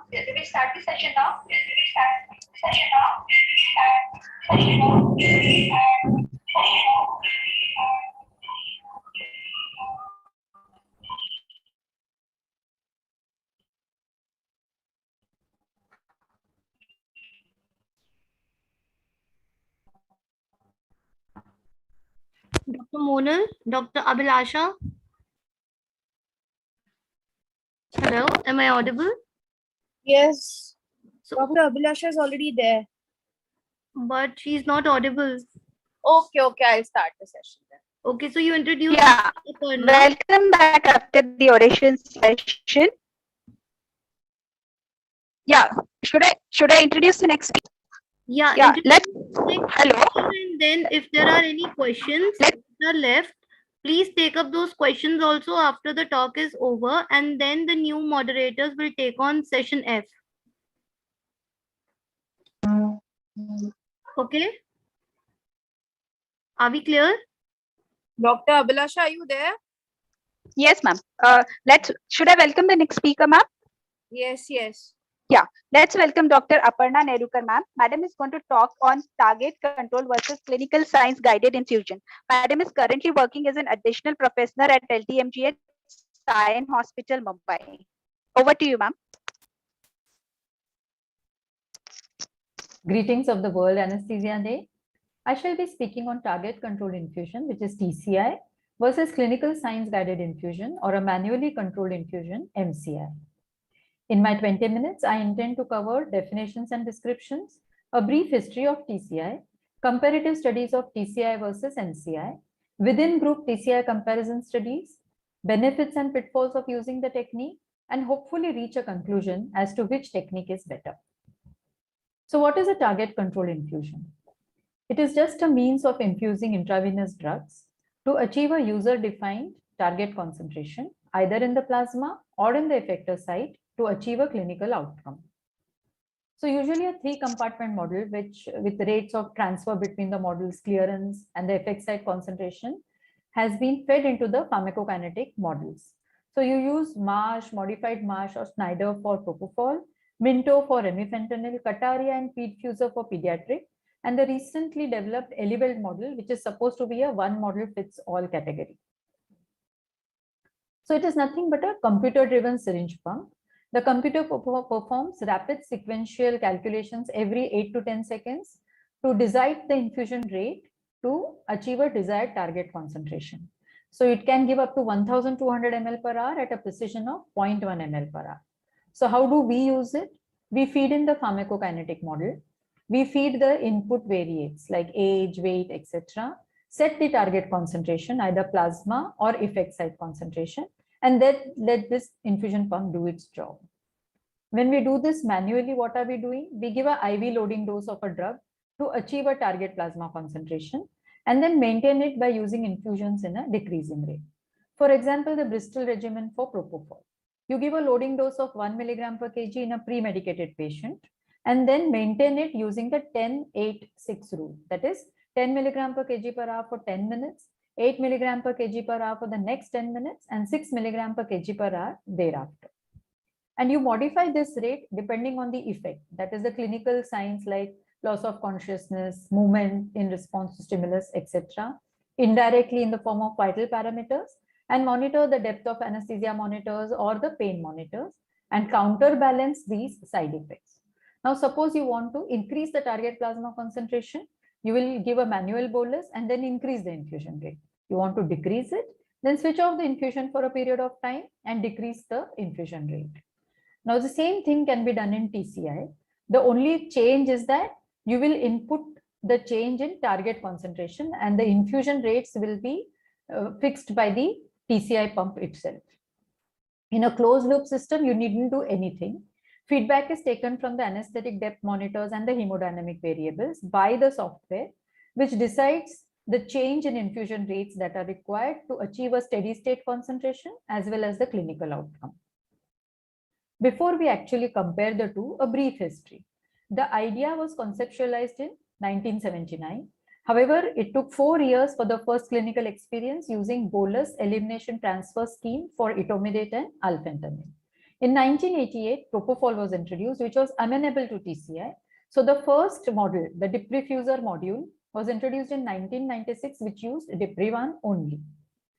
So if you wanted to use generic propofol or other drugs and other pharmacokinetic models, then you had to wait till 2002 when the open TCI systems became available, and they could target either plasma or the effect site concentration. In 2003, programmable syringe pumps were available, so you could use complex models. And 2005 onwards, closed loop studies started being performed. Offhand, you can think that you will have a better quality of anesthesia with TCI because a steady state is maintained, lesser adverse effects because there are no peaks and troughs, lesser interventions, so decreased workload on the anesthesiologist, faster recovery because you can now target the recovery concentration in the plasma, rational drug use, and reduced costs in the long run. However, the cost of TCI pumps, their availability, training that is required, ethic problems with the pharmacokinetic models, and drugs which are multitude which we need, these are all limitations for the use of TCI. However, let's look at some studies. TCI was compared with MCI in elective ENT endoscopy prospectively in 54 patients by Passett et al. They found that there were decreased movements of laryngoscopy, lesser side effects, shorter recovery with comparable propofol consumption with TCI. When BIS was used as a measure of anesthetic depth to compare TCI or MCI, they did find that the performance error and absolute performance error, which is to do with the comparison between the predicted concentration of the drug as compared to the actual concentration of the drug, wobble, that is the inter-subject variability, and divergence were all comparable. In fact, the Cochrane review did say that though higher total doses of propofol was used, fewer interventions and no clinically significant differences were found. So thus a systemic review does not provide sufficient evidence to make any firm recommendations. So closed loop TCI systems continue to be studied using various depth of anesthesia monitors in cardiac surgery, in pediatric cardiac surgery, etc. In fact, dual loops were used where propofol and remifentanil were simultaneously controlled using this proportional integral derivative controller.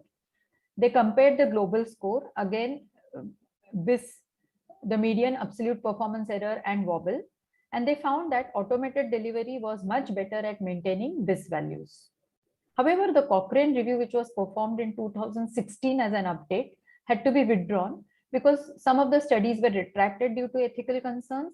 Also, there were possible errors in the conversion of dose. Other studies, however, like this systemic review and meta-analysis of closed loop systems, which included not only anesthesia drug delivery systems, but also diabetes mellitus patients in whom insulin was used to control glucose, and weaning from mechanical ventilation was compared. And they compared the percentage of time that the control variable remains actually controlled. They concluded that automated systems are better. There is significant decrease of overshooting and undershooting, but as you can see, the heterogeneity was much higher.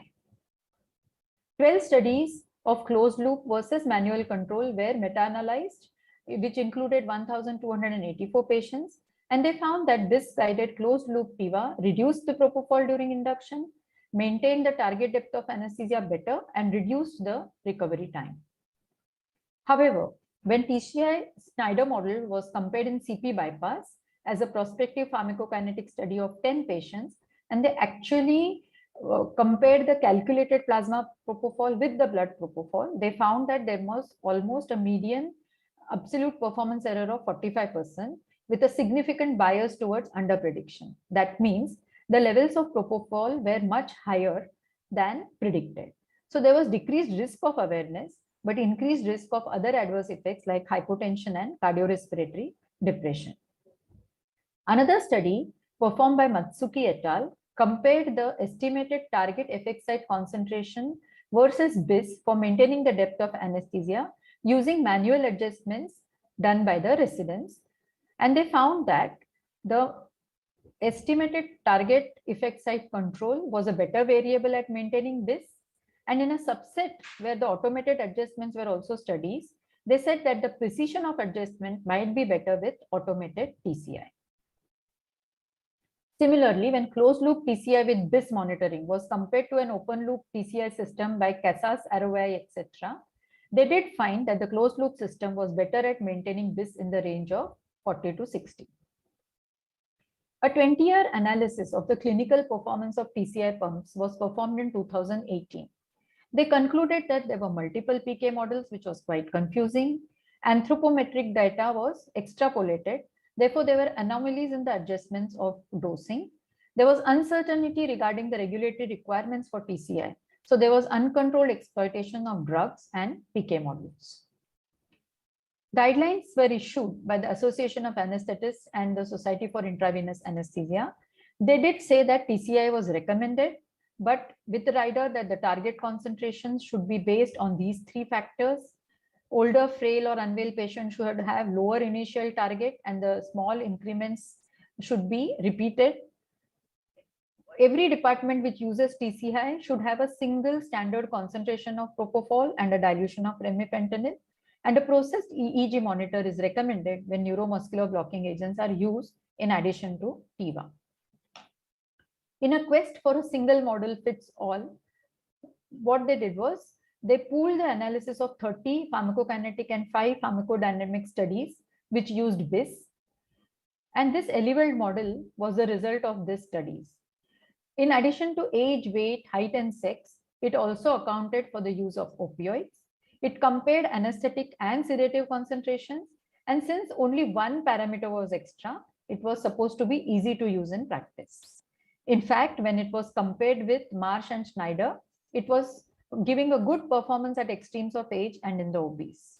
In another prospective clinical validation study, the predictive precision was found to be less than 30%. That is, its inaccuracy was less than 30% for both plasma concentrations and BIS. TCI and MCI were compared for sedation for spinal anesthesia in 2020 by Arslan et al.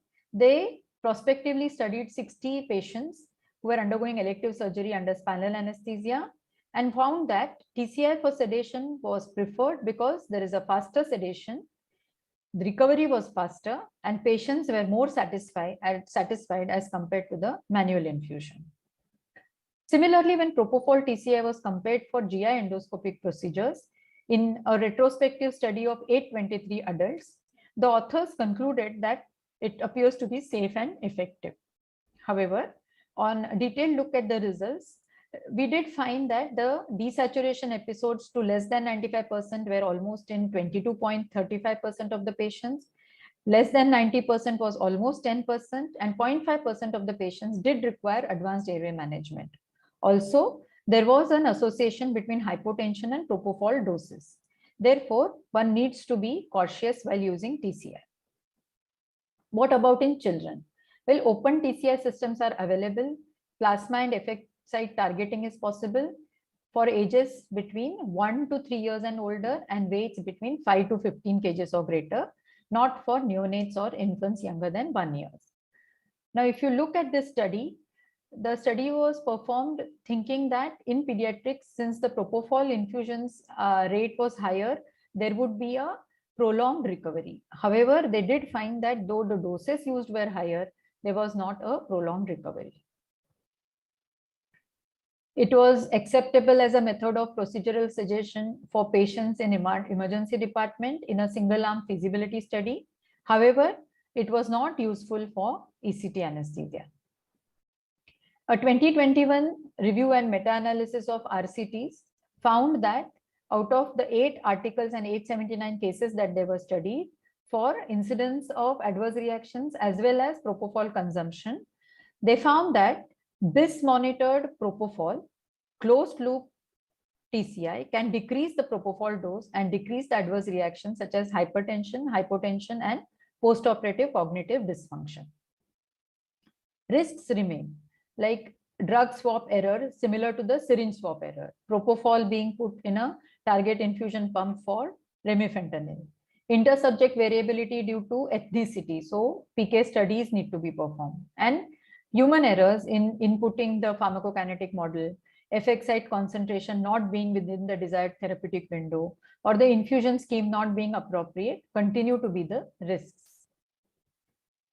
For comparison in ethnic populations, Chinese, Malays, and Indians in Malaysia and Caucasians in Italy were compared. They did find that propofol consumption was significantly lower in Indians, and recovery of Indians was also much slower. Effect site concentration for achieving LOC was studied in spine surgical patients with using a Marsh model open TCI system by Vasant et al. And they found that the mean concentration that was required was 2.34, which is much less as compared to Western data. Lower induction dosages for propofol and lower CP50 was found by Puri et al.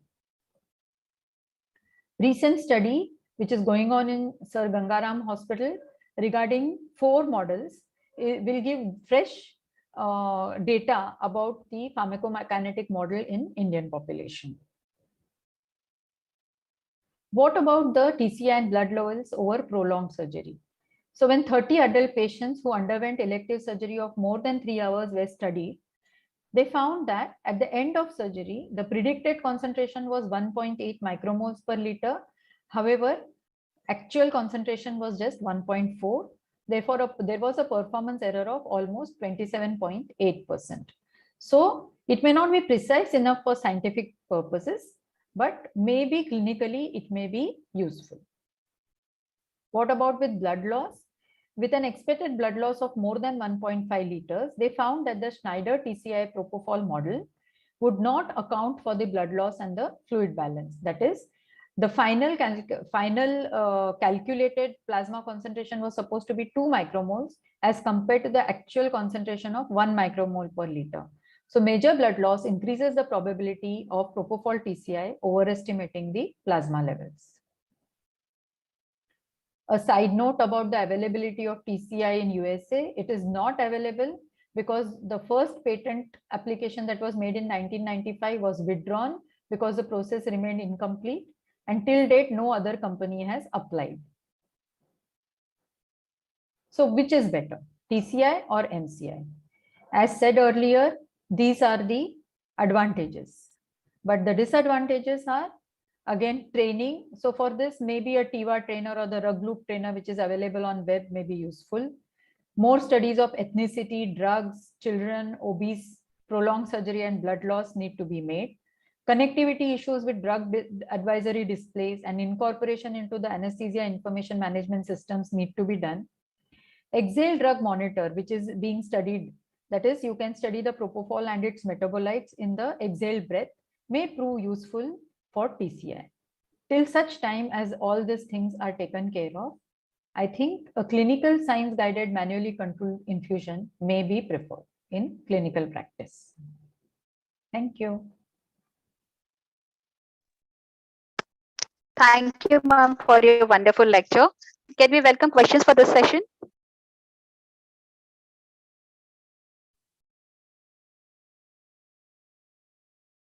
Do we have any questions? So we conclude this session and let's move on to our new session. Thank you.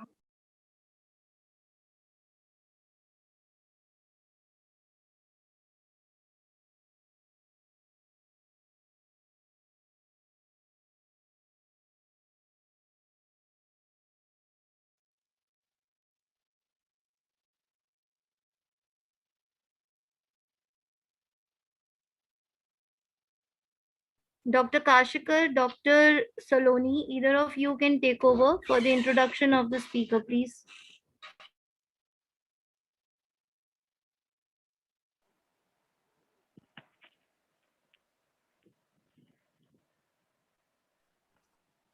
Hello, can you hear me, ma'am?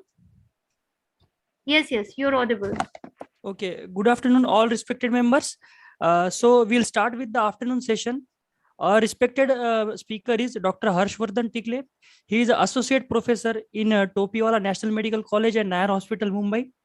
His area of interest are regional anesthesia, teaching and learning. He is currently serving as a Dean of a COVID Center in Worli. His topic will be Take Advantages in Anesthesia. Over to you, sir.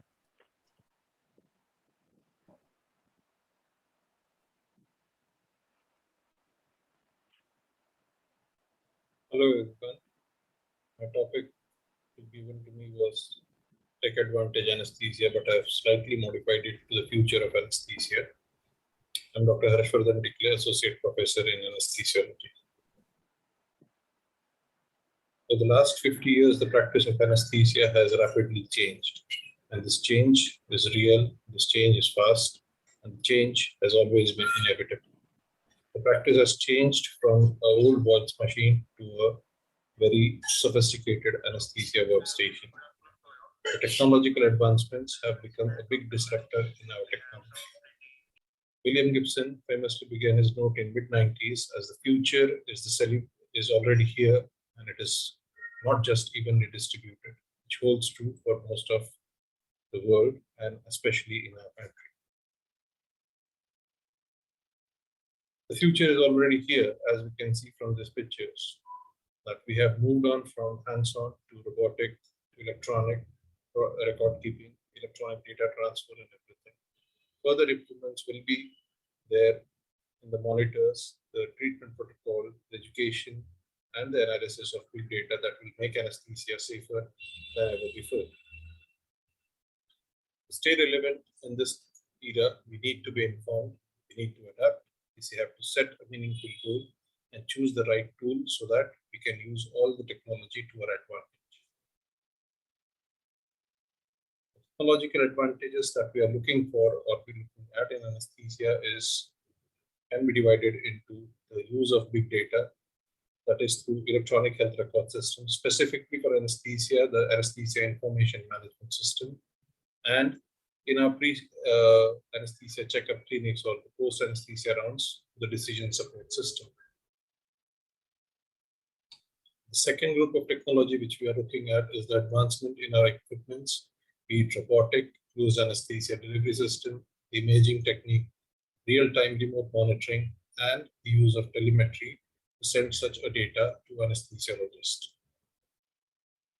Third and the most important thing which we are looking in technology is use of smart apps in the anesthesia OT, remote or distant kind of a learning for our residents, and the use of social media. Now coming to the big data management, that is anesthesia information management system and decision support making system. EHR is usually used in most of the hospitals and AIMS is a part of it. It's a sophisticated hardware and software technology which can provide solution to our day-to-day care. It enables anesthesia providers to record, view, and share the patient information and use it for our future endeavors. Now, the decision support system is a useful tool in medicine and it improves our clinical practice based on the evidence-based medicine. It allows us to it makes it possible for us to manage huge number of data while allowing the clinician to have more fruitful time with the patient and decide on the plan of anesthesia. The DSS also prompts us to make suitable changes into the plan of anesthesia that we make. Big thing is data collection. We are going from a paper-based anesthesia records to paperless anesthesia records. An example for which is a synopsis touch. It records every data of the patient that is required intraoperatively and in the post-anesthesia care unit, which can be used subsequently. The system communicates directly with your machines, monitors, infusion pumps, and other devices and chart what is relevant for the patient. As far as the equipments go, we are looking into the robotics and its use, AIMS and DSS-based artificial intelligence managed network, which will take out most of the repetitive job, which makes anesthesia sometimes dangerous. Wearable and telemetry-enabled sensors and compatible monitors will help us to monitor the patient 24/7 and give us our inputs before any mishap occurs. And lastly, the integration of all of these and interaction of all of these will make the repetitive jobs more convenient and allow us to use appropriate data for our future research. Now coming to whatever few innovations which we have in our system. The earliest one was the Kepler intubation system developed in Canada. Now, it is a robotic enhanced system where anesthesiologist would use a computer-controlled system with a joystick to intubate in difficult intubations or otherwise. Now, 11 patients were 11 patients were once put in a study, and out of that 11, all of them were able to intubate the patient in a given duration of time. Second is the Max DP or a CD assist machine, which is itself is a humanoid anesthesiologist. It's usually an automated anesthesia delivery system which has evolved over time and now measures every aspect of anesthesia, be it consciousness, muscle relaxation, pain score, and other vital signs to deliver anesthesia in a closed-loop manner. Now, second thing is sharing of this data. As you can see in both the figures, rather than sending whatever alarms are there, this gives us a holistic picture and the priorities at which the alarms will be set, and a message is sent to the anesthesiologist at a remote place or somewhere inside the hospital to take care of the collective action. The other most important aspect is point of care anesthesia. Example being the use of ultrasound. The applications of ultrasound machines have grown manifold in anesthesia, let it be a perioperative echocardiography, regional anesthesia, or central line placement. They have evolved over a point of time, so and miniaturized so that they can be used even on a smartphone or a tablet at the patient's bedside. First example for this is the artificial intelligence nerve tracking system, which has helped in delivery of regional anesthesia. It's being developed by Samsung Medicine and Intel, and it does a real-time nerve tracking so that giving regional anesthesia is simpler for the anesthesiologist. Now coming to the next advancement, which is next generation biosensors and monitors. Now, these are evolved from a continuous alarm system which will display at a certain time to continuous information system which can be given at a real time to the consultant anesthesiologist. They have advanced visual displays which give an integrated picture and can be used to change the course of anesthesia as required. We are moving beyond the so-called single sensor, single indicator technology with a single sensor and multiple indicators which can be given in the same setting. Monitors now display an integrated data graphically, and which shows what are the higher prior order system which needs to be taken care of. Next is wearable wraparound Bluetooth or Wi-Fi enabled non-invasive sensors, which are more suitable for the patient than doing any invasive procedures. These are the examples of a new generation of biosensors, and the major attributes to them are that they are modular, they are multifunctional, they are wireless, and you can remotely access those kind of monitors. Most of the next generation biosensors, as we already said, they will move from a single sensor, single display unit to a modular based system. Like in CNS, you can have BIS score, analgo score. In CVS, you can have all the parameters of cardiovascular system, whether direct or indirectly measured through various other specialized equipments. Same is with the respiratory system module, moving away from the rather routine saturation, tidal volume, respiratory rate, CO2. We will get the fractional inspired alveolar concentration of oxygen, the vapor anesthesia, to the respiratory mechanics, the gas exchange status, and the depth in one interface. Remote sensing of all the data and moving it and use of it can be clearly seen in this program, which is organized by the Defense Research Advanced Program Agency of America, which uses a WASH program, which is Warfighter Analytic using a smartphone for help. Now, it usually senses all the actions of an army personnel on the field so that it can detect its physiological and cognitive symptoms. And this will be the same when all the symptoms will be sent to you directly through telemetry from a handheld device for the patient in real time. Coming to the next big thing in anesthesia is the use of smartphone and its application for anesthesia providers. We all know that smartphones are become indispensable and they have added to the new dimensions of medical care and delivery and the knowledge sharing. The advantage is that they are 24/7 available and they are really versatile in the different modalities. They also help us in interactive group learning, experience sharing, and use as a bedside portable devices.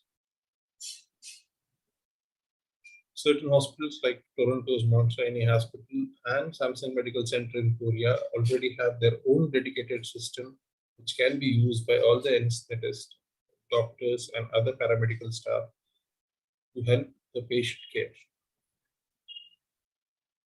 Now, certain medical apps are used by most of us, and commonly they can be segregated into medical calculator apps, the drug reference apps, journal apps, the textbook reference apps, and the interactive learning apps.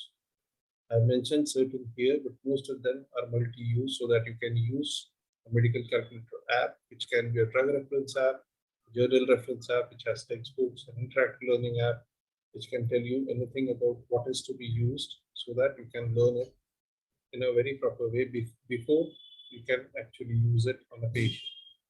Medical apps also can be used for simulation, and the student or the anesthetist can learn a procedure in a simulated environment before he actually uses it on the patient. Now, there are specific apps for the anesthesiologist which are available. I have mentioned a few. The best would be anesthesiologist for airway infraction, should be an airway, larynx, an ABG Evolve, nerve block app by Nysora, Atlas of ultrasound anesthesia, so you can understand what you really see when you're using a USG machine. Infusions, which give you all the calculated doses of infusion and how they are to be given. And for anesthesia, at least something which is called an IT one. Social media can again be used for either learning or dissemination of knowledge on a huge or a large group.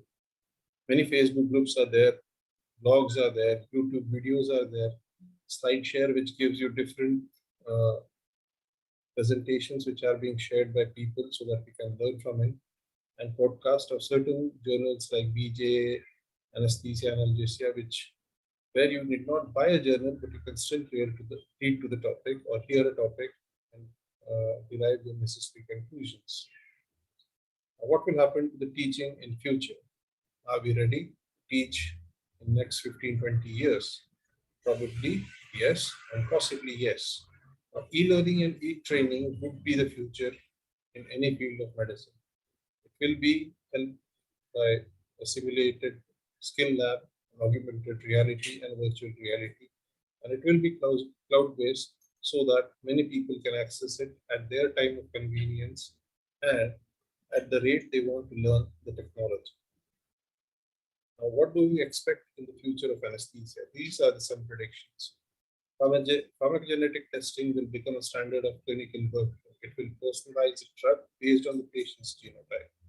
Non-invasive cardiac output measurement will become just another routine rather than putting whatever invasive catheters or invasive monitors which we use in the patient. Preoperative testing will be performed by virtual clinics by a cognitive assistant.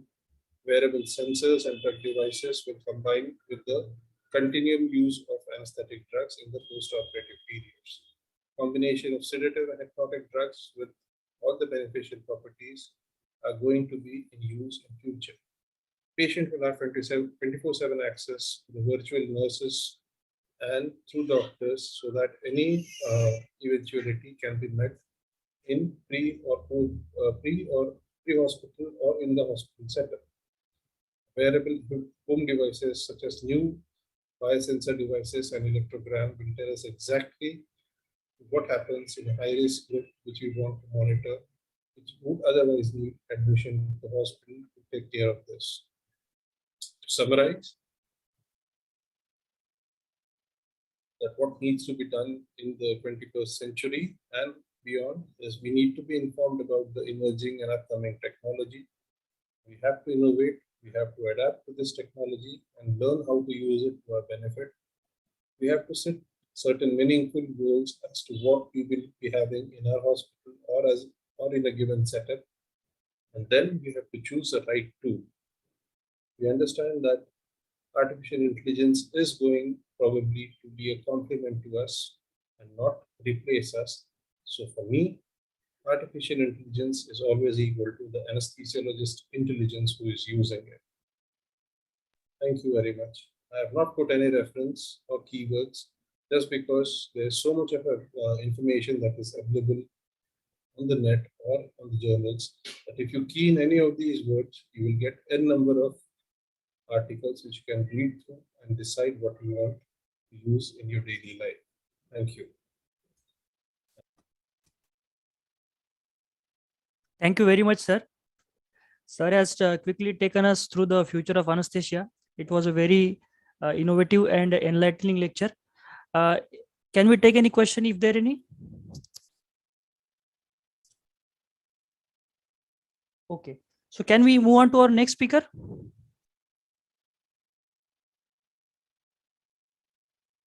Hello? Hello? Hello, can you hear me?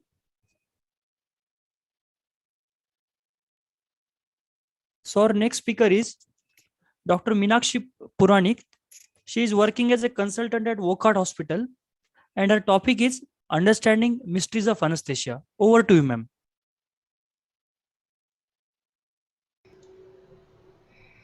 Today I'm going to speak on understanding of mysteries of anesthesia. What is mystery? Mystery is a thing that you cannot understand or explain. Anesthesia is one of the biggest mysteries of neuroscience despite being used every day for more than 150 years. The molecular mechanism by which general anesthetics produce their effect is still unclear. The mechanism of anesthesia may be related to how we sleep, the nature of consciousness, and conditions related to these states. Consciousness has been one of the great mysteries of life. So, isn't surprising as we still don't understand the consciousness. So, how can we comprehend its disappearance? Now, this painting shows the first surgery done under ether anesthesia, hence it is a memorable. What is anesthesia? Anesthesia is a pharmacologically induced reversible coma. Under anesthesia, patient lose awareness, memory, pain perception, and ability to move. This is nothing but the triad of anesthesia, which includes unconsciousness, analgesia, and immobility. We can influence each of these changes in different ways by varying types of drugs used and the dosages of drugs used. Now this diagram shows the stages of anesthesia and are compared with what they are equivalent to. Coming to the stages of anesthesia, in lightheadedness is broadly equivalent to being drunk. And the unconsciousness, where there is failure to respond to command, is equivalent to sleep. And in unconsciousness, where there is failure to respond to pain, where one may need mechanical ventilation to maintain breathing, is compared with that of unconsciousness. Now, there are various theories abound put forth for describing the mechanism of action of general anesthetics. First is the lipid solubility anesthetic potency correlation. It is also known as Mayer-Overton correlation. Then came overdated lipid hypothesis of general anesthetic action. Then there were objections to this outdated lipid hypothesis. Then came the modern lipid hypothesis. The next was the membrane protein hypothesis of general anesthetic action. This is the most accepted theory. Then was the microtubule quantum vibration theory of anesthetic action. Now coming to each of them, in lipid solubility anesthetic potency correlation. The non-specific mechanism of general anesthetic action was first described by von Bibra and Hals in 1847. General anesthetics act by dissolving in fatty fraction of brain cells and removing fatty constituents from them, thus changing activity of brain cells and inducing anesthesia. In 1899, Mayer published the first experimental evidence of this study. He found linear relationship between the potency and partition coefficient for many anesthetic molecules. Next is the outdated lipid hypothesis of general anesthetic action. In 1947, Miller and Smith suggested the critical volume hypothesis, so-called lipid bilayer expansion hypothesis. In this, the bulky hydrophobic molecules accumulate inside the hydrophobic region of the neuronal cell membrane, causing its disruption and expansion due to volume displacement. This alters the functions of membrane ion channels, providing the anesthetic effect. The molecular volume plays an important role here. More space within the membrane is occupied by the anesthetic, greater is the anesthetic effect. Then there were certain objections to the outdated lipid hypothesis, where there were 4 weaknesses. First is the stereoisomers of anesthetic drugs. In this, physiochemical effects of stereoisomers are always identical in lipid bilayer, but in vivo, many general anesthetics differ greatly in their anesthetic potency despite similar oil-gas partition coefficient. For example, R isomer of etomidate is 10 times more potent anesthetic than its S isomer. Non-immobilizers. All general anesthetics induce immobilization through depression of spinal cord functions. Effect vanishes beyond a certain chain length. Increase in the chain length increases the lipid solubility and thereby should produce an increase in anesthetic potency. But beyond a certain chain length, anesthetic effect disappears. The temperature increases do not have any anesthetic effect. Then came the modern lipid hypothesis.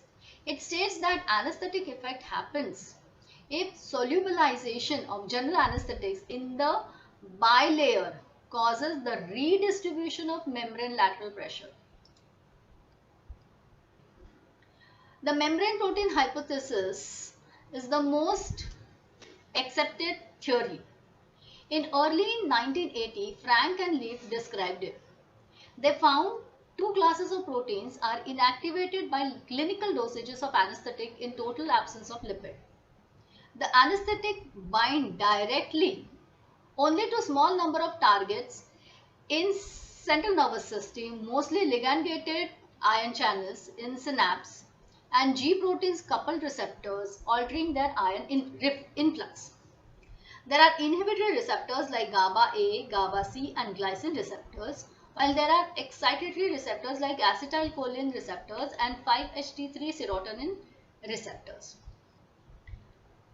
The microtubule quantum vibration theory says in this the anesthetic binds and alters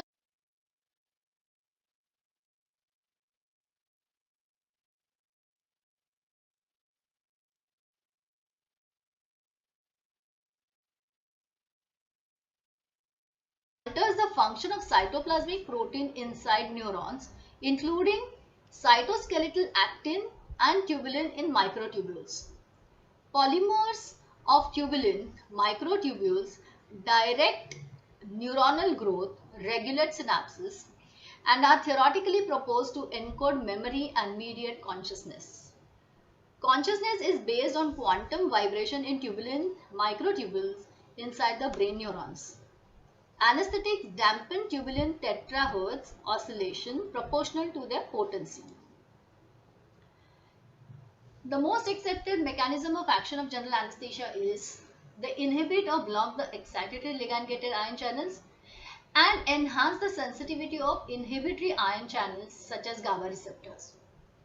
They also block the ion channels in NMDA type of glutamate receptors. Now, common beliefs are that they act on lipid membrane based on oil solubility and anesthetic potency. Second, they act on specific proteins of the cellular membranes of neuron.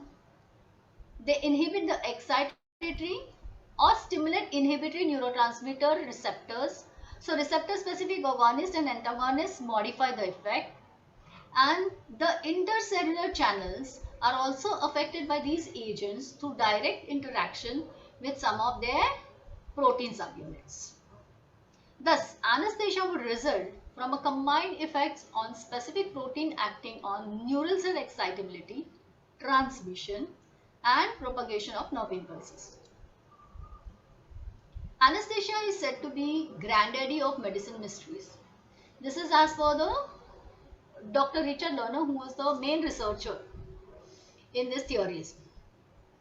To shed some light on the mystery, Dr. Lerner and colleagues used combination of nanoscale microscopy, cell studies, and experiments in fruit flies. The fruit fly is surprisingly powerful model organism in neuroscience. Now, what were the experiments done by them? They first exposed cells to chloroform and then watched what happened using a powerful microscope. They found that chloroform shifted the organization of lipid clusters in the cell membrane from tightly packed balls into highly disordered structures. As this happened, the lipid cluster also spilled its contents, including the enzyme called PLD2, that is phospholipase D2. The team tagged PLD2 with a fluorescent chemical so that they could watch it move away from the original lipid cluster. They found that the enzyme went on to activate molecules within the other lipid clusters, including potassium ion channels called TREC1. The activation of this ion channel essentially freezes neurons so that they can no longer fire action potentials. This leads to loss of consciousness. The TREC1 potassium channel releases potassium and that hyperpolarizes the nerve. It makes it more difficult to fire and just shuts it down. PLD2 is important, but not everything. To validate their findings in cells, the researchers wanted to study the same process in living animals. Thus, this is where the fruit flies come in.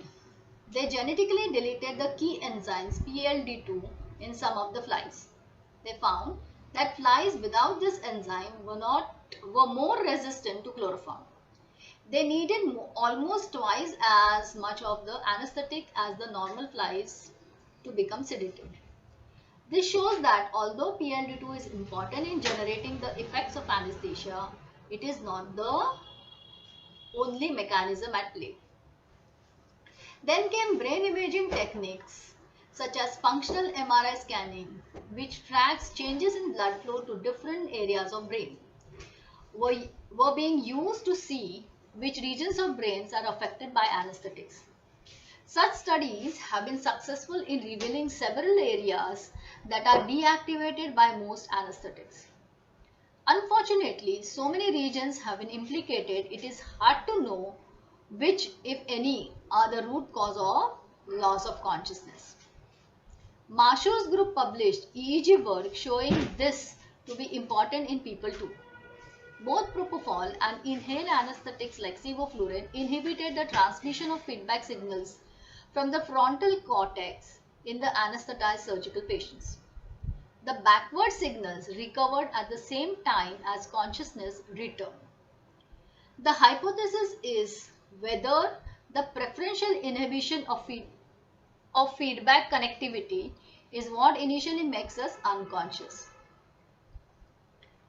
Precisely how changes in the membrane repeat generate unconsciousness has still remained a mystery. Despite the tremendous advances in science of anesthesia, after almost 200 years, we are still waiting for such a theory. until when we are still looking for the missing link between the physical substance of our brain and subjective contents of our minds. Thank you. Thank you, ma'am. Thank you for your lecture. Our next speaker will be Dr. Harshal Wagh. He is working as a consultant at Kokilaben Ambani Hospital in Mumbai. His major achievements include he was included in India Today Top Doctors in Mumbai, the Outlook magazine, and he has got multiple publication in national as well as international publications. Over to you, sir.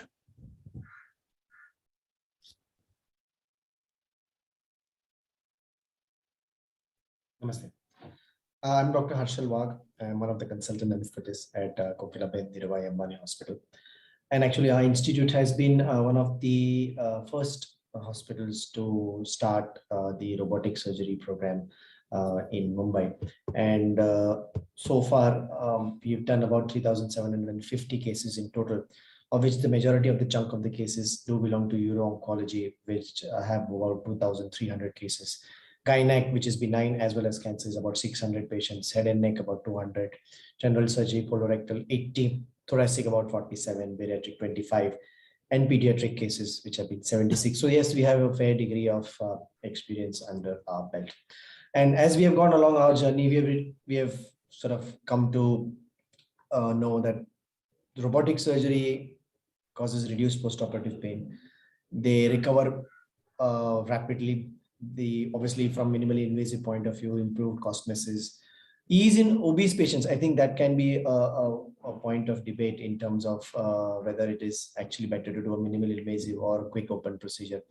Patient satisfaction is high, shorter hospital stay, and the institutes that have a new program will realize that as the program progresses, the operative times are actually no longer different than for a non-robotic procedure.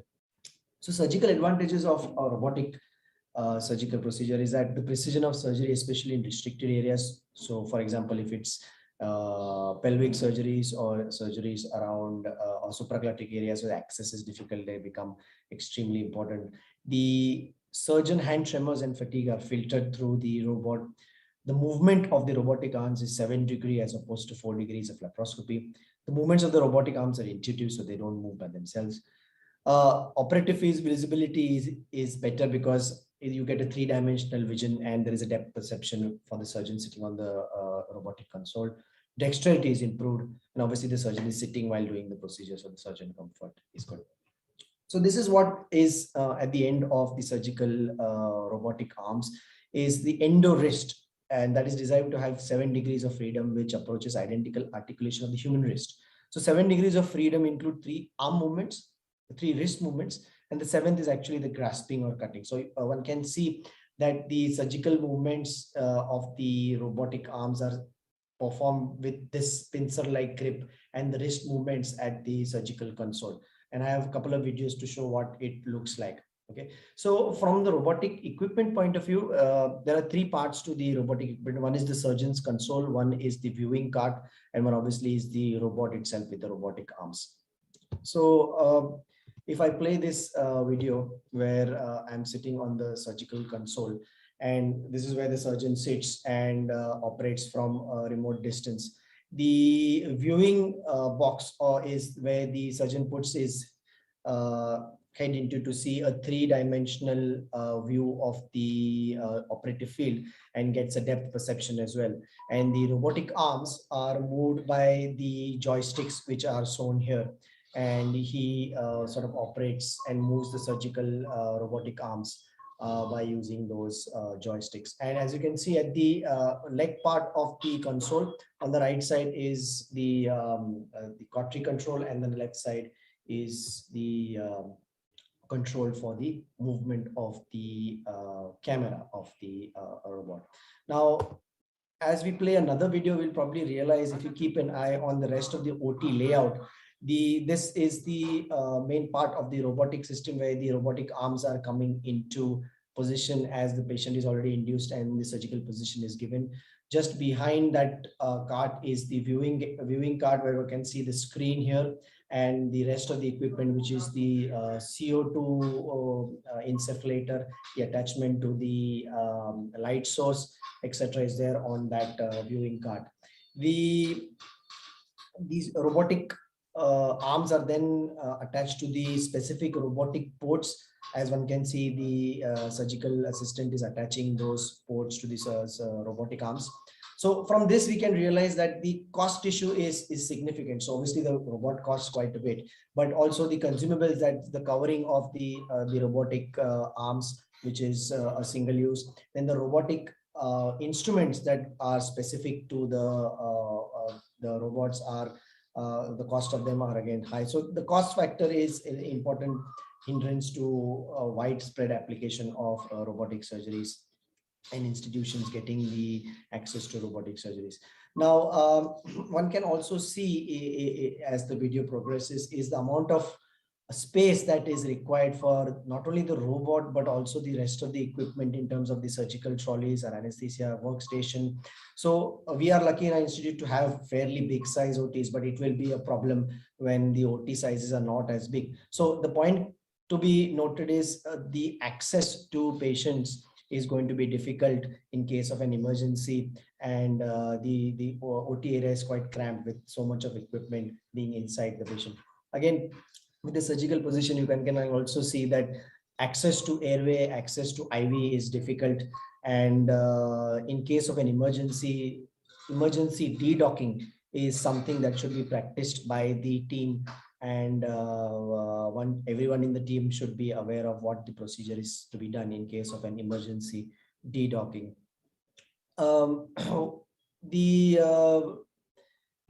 I've got another video which will show us about what the movements of the hand reflect in terms of the surgical field. So one can see the specific instruments that are going into the specific robotic ports and the movements of the arm as the surgeon is operating, sitting on the console. So they are adjusting the camera view. Then the rest of the instruments are put in manually, and that's the surgeon using the joystick with his hands, and the endo wrist movement of the instruments inside the abdomen can be appreciated. So it's like basically sitting inside the abdomen and using your hands to do the suturing. The other important point which in this video you can show is this movement of the robotic arms on the external side, where actually the surgeon is not aware how the movements of these robotic arms are happening. So the point I'm trying to make is injury to the patient because of moving of these robotic arms, injury to the staff that is helping is a possibility. I think from disadvantages wise, I think we have covered up pretty much everything except the last 2 points, where there is no tactile feedback from the surgeon's point of view as compared to an open procedure. And again, as I said, the learning curve until the robotic program gets into few years of doing enough cases, then the learning curve is there, so the surgical times will reduce. Separate robotic arm system are nowadays available, so the amount of space occupying a space that occupies in the OT is probably less, and you can adjust individual arms in a way that the space is properly utilized. Again, I think we have gone through all of these. All operating instruments actually are not compatible with the technology required for robotic surgery, obviously. So those instruments are specific, and that causes the cost to go up. Now, this is another video which will give us an idea about the position, and I'll talk us through as we go. So there's special, obviously from anesthesia point of view, they're intubated, and there is adequate padding which is done for shoulder supports, especially in pelvic robotic procedures. And this is to prevent obviously the patients from slipping down the OT table when the surgical position is given. So from that video, you can probably see that once the patient is given complete head low, then the pressure area issues come into picture.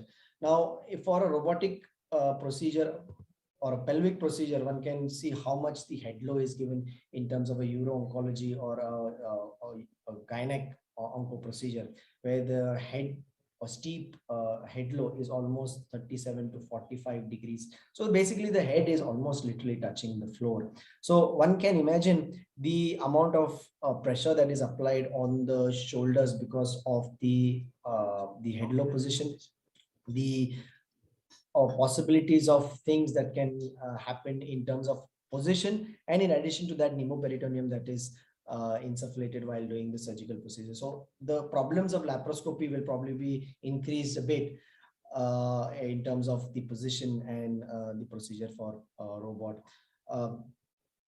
Again, I think we've probably gone through all of this, except I think there's a possibility of tube dislodgement, so it can get dislodged outside or actually get pushed in and cause one lung ventilation. And hemodynamic and respiratory concerns of pneumoperitoneum and pneumothorax in case of thoracic procedures is a concern. And hypothermia and occult blood loss should be kept in mind in terms of anesthetic concerns. I think we've gone through this as well. So non-slip surfaces, restraints. We in our institute use the shoulder support, but a lot of other institutes use strapping. So they strap the patients and they don't use the shoulder support because there might be some case reports about pressure on the shoulders causing some sort of neuropraxia. Again, because of the position, one can relate to the ulnar nerve, peroneal nerve, and brachial plexus injury because of the surgical position. In terms of other procedures, whereas like ENT and head and neck procedures, the airway is shared, so access to the airway is difficult. Again, access to IV is always difficult. And in terms of ENT and head and neck procedures, the patient's head is actually away from the anesthetist. So again, access becomes difficult. So pre-operatively, a selection of patients for robotic assisted surgeries depends upon clinical judgment and assessment as to whether the patient can withstand a prolonged period of in an extreme position with a pneumoperitoneum or pneumothorax, as the case may be. So a significant cardiovascular comorbidity, cerebrovascular disease, poor pulmonary function, pulmonary hypertension, and glaucoma are considered as independent risk factors for robotic assisted procedures. Having said that, as I said earlier as well, regarding ease of doing for obese patients. So imagine this 65-year-old, 120 kg, BMI 54, see endometrium. So the procedure plan was obviously hysterectomy with bilateral salpingo-oophorectomy with pelvic lymph nodes and maybe para-aortic lymph nodes, hypertensive, diabetic, ischemic heart disease, post-CABG with an EF of 40%, apical septum or kinetic PA pressure, as I said, 45, obstructive airway disease, obstructive sleep apnea, hypothyroid, had a history of ventilation, post-op just TNC secondary to congestive cardiac failure and pulmonary edema. So I think we can argue both ways whether a robotic procedure actually would be beneficial in terms of all these problems which are be magnified while doing a robotic procedure in extreme head low with pneumoperitoneum, or would a quick in and out of open procedure would help. And then the issues about a big surgical incision, then post-operative pulmonary complications would be an issue. However, having said that, we did this patient robotically and she did okay. So pre-operatively, it's a good idea to have the patient being evaluated on an OPD basis, as in seen a little earlier, and they are worked up as per individual case mix. So special investigation and references as per comorbidities. No, there's no special investigation as per se required for a robotic procedure per se.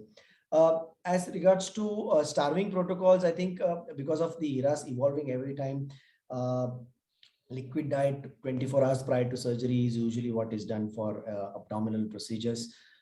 We here are following also the ERAS protocol, where they get the carbohydrate load in the night as well as clear fluids 2 hours before the procedure is done. We have got an audit also which says that there is no issue in terms of giving clear fluids. So they get apple juice 2 hours before. And in extreme head low position, there has been no issues in terms of regurgitation or aspiration issues. Starting incentive spirometry always is a good idea. All of them get DVT prophylaxis in terms of pneumatic neck and leg compressions with the TED stockings as well. And test it in the morning may be a good idea to do. Again, anesthetic monitoring is nothing special in terms of the robotic procedures per se. So a multi-para monitor with ECG, NIBP, and pulse oximeter, gas analyzer, temperature, airway pressures. I think most of our new anesthetic workstations have that. Bispectral index, if you had, again, is a good idea, which prevents keeping anesthetic awareness at bay, as well as keeping the MAC values within reasonable time. The intra-abdominal pressures is usually a monitor, and most of the new systems have them to keep time on the intra-abdominal pressures. good idea to have neuromuscular blockade monitoring. Again, if the facility is available, optic nerve sheet diameter is a good way of assessing how much cerebral edema is there. So one can do, it's a fairly relatively easy point of care assessment by the ultrasound before and after the procedure is done. Arterial line and CUP line again can be a case-based decision, doesn't have to be specifically for the robotic procedures. Some institutes have been using transesophageal echocardiography as well. So I'll give you honest answer. When we actually started doing the robotic program, we used to put arterial lines for almost everybody with 2 large bore IV lines for a straightforward robotic prostatectomy. But as we have got to doing so many, and the surgeons have got quicker as well, I think we nowadays just sometimes even put just a single IV line, as long as it's a running IV line, and the arterial lines we stop putting unless it's patient requires it per se from his comorbidities. So bilateral peripheral venous access usually is a good idea in terms of, because if one gets blocked for whatever reason because of position, then you have the other one. In terms of endotracheal tube, with the newer modes of ventilation, I would probably say that pressure control with volume guaranteed is probably the best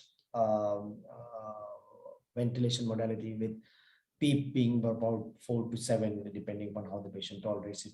No specific induction agent is required. Seroflurane or desflurane with oxygen and air, as the case may be.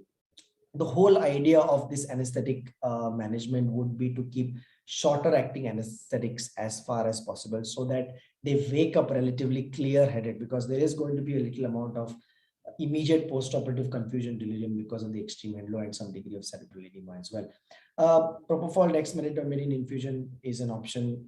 The other point to remember is usually during robotic procedures under steep head low, you want to restrict IV fluids, because there is always an element of facial edema, laryngeal edema as the surgical time increases.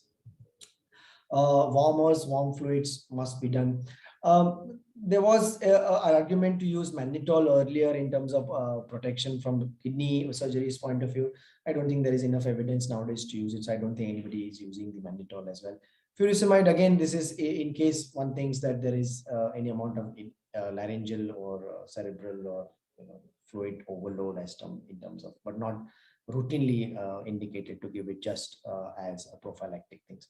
Steroids, I think from our point of view, dexamethasone is probably included anyway as part of the PONV protocol. So that's something that we do all the time. And keeping normocapnia helps in cerebral protection, because your cerebral venous pressure anyway is going to be high in terms of the position in terms of extreme head load. So this is one just quick publication in 2011 about a relationship between steep Trendelenburg position and effects on intraocular pressure. And what they found is increased intraocular pressure and reduction in ocular perfusion pressure in relation to position was statistically significant. And there is a concern that the ocular perfusion pressure sustained below intraocular pressure may produce a state of hypoperfusion with obstruction to blood flow or an ophthalmic compartment syndrome, and thus increase the risk of post-operative vision loss. So one has to keep a note of that. Just a few pointers on post-operative consideration. So when the surgery is done, we have, like any other surgery, ensure adequate neuromuscular blockade reversal. There is an element of immediate post-operative confusion and delirium, especially because there are elderly patients if you're doing oncology, or elderly patients with comorbidities. So their wakefulness takes a little time for the head to get round. You will find that there is definitely some bit of facial edema, because I'm sure once you go in the recovery area, the relatives first thing that they say, doesn't he look a bit puff? So yes, facial edema is always there. Laryngeal edema, how clinically significant, it will have to be again a case-based thing. So maybe a good idea to do a leak test.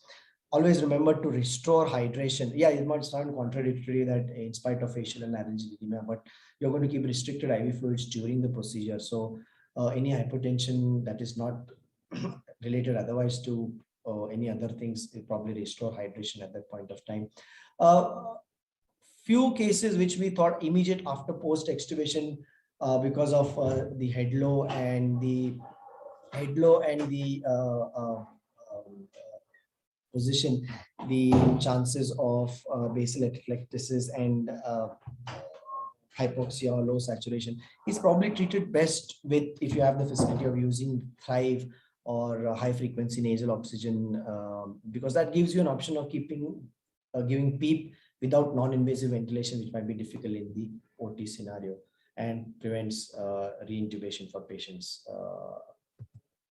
Coming to other surgeries, so robotics, thoracic surgeries, almost the same principles apply for as would apply for laparoscopic procedures, except sometimes the position for esophagectomy is a little semi-prone, and quite a few of the surgeons like to use the CO2 insufflation, which might cause hemodynamic instability because the CO2 might, under pressure, might have problems with the mediastinum and cause hemodynamic compromise.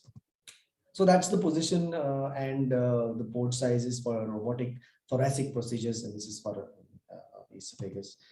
Again, coming to airway procedures, so one can see in the small area, all the robotic arms are within this the area for robotic ENT procedures or oral procedures. So shared airway, difficult airway access, possibility of kinking, dislodgement of the endotracheal tube. Another important point actually, which is not mentioned, airway fires is to be carefully considered in these type of procedures. This is just a schematic picture of a robotic assisted thyroidectomy, where small thyroid lesions can be approached from the axilla, and that gives you better cosmesis. So that's for. In terms of kidney procedures, again, the position wise is pretty much similar, and the same principles apply for laparoscopic kidney procedure as compared to a robotic one, but position is pretty much similar.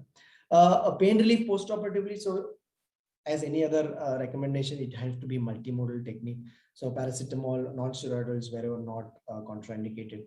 You want to try and do opioid sparing technique, especially in these ones, because you want them to be clear-headed when the surgery is finished. So what we have been doing nowadays is once the patient is induced, the TAP or rectus sheath or the QL, the thoracic, not the thoracic paravertebral as much, but QLs are the ones that we are doing quite regularly immediately after intubation, and that goes a long way in reducing the amount of anesthetic that is required during the procedure, as well as gives a long opioid sparing effect for during the procedure.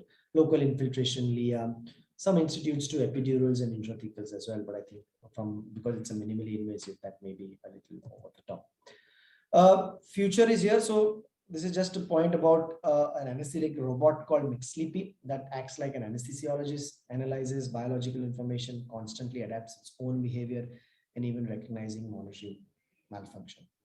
So that's one thing. This is a few years ago where appeared in the Washington Post, where this patient receives anesthesia from a Sedasis system, which is a computer-assisted personalized sedation machine before a colonoscopy at a hospital in Toledo. A quick point about telesurgery or remote surgery. So this is basically about patient at some other part of the world and the surgeon some other part of the world. But the problems with these is been the time lag in terms of the surgical movements from the surgeon, and which are replicated from the patient end. So obviously you need the technology for that at both the ends. The vision in terms of what the surgeon sees and what actually is at the patient end have been an issues. There are legal and billing issues, so the costs have been high. So I think that's something that is not really taken up. I think China reports a few cases that have been done by remote surgery. Intubations. So this is a Kepler robotic intubation system. This was published in Anaesthesia and Analgesia a few years ago. Again, this is on a mannequin, so this is all trial basis. This is operated by a joystick. This is the Magellan system for ultrasound guided regional anesthesia, where the probe is held, obviously, as you can see, by the operator, but the needling is done with the robot. This is, I think, for a sciatic nerve block. So as we're coming towards the end, just a pulse or a successful program is, for any program, at least to start off with, you need skilled and trained personnel, need a dedicated team which will communicate within the team, have set protocols and evidence-based practice to improve patient outcome and satisfaction. We've got a couple of publications on this, is to study the effects of tenting of abdominal wall on peak airway pressures in robotic radical prostatectomy, which came in Saudi Journal of Anesthesia. And this is the International Journal of Current Advanced Research, which is study again in peak airway pressures after positioning and the effect of tenting on abdominal wall on peak airway pressures in robotic radical prostatectomies. So in conclusion, the future belongs to those who see possibilities before they become obvious. Just carrying that forward is success belongs to those anesthetists who see complications before they become obvious. So these are my references, and thank you very much. This is probably the best in terms of a robotic procedure that an anesthetist can get. Thank you. Thank you, sir. Thank you very much. It was an excellent lecture. So we will be entering in the session G of today's afternoon. So our next speaker will be Dr. Yogita Patil. She is an additional professor in SET GS Medical College and KM Hospital, Mumbai. She is a recognized MHS PG teacher, and she is a founder member for the Anaesthesia Society and Journal Research and Innovation in Anesthesia. Her topic will be ultrasound guided gastric volume measurement. Over to you, ma'am.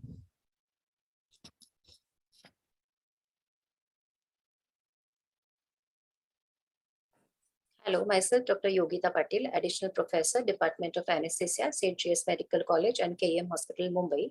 And I'll be speaking on ultrasonographic gastric volume assessment. So I'll be covering the topic under qualitative assessment of gastric volume, quantitative assessment of gastric volume, gastric antrum cross-sectional area calculation and its correlation with gastric volume, evidence of gastric focus and anesthesia safety. Basal secretion and volume of less than 1.5 ml per kg is common and considered safe. Fasting guidelines apply for healthy adults for elective surgeries. Gastric emptying times may be variable in emergency setting and in comorbid conditions.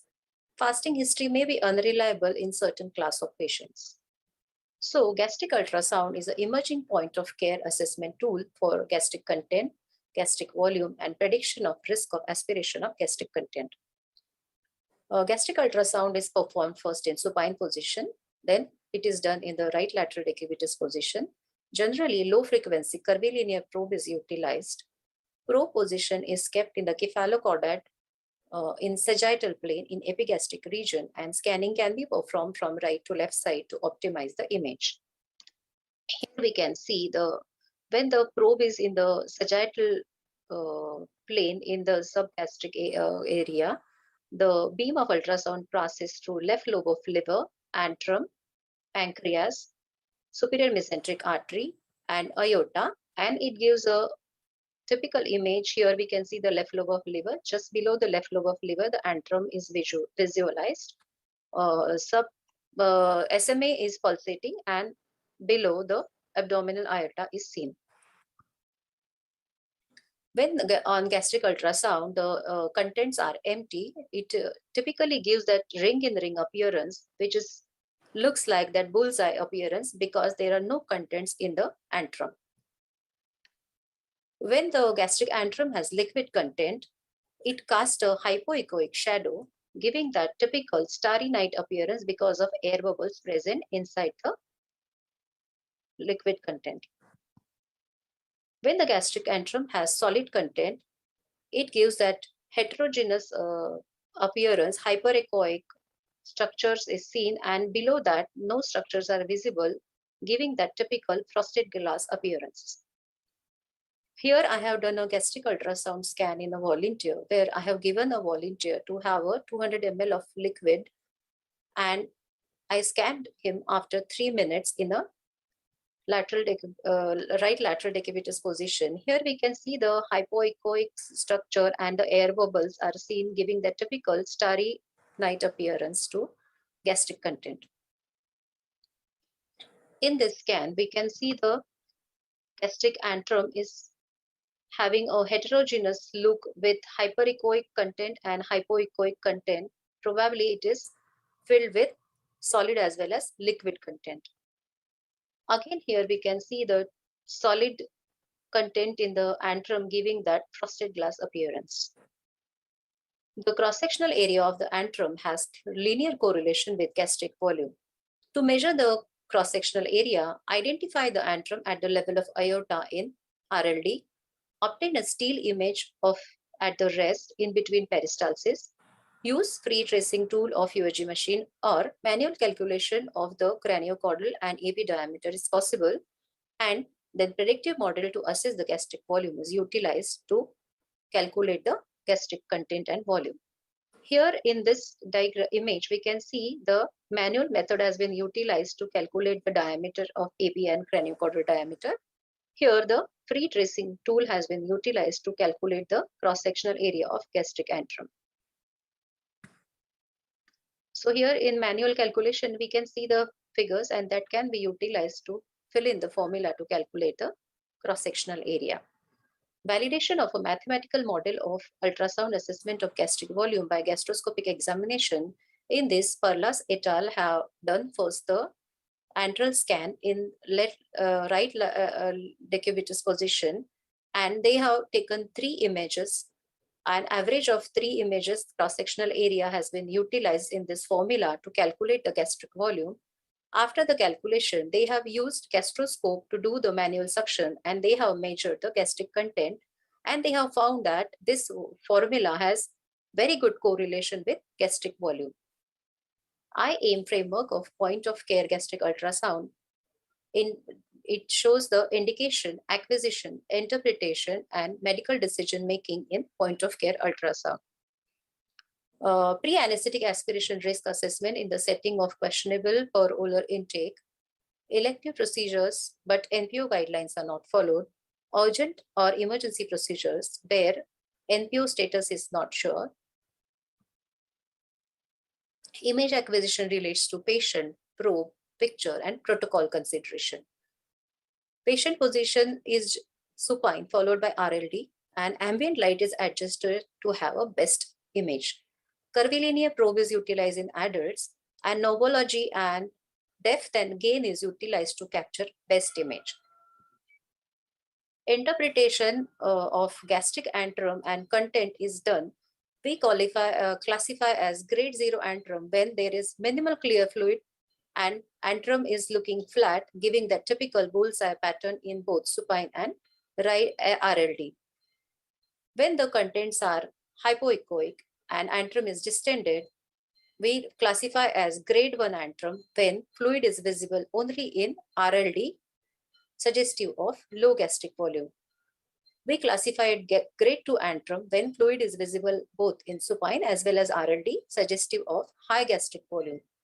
And when the antrum is distended with heterogeneous content, probably the content is fluid as well as solid content.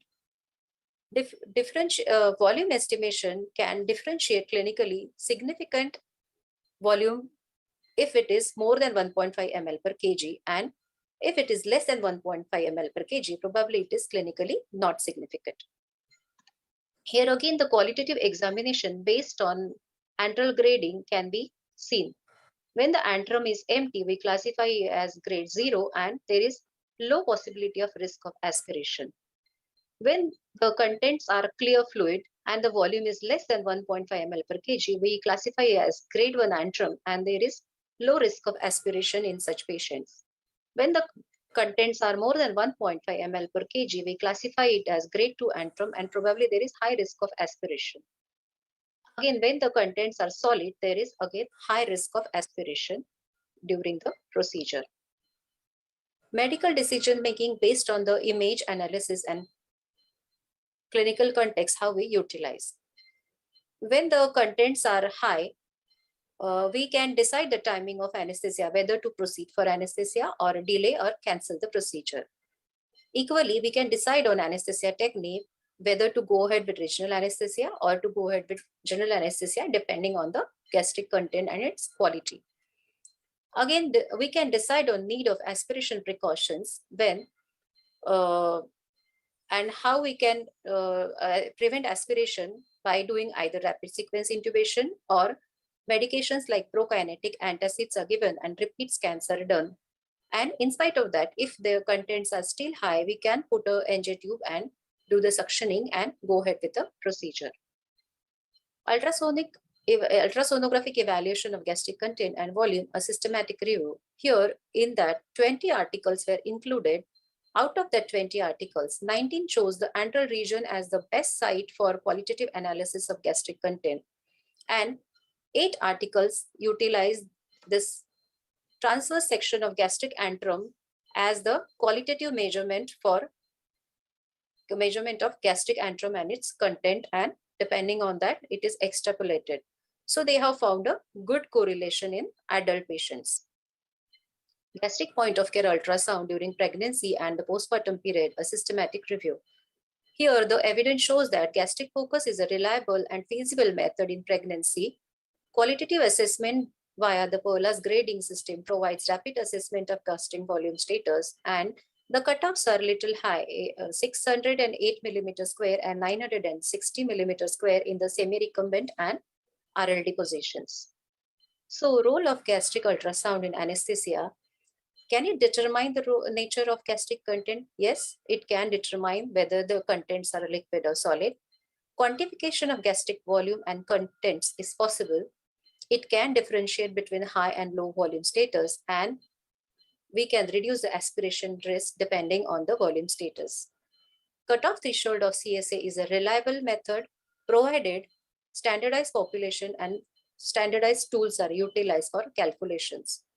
It can determine the rate of emptying on repeat scanning. So medical decision making is possible with gastric ultrasound. So take home message for today's presentation is gastric ultrasound is a powerful point of care ultrasound tool. Focused and goal directed assessment is possible, can determine gastric content and assess aspiration risk, guide airway and anesthesia management in emergency setting and anesthesiologist, easy to learn and fairly accurate and reliable method of assessment. Thank you, and we can go ahead with questions. Thank you very much, ma'am. It was a very interesting session. Our next session will be continued by Dr. Saloni. Over to you, Dr. Saloni. Thank you, Danish. So the next video session is How Do I Do Retrograde Intubation by Dr. Meenal Hade. She is the Associate Professor of Nair Hospital, and she has 21 publications in national and international journals, and she has written 6 book chapters. Over to you, ma'am.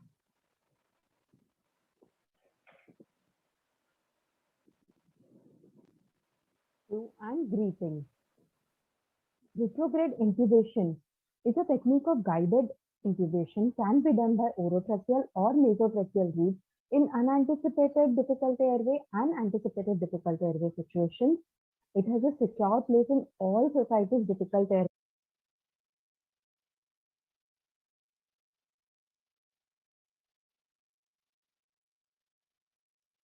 Algorithm as an alternative approach to difficult airway in non-emergent pathways.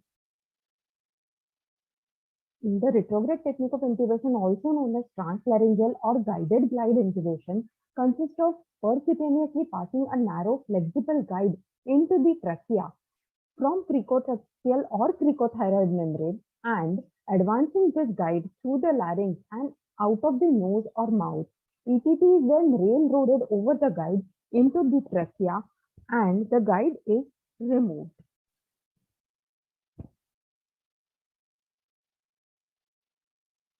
Various indications for retrograde intubation are when a fiber optic bronchoscope, video laryngoscope is unavailable, or the view is obscured due to blood or secretions. On direct laryngoscopy, difficulties encountered or unsuccessful intubation, but ventilation is possible. Failed blind nasal, direct laryngoscopic or fiber optic guided intubation. In patients with cervical spine instability or fixed spine, conventional techniques of intubation not possible due to congenital anomalies, infections, epiglottitis, then maxillofacial trauma, nasal fractures. Various contraindications to nasal intubation associated with restricted mouth opening situations. Like recently, we had many patients of COVID-associated mucormycosis with invasive extensive nasal facial-maxillary disease resulting in difficult airway. Retrograde intubation can be done as an awake or under sedation intubation in anticipated difficult airway or under anesthesia. Always rule out certain contraindications like coagulation abnormalities, laryngotracheal disease, pretracheal mass, and infection at the site of puncture. Always follow the best practice principles of difficult airway, that is, do no harm, core airway assessment, establishing good rapport with the patient, and gentleness is crucial. Maintenance of oxygenation is always priority, and have your backup plans ready. For preparation, anti-dialogue should always be given before topical airway anesthesia. Always calculate the maximum allowable doses for lignocaine and distribute accordingly among whatever techniques you choose, like nebulizations, viscous gargle, nerve block. If nasal endotracheal tube is planned, proper nasal preparation with vasoconstrictors, dilatation, and lubrication is essential. Strict aseptic precautions and supplemental oxygenation with nasal cannula, high flow nasal oxygen, or thrice must be ensured. Now, for the retrograde intubation, we can use this Cook's retrograde intubation set or even an epidural catheter set or any 16 or 18 gauge cannula with available guide wires, live angiographic catheter, urethral stents, even silk sutures can be used. However, optimum length must be ensured for ease of manipulation. This is the front of neck anatomy showing thyroid membrane. Now, even this cricothyroid membrane or cricotracheal membrane, both can be used for retrograde guide wire insertion. Harris et al. Recently studied both the sites of tracheal puncture for retrograde intubation and found that cricothyroid is wider and easier to puncture. But being very close to vocal cord, there are chances of ETT spiraling out of vocal cord. Ideal position for the procedure is supine, sniffing with neck extension so as to make trachea and cricoid prominent. So after positioning, do a quick laryngeal handshake and identify cricothyroid membrane properly using your index finger. Skin infiltration can be done at the site of insertion, and if tissues are too tough, a small cut with the needle at the point of puncture can be done. If anatomical landmarks are difficult to identify or if the neck position is suboptimal, always USG guidance should be sought for the procedure. Now, once you identify the cricothyroid membrane, stabilize the larynx and with a controlled pressure on the needle, advance through the cricothyroid membrane until air is aspirated and inject into the trachea for topicalization of the subglottic structures. Always this transtracheal injection should be at the end of expiration so as you get enough time for injection and after that patient coughs. Always ensure the kypheloid direction of the epidural needle for smooth passage of guide wire which will come out of either nose or mouth.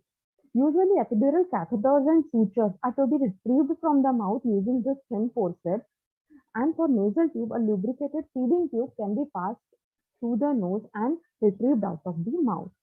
So in this patient of mandibulofacial trauma, we did retrograde guided intubation using an epidural set.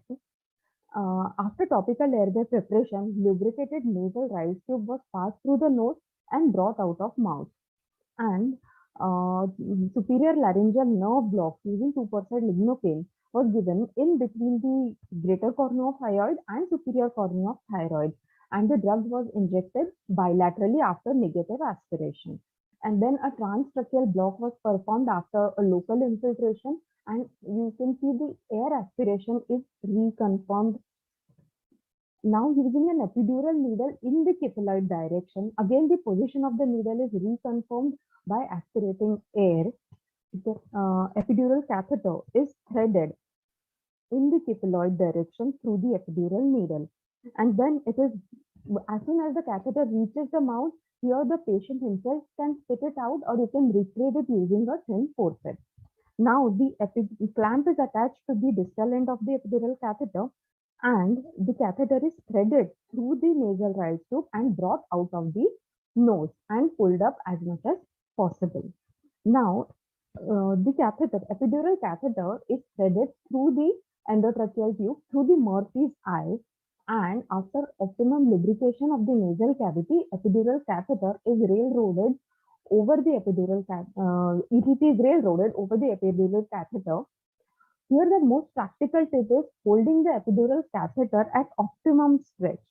Too much stretch at the entry point may cause ETT to abut at the anterior commissure. Hence, you need to relax the stretch just at the entry point of the ETT at the vocal cord. As you can see, the endotracheal tube has entered and the position confirmed, and epidural catheter is kept in situ.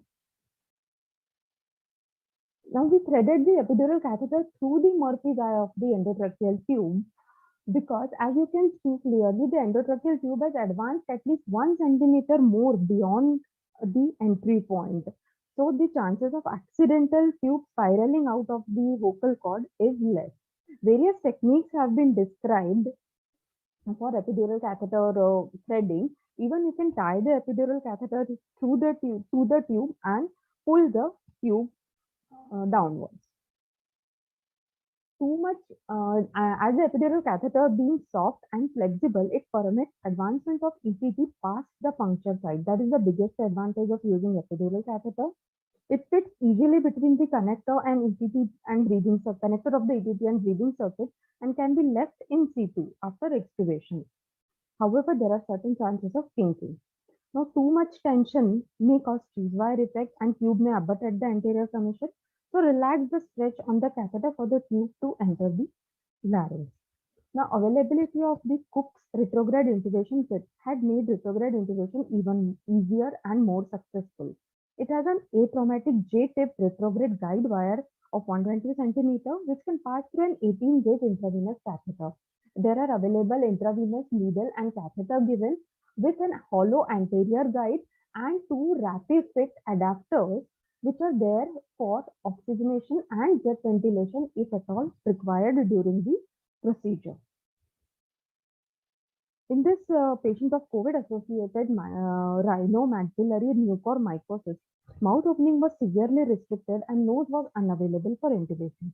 Hence, after tropical airway preparation and block, cricothyroid membrane is punctured using the 18-gauge Cook's needle with catheter. Needle is removed, and after confirmed aspiration of air, guide wire is passed upwards to an introducer. Being J-tipped, the guide wire passes through the upper airway smoothly and is easy to retrieve. It was picked up from the mouth with a pair of forceps and using tongue depressor. Clamp is attached to the distal end, and then guide wire is pulled up maximally from the mouth. Then the hollow anterior guide or catheter, it is loaded over the retrograde wire and it is advanced over the retrograde guide wire up to the entry point. Now we can advance this anterograde catheter only up to the entry point of the retrograde guide wire. And here now we may withdraw the guide wire gently from the entry point and push the anterograde guide ahead so that it goes ahead near the carina. And then the ETT is railroaded over it and the correct placement of the ETT is confirmed after attaching the circuit and on the capnoga. So the advantages of guide wire being they are easy to retrieve and usually they themselves come out of the nose as here in this patient, and the railroading is easier and they are non-kinkable. They impart certain stiffness. Also the anterograde guide wire adds stiffness to the guide wire itself. And if the Cook's retrograde set is not available, many other available catheters can be used as anterograde guide, like airway exchange catheters, suction catheters, even guide wire sheath, and a fiber optic bronchoscope as well. So if we encounter any resistance while advancing the endotracheal tube, we may move the tube back about 1 to 2 centimeter and re-advance after 90 degrees counterclockwise rotation, or railroad the tube with a bevel piston posteriorly. If ETT is obstructing at the epiglottis, always ask the patient to protrude the tongue or pull the tongue out with the forceps. Sometimes ETT springs back after guide wire removal. In that case, advance anterograde catheter deeper after gently removing the guide wire from entry points and then railroad the EPT or use anchor. Now this is the anchor, which is a second guide by the side of the retrograde guide wire, which can be positioned deep inside the trachea, and it acts as an anchor and adds more stability to EPT. Here, a bougie or crua can be used as an anchor. However, the diameter should be considered properly. To increase the success rate, preferably use the Murphy's eye to thread the guide wire. Use anterograde guide. Even if the set is not available, use the available anterograde guide and advance the anterograde catheter deeper into the trachea before railroading EPT.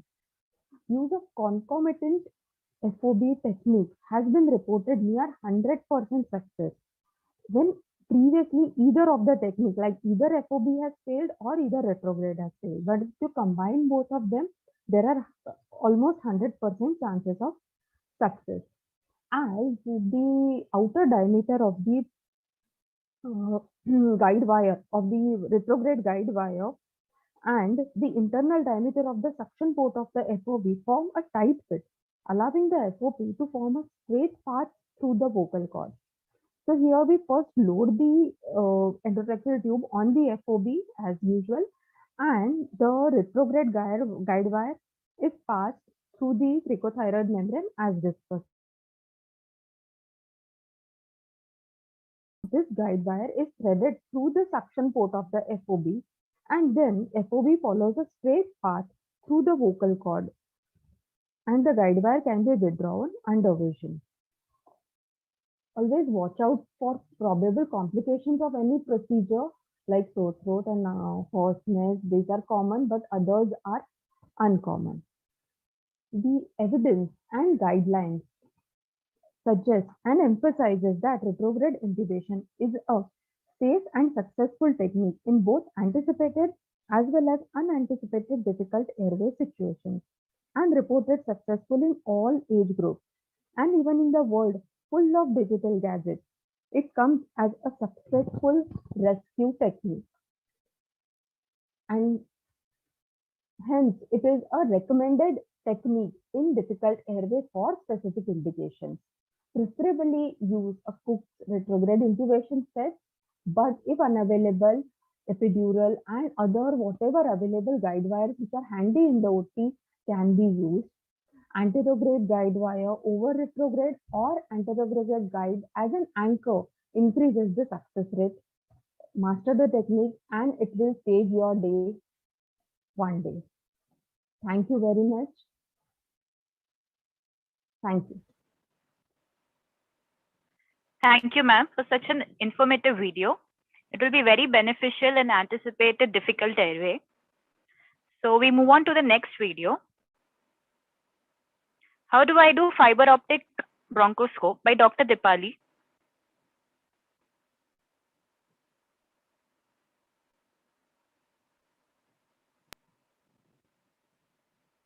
So Dr. Dipali is Associate Professor of Sion Hospital. She has multiple publications in international and national journals, including original articles and case reports. She has chapters in books, 2 chapters in the current practices in emergency anesthesia, and her areas of interest are difficult airway, regional anesthesia, and trauma. Over to you, ma'am.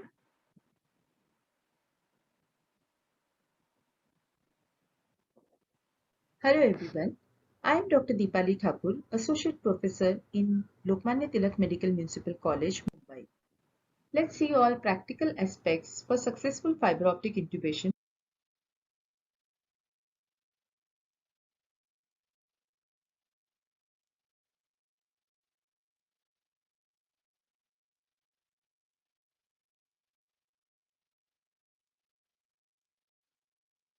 Hello everyone. I am Dr. Deepali Thakur, Associate Professor in Lokmanya Tilak Medical Municipal College, Mumbai. Let's see all practical aspects for successful fiber optic intubation from anesthesiologist's perspective. Fiber optic bronchoscopy is gold standard in difficult intubation either as primary or rescue device. Orotracheal or nasotracheal route may be used. A weak fiber optic bronchoscopy is preferred in anticipated difficult airway However, in unanticipated scenario, it can be used in anesthetized patients. Patient can be in supine position or in sitting position. It is mostly done for therapeutic purposes. Nasotracheal fiber optic intubation is indicated in patients with restricted mouth opening less than 1 finger, like TMJ ankylosis, submucous fibrosis, and in patients with head face neck malignancy with distorted anatomy. Orotracheal fiber optic intubation can be done in patients with unstable cervical spine injury, morbid obesity if mouth opening is good. Other indications include confirming the position of DLT and placement of bronchial blockers. In ICU setup, tracheal suctioning of thick secretions can be done using bronchoscopy. Diagnosis of tracheomalacia can be confirmed by dynamically observing the trachea during trial of extubation following long-standing thyroid swellings. It can also be used as rescue device through supraglottic airway in Plan B of failed intubation guidelines. Nasotracheal fiber optic bronchoscopy is contraindicated in patients with fractured nasal bone, base skull fractures, and coagulopathy for the risk of bleeding. It is also contraindicated in patients with laryngeal trauma with cricotracheal separation, severe acute airway obstruction or stenosis, and patients allergic to local anesthetics. Coming to equipment preparation, appropriate size flexometallic endotracheal tube, nasopharyngeal airway, and fiber optic bronchoscope with light source or flexible intubation scope is must. Large gap size difference between the bronchoscope and the endotracheal tube can result in the endotracheal tube contacting and becoming caught on glottic structures and traumatizing the laryngeal structures, leading to bleeding. Hence, that is to be avoided. Thrive can be used for oxygenation in selected patients like morbidly obese patients, patients with huge retrosternal goiter causing intrathoracic tracheal compression. Upper airway ultrasound is a valuable, non-invasive, simple tool for evaluation of airway pre-operatively, even in distorted anatomy and in difficult intubations. Ultrasound helps to identify the important sonoanatomy of upper airway while administering airway blocks. For size selection of bronchoscope and endotracheal tube, we can refer to these charts. Various intubating airways like Hoover-Sapien airways are available to facilitate the orotracheal intubation, which guide the scope towards the glottic opening. Conventional fiber optic bronchoscope works on the principle of fiber optic image transmission. It has body with eyepiece focusing ring, tip deflection control lever, and working channel. Insertion cord contains fiber optic bundles, optical system, and mechanical system, and there is a light transmission cord. We cannot fold these conventional scopes as it may damage the fiber optic bundles.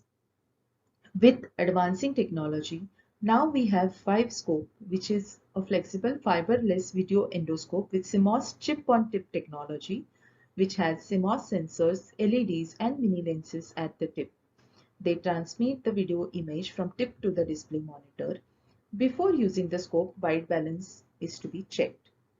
Like conventional fiber optic bronchoscope, it also has a suction valve, a tip deflection lever, and working channel. This is how the tip movement is to be checked prior to use. The preparation involves following steps. Check the fiber optic scope, light source, and the video monitor. Focus the image. Proper view orientation if we are using a video camera. Lubricate the insertion cord. Apply anti-fogging solution to the tip of the scope. Connect the suction line or oxygen to the suction port. Load the well lubricated endotracheal tube over the scope. Vortex tubes can be softened by placing in warm water before use. Check the orientation and lie of the endotracheal tube and fiber optic bronchoscope. And some people also use epidural catheters through the working channel for spray as you go in local anesthetic.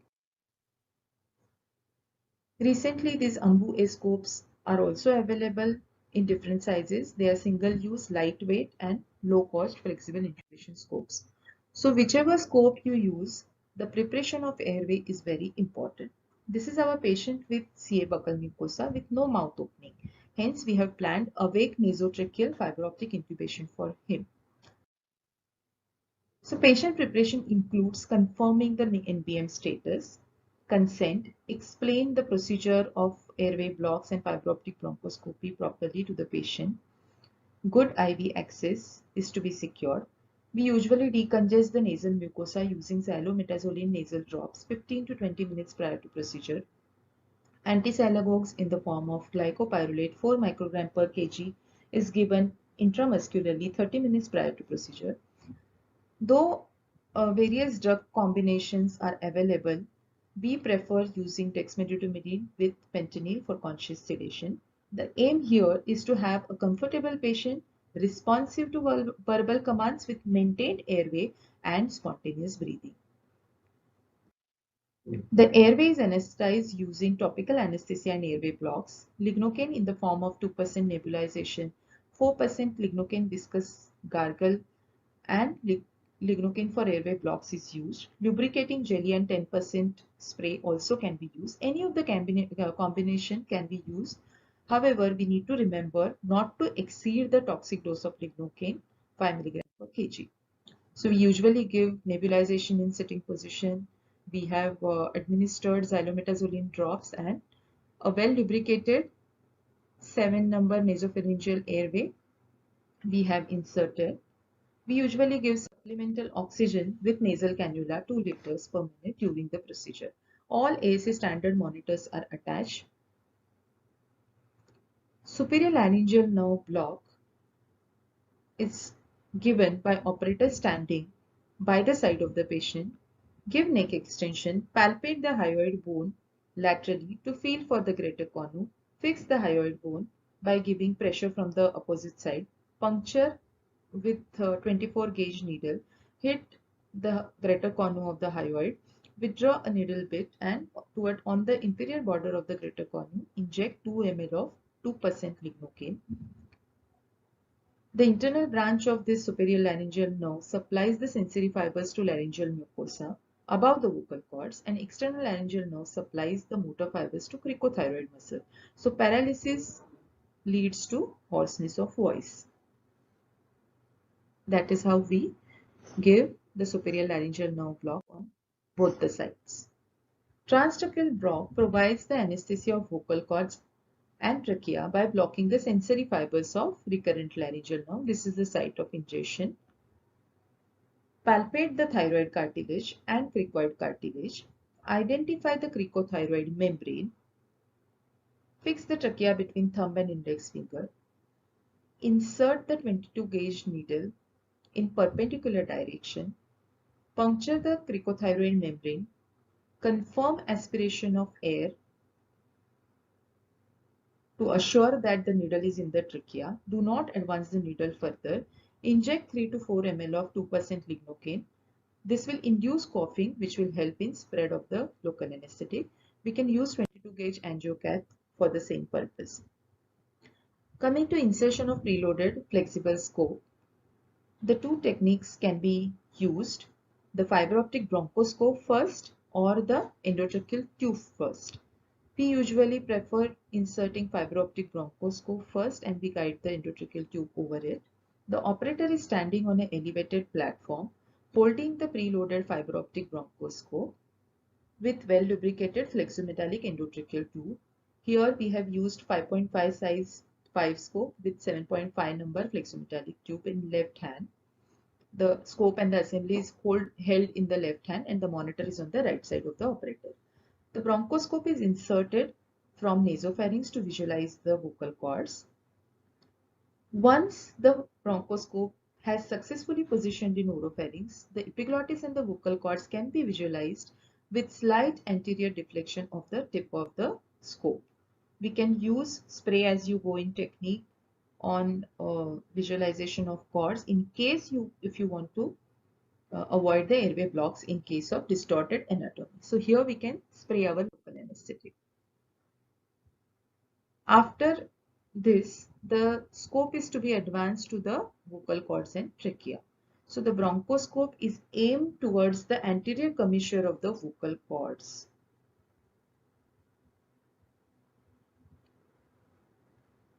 The trachea is easily identified by presence of cartilaginous rings. A diffuse glow is noticed over the trachea as the scope passes the cords.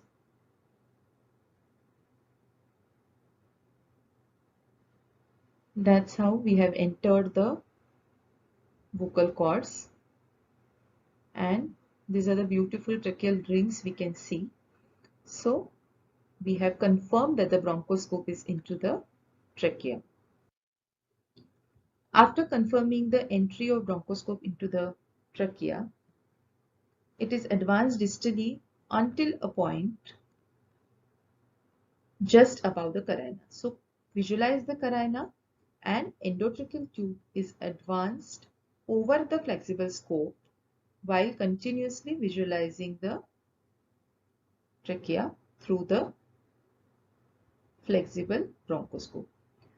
This provides the confirmation that flexible scope and the endotracheal tube both have not been accidentally dislodged into the oropharynx or into the esophagus. So while coming out, you appreciate that the endotracheal tip is 2 to 3 centimeters above the carina, and with vortex endotracheal tubes, even the blue line and the black line can be appreciated. That's our patient post-intubation with all ASA standard monitoring and secured airway. Confirmation of endotracheal tube using ETCO2 and bag movement is must before giving muscle relaxant. So all ASA standard monitors in place. We have secured the tube. ETCO2 is being monitored, and patient is about to be given position for the surgery. As these are costly equipments, the care of these bronchoscopes is very, very important. So for conventional bronchoscopes, do not fold the scopes. It will lead to breaking of glass fibers inside, and the vision will be hampered. Hang them in vertical position when not in use. Clean them after use, dry them, and transport them in suitcase. It may not be so smooth all the time. So just in case if there are any problems, let's see how to deal with them. If there is a bleeding, then you can suck it out. Adequate decongestion 15 to 20 minutes prior to procedure is very important to avoid this. In case of secretions, again suction, and you can tell the patient to swallow the secretions. Antisyllagogue 30 minutes prior to procedure works well. If the image is blurred, avoid the jelly on the tip of the bronchoscope.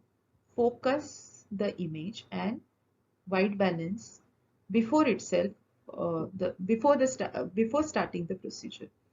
If there is a difficulty in passing the endotracheal tubes through the cords, means your bronchoscope has entered into the trachea, but you are unable to pass the endotracheal tube. In that case, withdraw the endotracheal tube a bit, rotate the tube to 90 degrees to 180 degrees, and advance it further.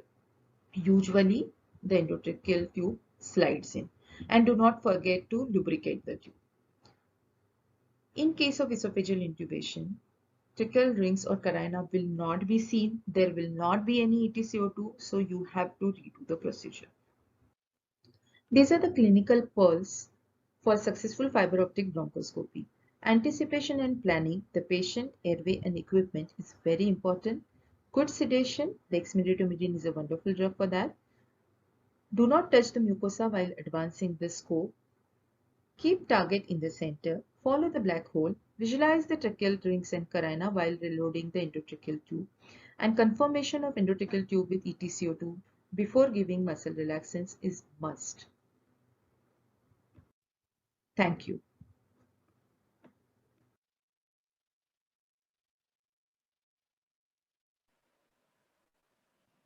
Thank you, ma'am, for explaining the steps of fiber optic intubation so nicely. So we move on to the next video. This video is on labor analgesia by Dr. Harpreet Kaur.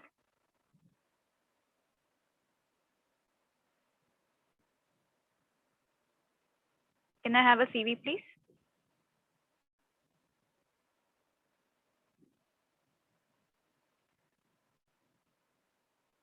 Dr. Harpreet Kaur is Associate Professor at R.N. Cooper Hospital. She's an Associate Editor in RIA Journal published by Anaesthesia Academic Society. She has 11 publications and 2 chapters in a book. Her areas of interest are pain management and regional anesthesia. Over to you, ma'am.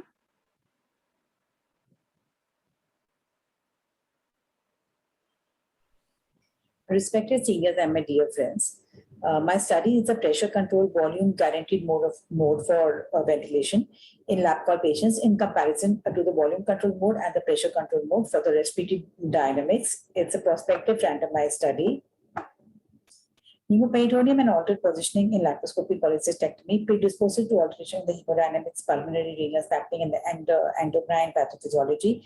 The increased intra-abdominal pressure causes a subflaral shift of the diaphragm, leading to decrease in the lung compliance by 25 to 40%, which causes increased airway resistance. The reverse tensible position given during lap call leads to decrease in the airway pressure and increase in the thoracic compliance. So we wanted to compare the effects of the volume control mode, the pressure control mode, and the newly introduced pressure control volume guaranteed mode of ventilation on the respiratory mechanics and oxygenation during lap call surgeries.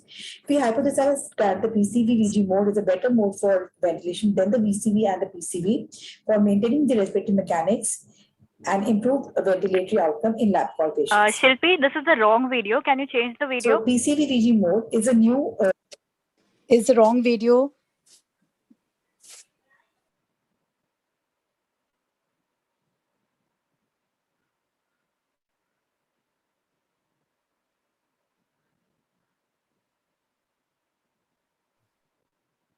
Arnav, please play the holding slide for session. Yeah, just play the holding slide.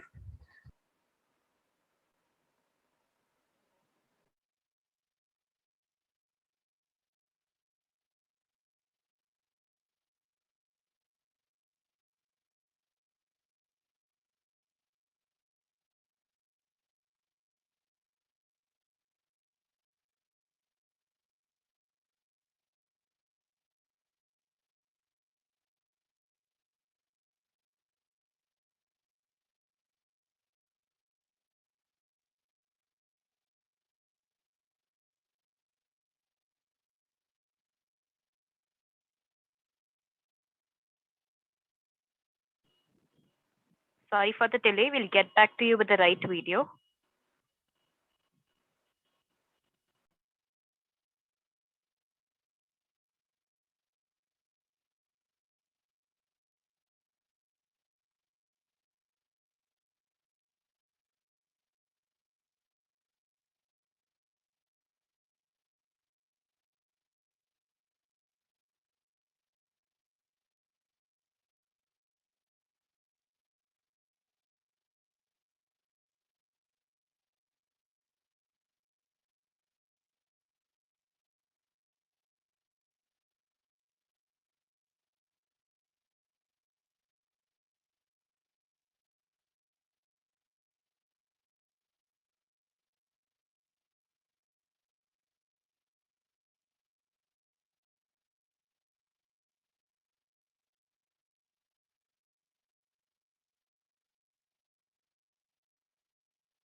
Arnav, I am downloading the video and I'm gonna share my screen, okay?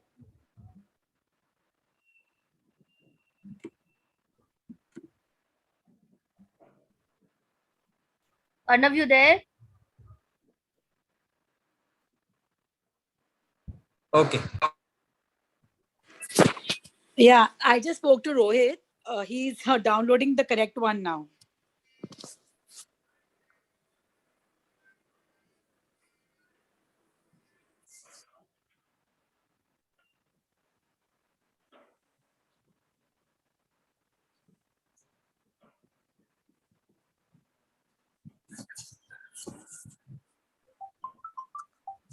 to serious MLDF. My study is a pressure control volume guaranteed mode for ventilation in lab patients in comparison to the volume control mode and the pressure control mode for the respiratory dynamics. It's a prospective randomized study.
Please play the holding slide for Dr. Harpreet.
Hello, Shilpi. Dr. Saloni, allow me a minute. I'm trying to get in touch with Dr. Shweta for this. Okay, fine. Or should we move on to the next and then get back to this? Checking and telling you. Okay, fine.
Dr. Saloni, we can move on to the next session for the time being. till we are able to sort this out. And Dr. Harpreet, we would be playing your video towards the end of the session as a the last session of the day. Regret the inconvenience.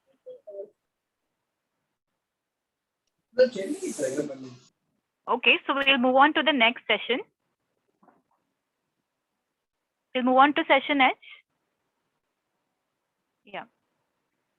So session H is on the problem discussion. So our first problem discussion is emergency intubation, the drug of choice, by Dr. Devangi Parikh. She's the Associate Professor of Sion Hospital. She's a part of organizing committee of city, state, and national conferences. She's the past assistant editor of IJ, and she has multiple publications in national and international journals. So we move on to Dr. Devangi. Good afternoon, everybody. The topic I'll be talking about is emergency intubation drug of choice. Let us begin with a recent paper, Peri-intubation cardiac arrest in the emergency department, a national emergency airway registry study. Out of 15,000 odd patients, 157 patients had peri-intubation. Hypotension before intubation had a strong association with the same, and other factors were hypoxemia and the need for immediate intubation. Cause of hypotension was attributed to medication-induced sympathetolysis and positive pressure ventilation. Another paper studying the same, 3,000 intubations, 60 arrests reported. Among the factors which resulted in cardiac arrest, the implications were on anesthesia medications, sympathetic surge, excessive parasympathetic tone, and the authors mentioned that anesthesia medication remain an important piece of the multifactorial puzzle underlying the etiology for cardiac arrest in the remote location. So here, our aim is to avoid more physiological insult in already crashing patients, and that is why our choice of induction agents and the drugs dosage is very, very important. So the drugs which we use are the commonly used drugs which we are using in the operation theater. So before I move to case scenarios, let me give a brief overview of these drugs. Etomidate is a gold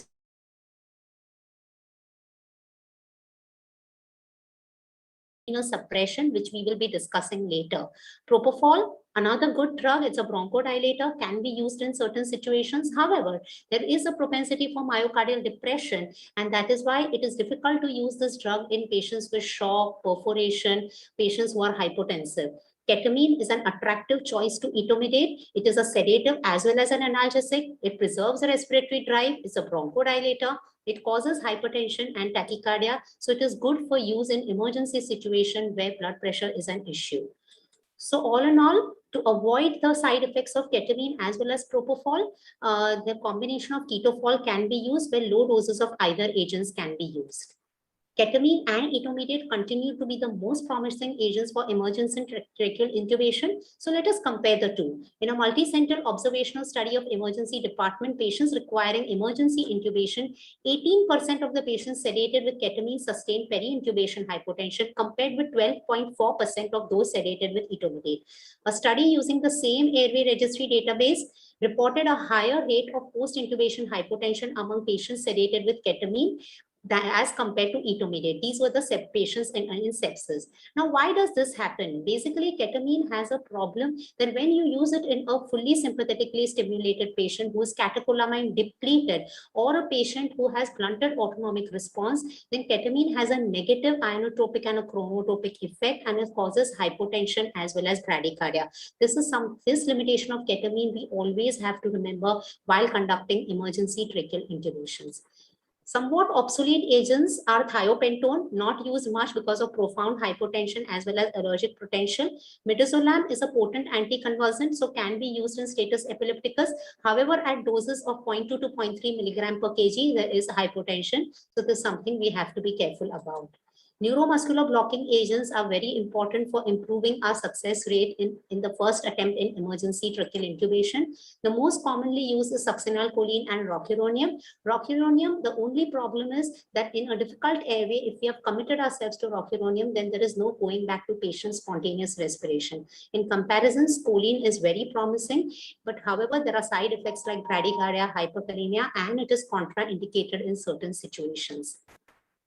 This is a 2015 review of comparison between scoline as well as rocuronium. It was a systematic review of 50 controlled trials involving 4,000 participants, which concluded that scoline is superior to rocuronium for achieving excellent intubating conditions and clinically acceptable intubating conditions.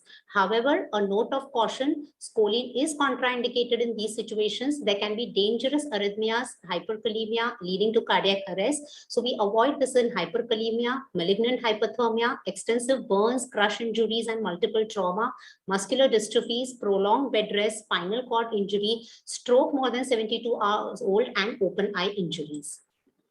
There are conditions where we don't want to give neuromuscular blocking agents, where the clinician is suspecting difficult intubation and he wants to verify that the laryngeal structures are visible before committing to paralysis. So here your topical anesthesia with 4% lignocaine comes into play. A low dose opioid like fentanyl, remifentanil even better if it's available, and ketamine is also gaining popularity for the same.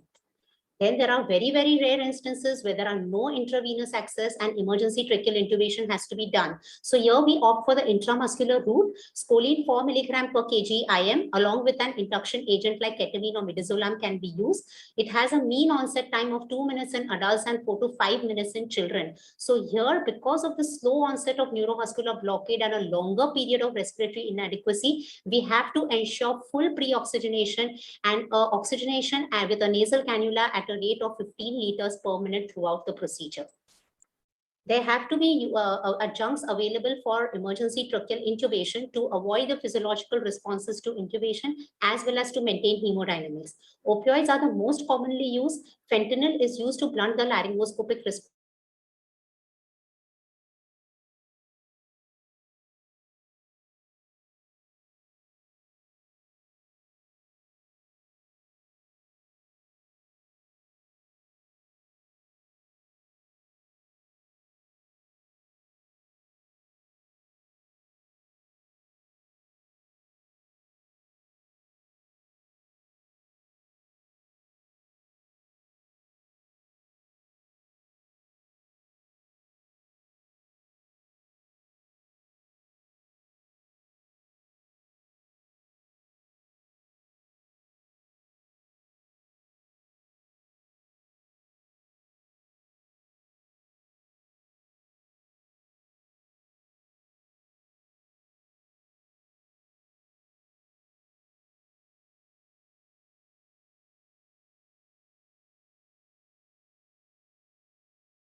Hello.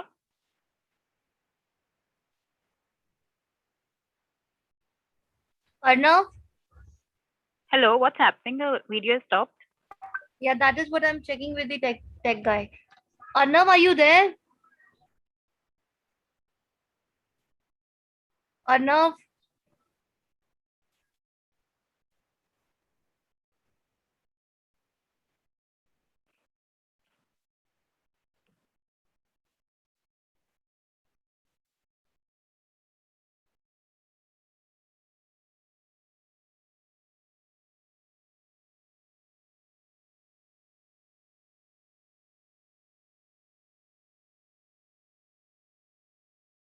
There's been some technical glitch, I guess. Getting that sorted, ma'am. Yeah.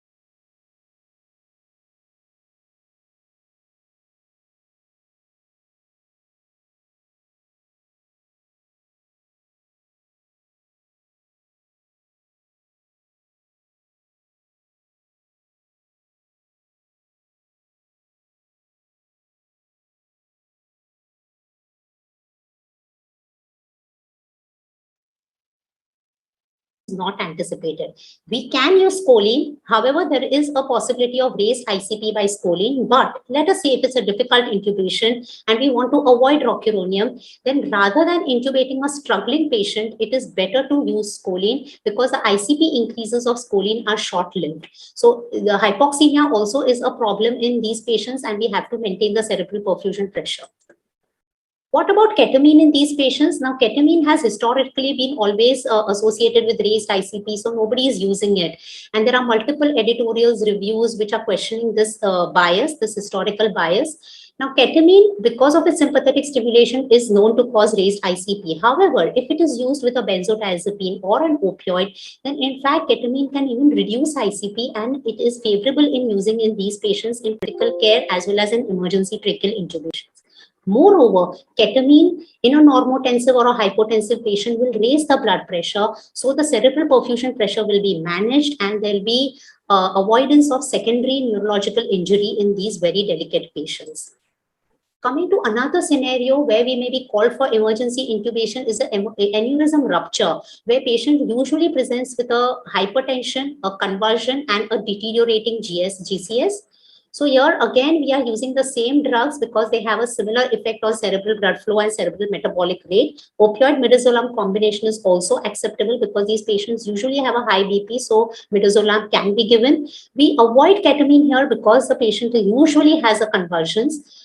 We may have to give something for the intubation response because the BP is usually high. Esmolol and labetalol are favorable choices. They don't have any effect on the cerebral blood flow and intracranial pressure, even when the autoregulation is lost. So to remember in these cases, the reduction in mean arterial pressure reduces the cerebral perfusion pressure. So your mean arterial pressure always should be at a higher limit of normal, and one person should be in charge of titrating drugs as per the hemodynamics. Moving to the another trauma situation where head injury is not there. However, there is blunt abdominal or chest trauma. These are the practice guidelines. They recommend the rapid sequence induction. Induction agents like, again, the etomitate and the ketamine because they are usually in a shock state. Scoline is recommended for these intubations. Even a suspected case of raised ICP is not a contraindication to scoline.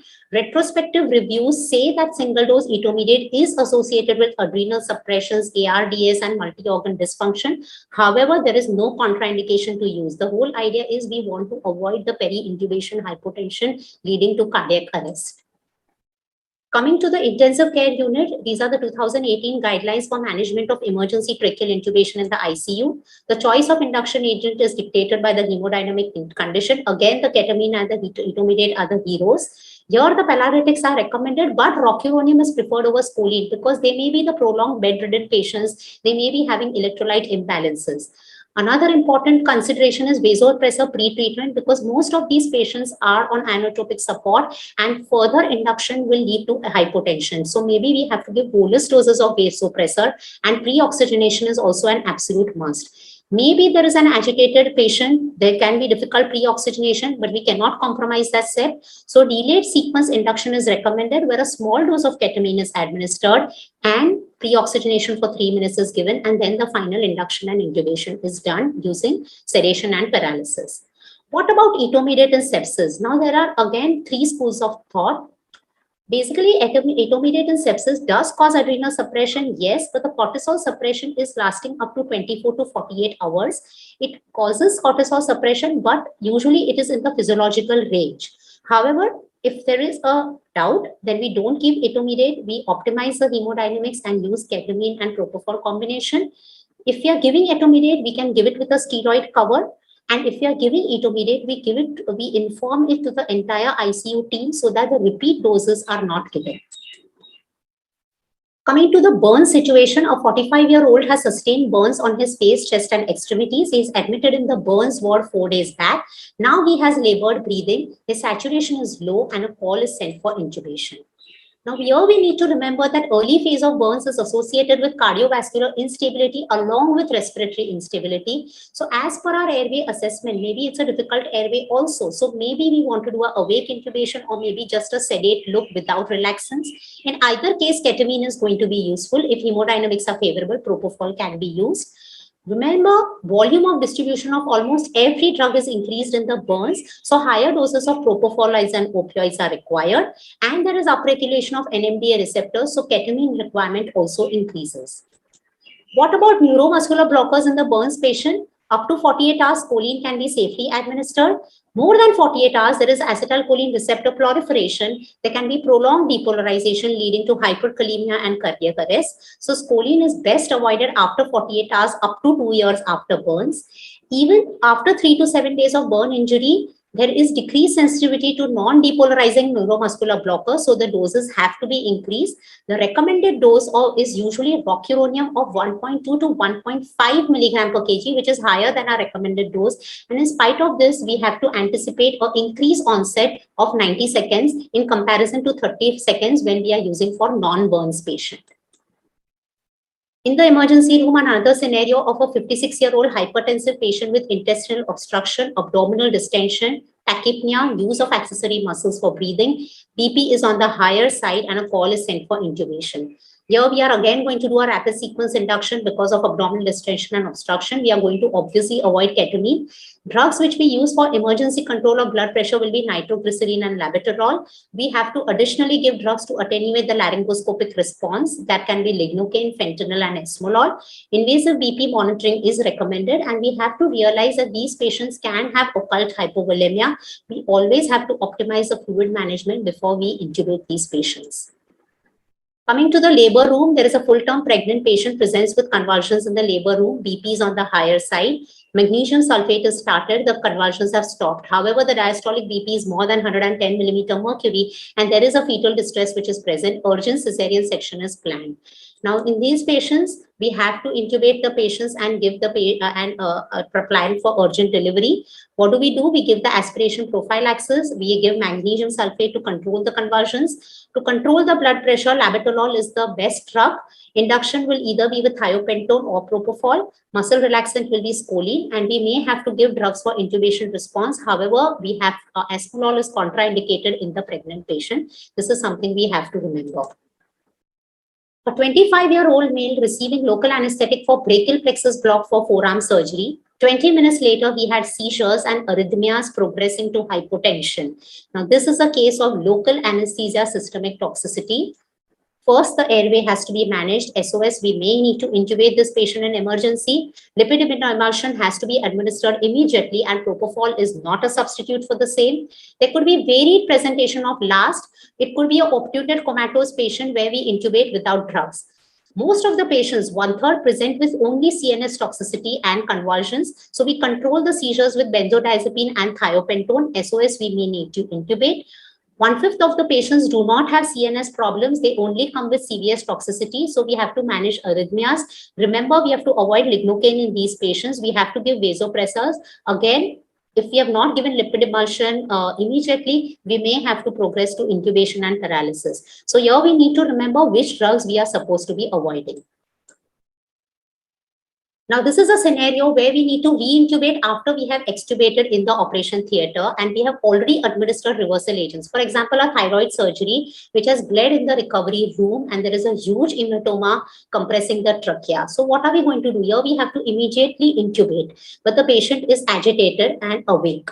Now we see reversal with what is given. Reversal if it's given with sugammadex, immediately rocuronium can be given in 1.2 milligram per kg within 5 minutes, and we can intubate the patient. If we have reversed with neostigmine, then usually they say that scoline is contraindicated. It's not really so. 15 minutes after reversal with neostigmine, if scoline is administered, say in a dose of 1 milligram per kg, then the onset is prolonged and the duration is prolonged. However, we can intubate, and no difference is seen if non-depolarizing muscle relaxants are used. So we can use either.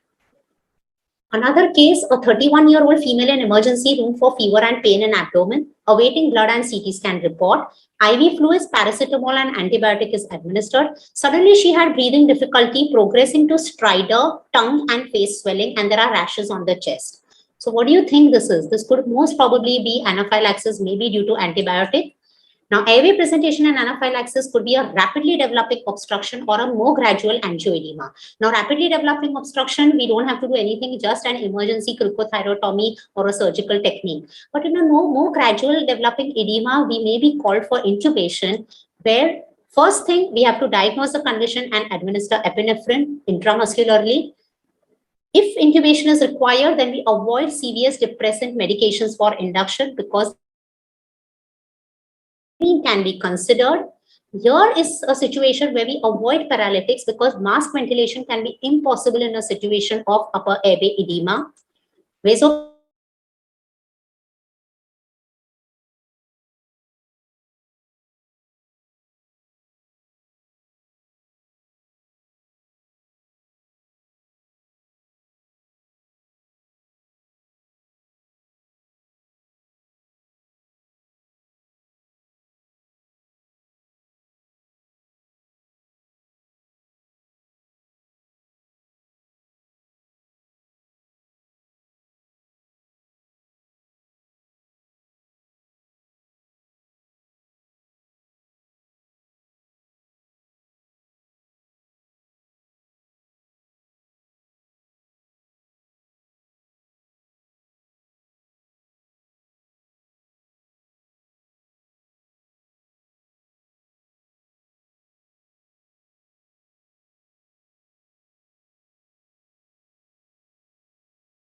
Please increase the volume. There's no volume.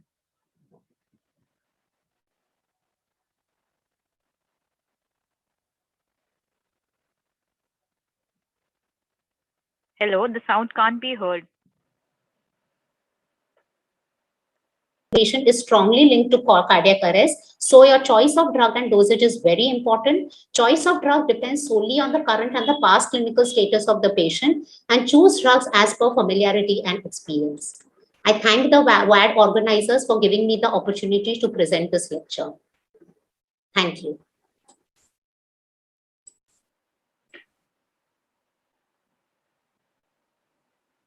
Thank you, ma'am, for explaining this lecture and explaining us the drug of choice in each and every situation for emergency intubation. So we move on to the next session, next lecture in the session, Intraoperative Arrhythmias by Dr. Madhvi Desai. Dr. Madhvi Desai is an Associate Professor in the Department of Anesthesia and Critical Care in Pain in Tata Memorial Center. She has special interest in pediatric and neuroanesthesia. She has written many book chapters, and she's a reviewer of the World Journal of Neurosurgery. Over to you, ma'am.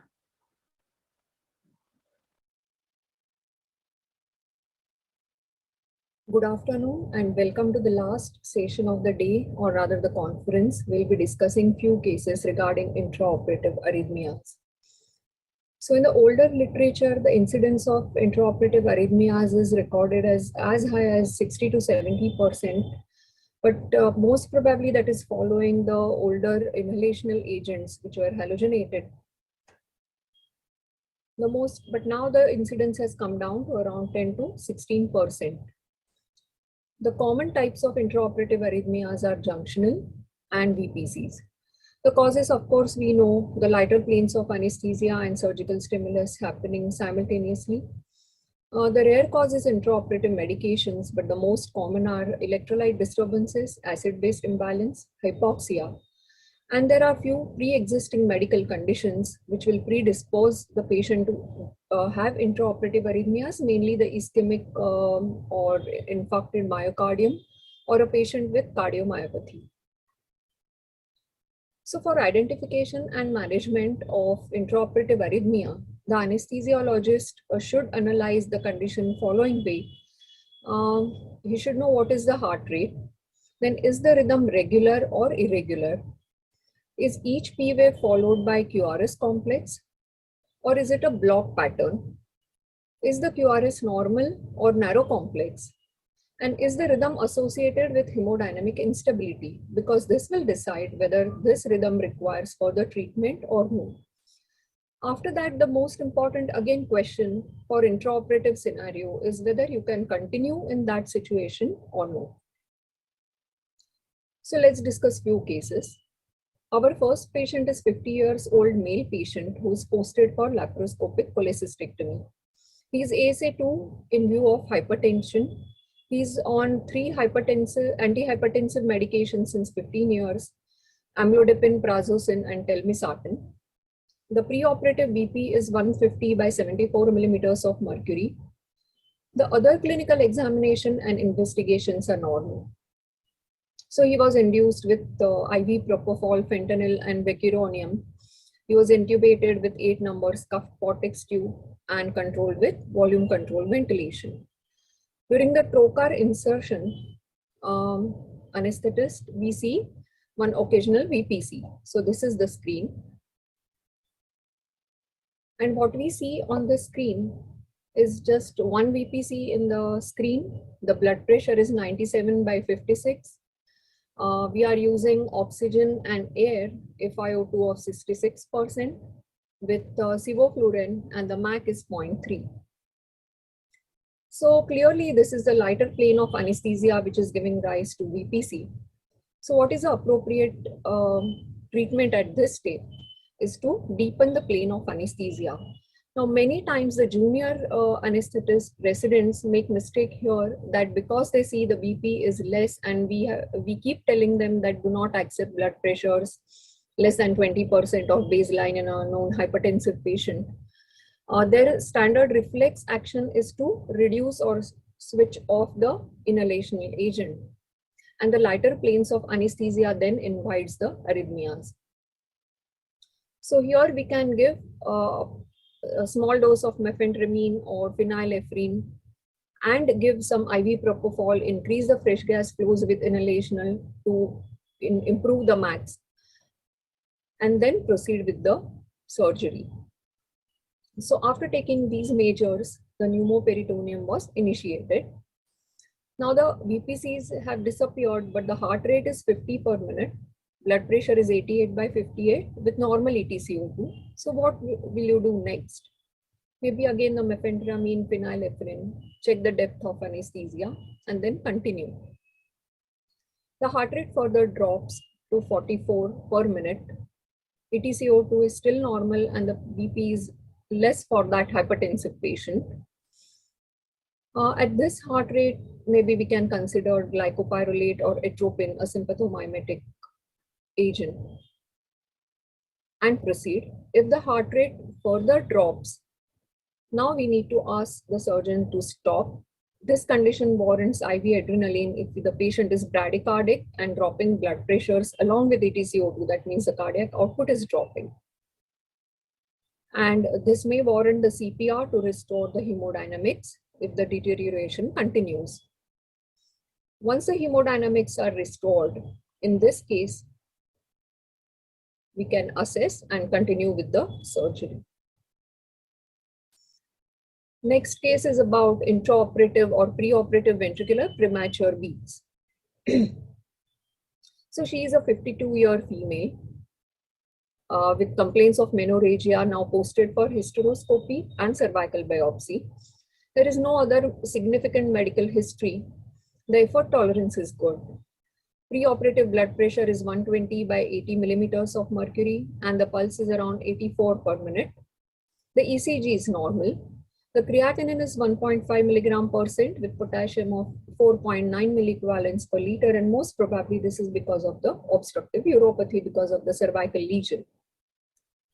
Now she comes to OT, and on the monitor we see this rhythm. This is bigeminy. There are 2 frequent VPCs. And now we are in dilemma whether so many frequent VPCs we should proceed or no. So we decide to give some reassurance to patient, comfort her and give intravenous midazolam as a anxiolytic and check for the rhythm. If it disappears, we will proceed. But if the rhythm continues, then what next? We decided to proceed. The bigeminy disappeared with induction and intraoperative was uneventful. So we all know VPCs. You see a broad QRS complex and the T wave is in the opposite direction of the QRS complex. And usually they have the complete compensatory pause. The main causes of intraoperative VPCs are anxiety, lighter planes of anesthesia, hypokalemia, and ischemic myocardium. So to take a decision whether we should proceed or no, we should be knowing what are the malignant VPCs and what are the benign VPCs. So the malignant VPCs are the one which are frequent VPCs or they are runs of consecutive VPCs, especially 3 or more in row. If they are multiform VPCs or they are associated with irritable myocardium, which is ischemic or infarcted, or a patient with myocardiopathy and with LVEF is poor, less than 30%, they are usually the malignant VPCs.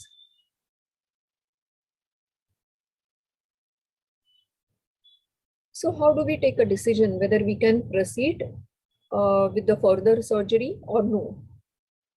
So this Lone and Wolf grading of ventricular arrhythmias helps us in making some decision. So they are classified in grade 0 to, or rather grade 1 to 5, and classified as low grade or high risk arrhythmias. The low grade arrhythmias are grade 1 and 2, including the bigeminis and trigeminis. They have good electrical stability and therefore hemodynamically stable. And therefore it is safe to continue with meticulous monitoring. If the VPCs are of grade 3 and 4, which includes the multifocal VPCs, couplets, then they need medical intervention. We can try with intravenous lignocaine 1 to 2 milligram per kg and see for the response. If they disappear with careful anesthesia, we can proceed. If there is no response, and if it is an elective procedure and not yet started, maybe we can hold the procedure and some further workup needs to be done. Like we will check the electrolytes or take a detailed history again and then take a decision. But the high grade VPCs are grade 4B and 5. They are electrically highly unstable and they usually deteriorate faster into the ventricular tachycardia or ventricular fibrillation. And they need immediate medical intervention. So hold the procedure if it is elective. We'll go to the next case. He's a 60-year-old male patient who is posted for VATS esophagectomy. He's a known case of hypertensive since 10 years on tablet amlodipine and telmisartan 40 milligram OD. Known case of diabetes as well, sorry for that mistake. Since 5 years, he's diabetic and he's on oral hypoglycemic agent. And the diabetes is fairly controlled with glycosylated hemoglobin 6.2. He has good effort tolerance of 2 flights. Pulse is 84 per minute and blood pressure is 140/80. Blood sugar is also normal. The preoperative ECG is normal. The 2D echo shows left ventricular ejection fraction of 60%. He has diastolic dysfunction grade 2 dilated left atrium of 4 centimeter, but no regional wall motion anomaly at rest. After taking good precautions, we start general anesthesia and preoperative epidural analgesia is started. The lung isolation was achieved for the procedure using double lumen tube. Invasive arterial line of 20 gauge was taken. The left radial artery was cannulated. When the procedure is started, the VATS procedure is going on the thoracic part, and we suddenly see this rhythm on the monitor, which is suggestive of SVT. So how do we differentiate supraventricular tachycardia from sinus tachycardia? So SVT is always more symptomatic than sinus tachycardia, but that can be appreciated under anesthesia only if the patient is awake, that is under regional anesthesia. Sinus tachycardia, the maximum heart rate which is acceptable for age is 220 minus age per minute. So for example, for a patient who is 50 years old, the heart rate of usually 170 is the tachycardia. Beyond that rate is usually the SVT. And in sinus tachycardia, the P waves and T waves are separate. But in SVT, the rates are between 150 to 250 beats per minute, and the P waves and T waves are together, or many a times the P wave is embedded on T wave. So for intraoperative SVT, now how do you handle this situation? Stop the stimulus, because we know the surgeon is handling mediastinum, so heart becomes extremely irritable. Usually by stopping the stimulus, the rhythm restores. But if the SVT continues, now what is the next step? We can try carotid massage while preparing for the medications. If it responds, it is okay, or otherwise proceed to IV adenosine 6 milligram followed by 12 milligram if it doesn't respond to 6 milligram. Remember to give a good saline bolus immediately following the adenosine, because the half-life is very short. If the patient becomes hemodynamically unstable, now the patient's systolic BP is 65 millimeters of mercury, what is next? Now, in a hemodynamically unstable narrow complex tachycardia, this requires synchronized cardioversion immediately. So how do we achieve this in this patient? Because patient is in lateral position, a surgeon is doing VATS procedure. It's a sterile field, so you can't use the conventional defibrillator paddles which are lying outside. So what we can do is use the disposable transcutaneous pads, give them sterile to the surgeon, ask him to place them, and even the conventional placement may not be possible in that position. So we can place the leads, one anterior and one posterior. Now, after synchronized cardioversion, the rhythm restores to sinus, but it is 120 per minute, and the blood pressure is 85 by 45 millimeters of mercury. So a small dose of adrenaline or noradrenaline infusion is started through the peripheral IV line. At the same time, ABG electrolytes are checked. You need to even assess for the volume whether your patient is hypovolemic or no. Check the oxygenation. You have placed a DLT, so check the position of DLT. And if everything is okay, the procedure can be continued. But at this time, we need to discuss with surgeon, and the most experienced or skilled surgeon in the team should take over and proceed for the surgery. So the thoracic component of this surgery was completed by experienced surgeon in 15 minutes, and the patient was then made supine. So at this stage, again, the reassessment is done. So remember that continuous reassessment of patient is very important in these scenarios. And the next part, we decided to proceed to the next part in supine position.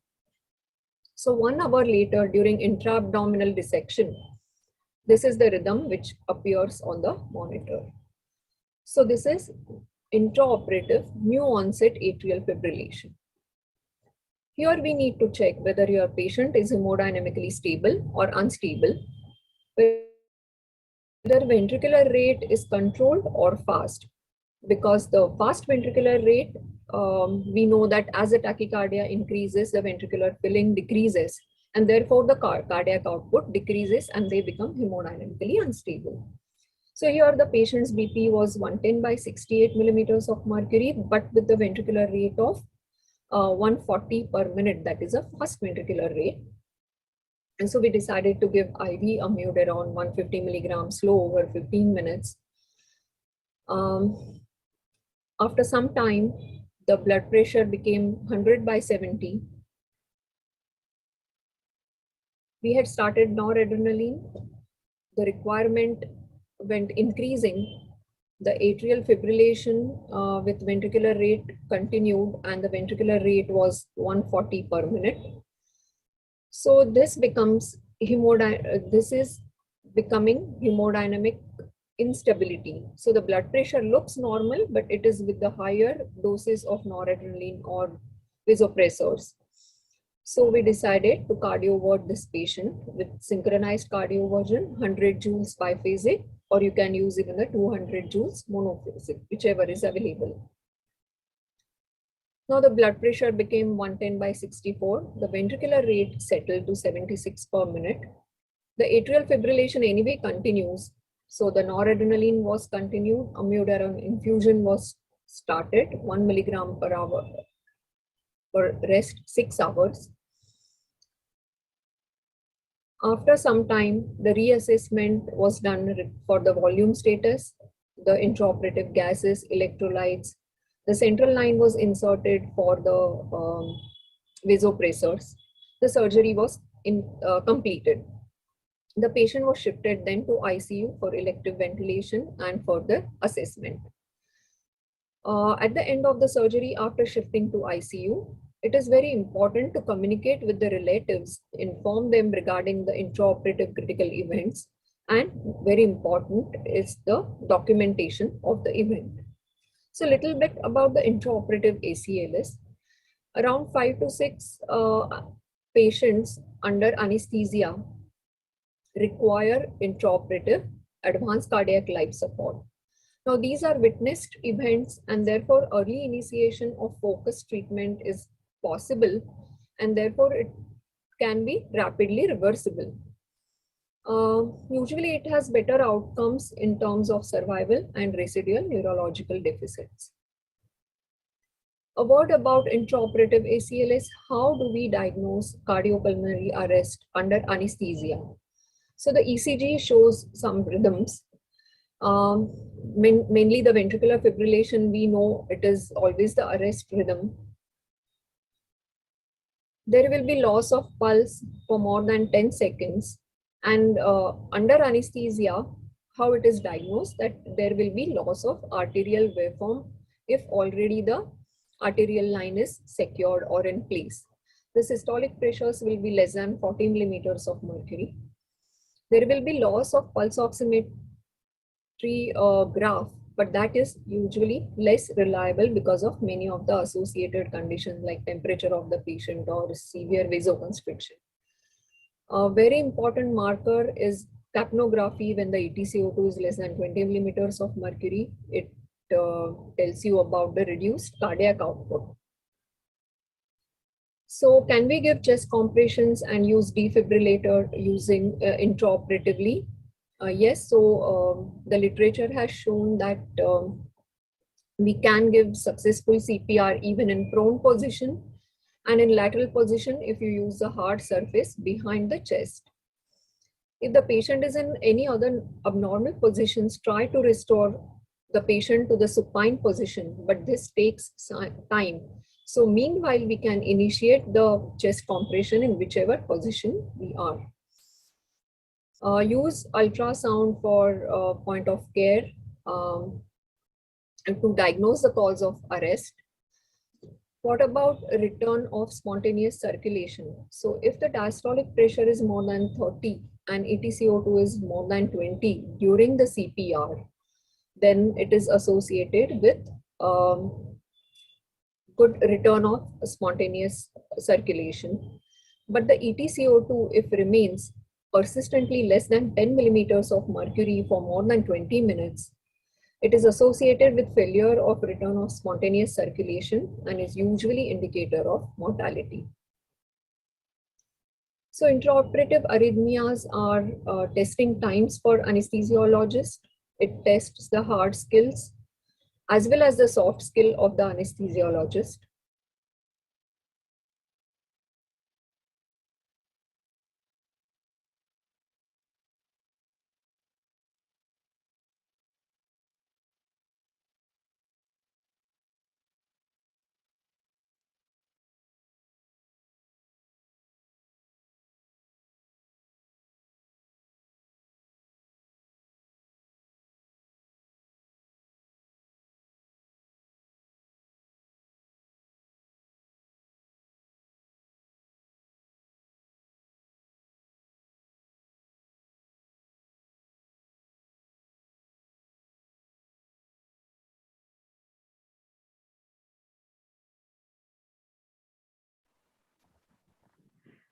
Hello, Shilpi.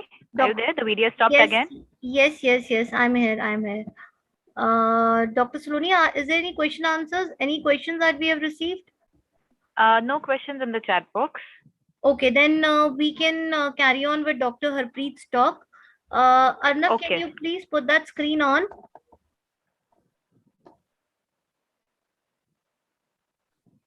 Need to display the slide for Dr. Harpreet and then the video. Dr. Saloni, can you please make a small announcement for the same? Yeah. So this is the topic of session G, the one we missed out. It's on labor analgesia. It's a short video. It's by Dr. Harpreet Kaur. She's the associate professor of Cooper Hospital. She's an associate editor in the RIA journal published by Anaesthesia Academic Society. She has 11 publications and 2 chapters in the book, and her areas of interest are pain management and regional anesthesia. Over to you, ma'am.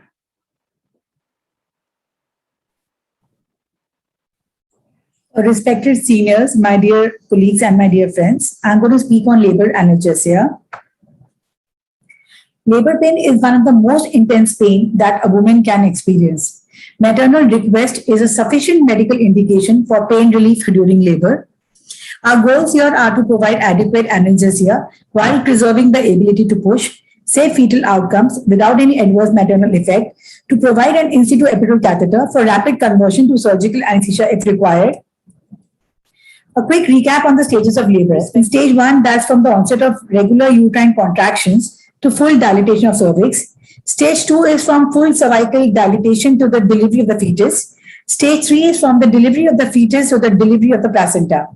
In the physiology of labor, we see that in the first stage of labor, you have the dull, aching and poorly localized, mostly visceral pain. That is from P10 to L1. Stage 2 is sharp, severe, well localized, mostly somatic pain. That is from S2 to S4.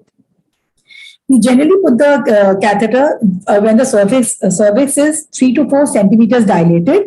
But we would like to put it earlier in patients with anticipated difficult airway, twin gestation, preeclampsia, trial of labor after cesarean delivery, history of PPH, obesity, anticipated a difficult airway, or history of malignant hypothermia. Absolute contraindication is patient refusal.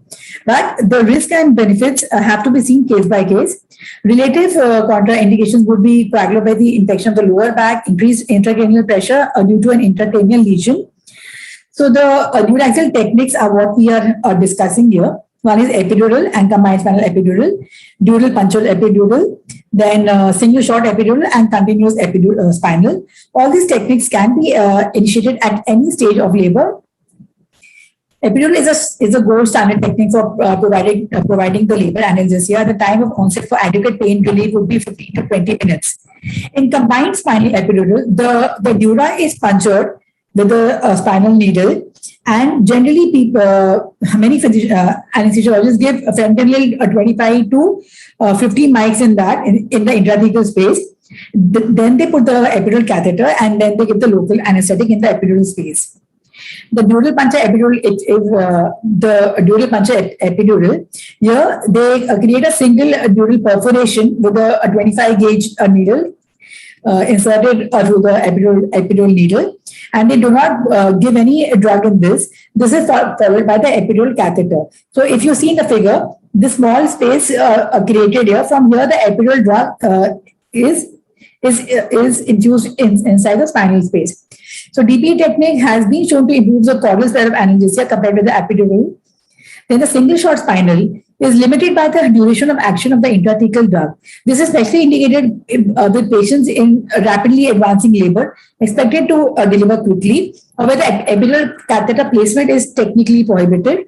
In continuous spinal, what they do is they inject 2 ml per hour infusion or 0.1 bupivacaine with fentanyl or 0.0625% bupivacaine with fentanyl. Then the priming volume is that is at 1 ml of the dead space is also the volume is given. Then the breakthrough pain can be treated with either a bolus doses or with the patient control pump. Boluses of 2 ml every 15 minutes with a maximum of 3 boluses per hour is given in continuous spinal.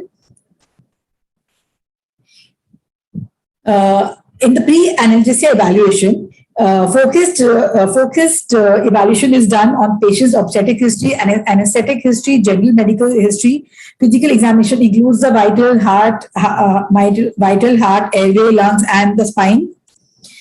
Routine investigations are done. Special importance here is on the platelet count, because we should do it, especially with a known etiology of thrombocytopenia that could be due to gestational thrombocytopenia, immune thrombocytopenia, or thrombocytopenia associated with PAH. Nowadays in India, even thrombocytopenia associated with AFI. Then patient receiving heparin therapy for more than 4 days, or any bleeding disorders or history, or patient in DIC. In the procedure, informed consent is taken, IV line is accessed. Upon a starvation, that generally we allow the patients to take clear water unless we feel that this patient might require a surgical anesthesia later on. Then equipment check is must, the emergency airway equipment and the resuscitation cart. The lipid emulsion should be there as large a volume of LA is used. Monitoring should be cardioscope, the blood pressure and the saturation. Aspiration prophylaxis is must. Aseptic techniques should be used. A small thing on the abstract guidelines for the local anesthesia toxicity. As I said, that intralipid or the lipid emulsion is a must. So the dosing would be that above 70 kg, 100 ml bolus followed by another 200 to 250 ml infusion over 15 to 20 minutes is recommended. For patients below 70 kg, a rapid 1.5 ml per kg bolus followed by 0.25 ml per kg per minute infusion should be started. The same bolus dose is repeated along with doubling the infusion rate if cardiovascular stability is not attained. The recommended dose limit is at approximately 12 ml per kg. In labor analgesia, lateral position is preferred than sitting, because especially in advanced cervical dilatation, patient with vasovagal syncope or patient at increase of cord prolapse. It facilitates the fetal heart rate monitoring. It decreases the risk of intravascular placement of the epidural catheter and enhances the patient comfort during procedures. Monitoring would be the blood pressure, saturation, heart rate every 5 minutes to 15 to 20 minutes until the patient is hemodynamically stable. And fetal heart rate should be monitored before and after giving the labor analgesia. So here we prepare the trolley for the labor analgesia. Scrubbing is done.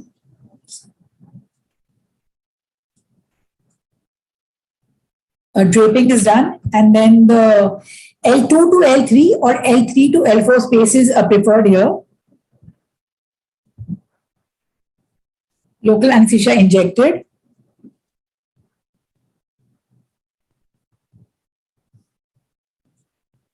Epidural needle is inserted, sorry.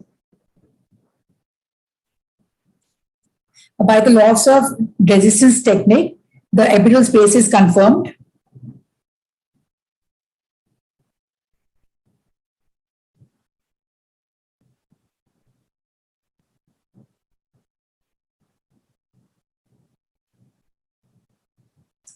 After the space is confirmed, 1 ml of normal saline is also injected to confirm the space.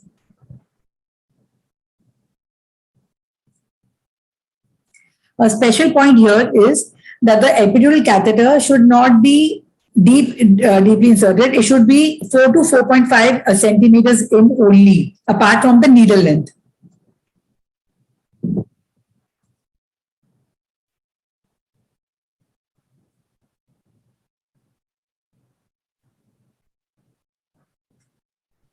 After the catheter is inserted, we confirm the space. We confirm the space by the positive meniscus sign.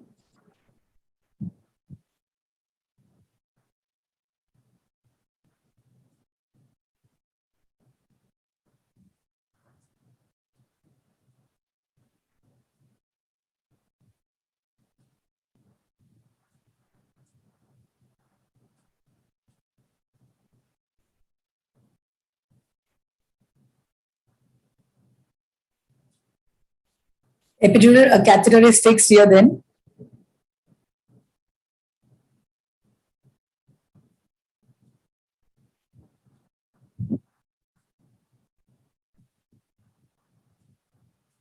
We again confirm the meniscus sign after getting the catheter out up to the mark we wanted.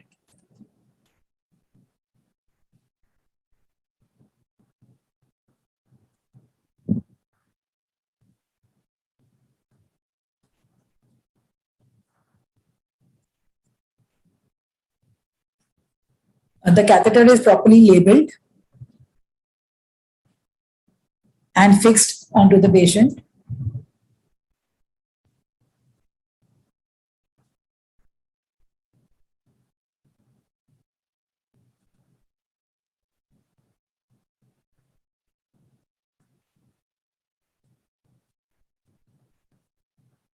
And the test dose is given.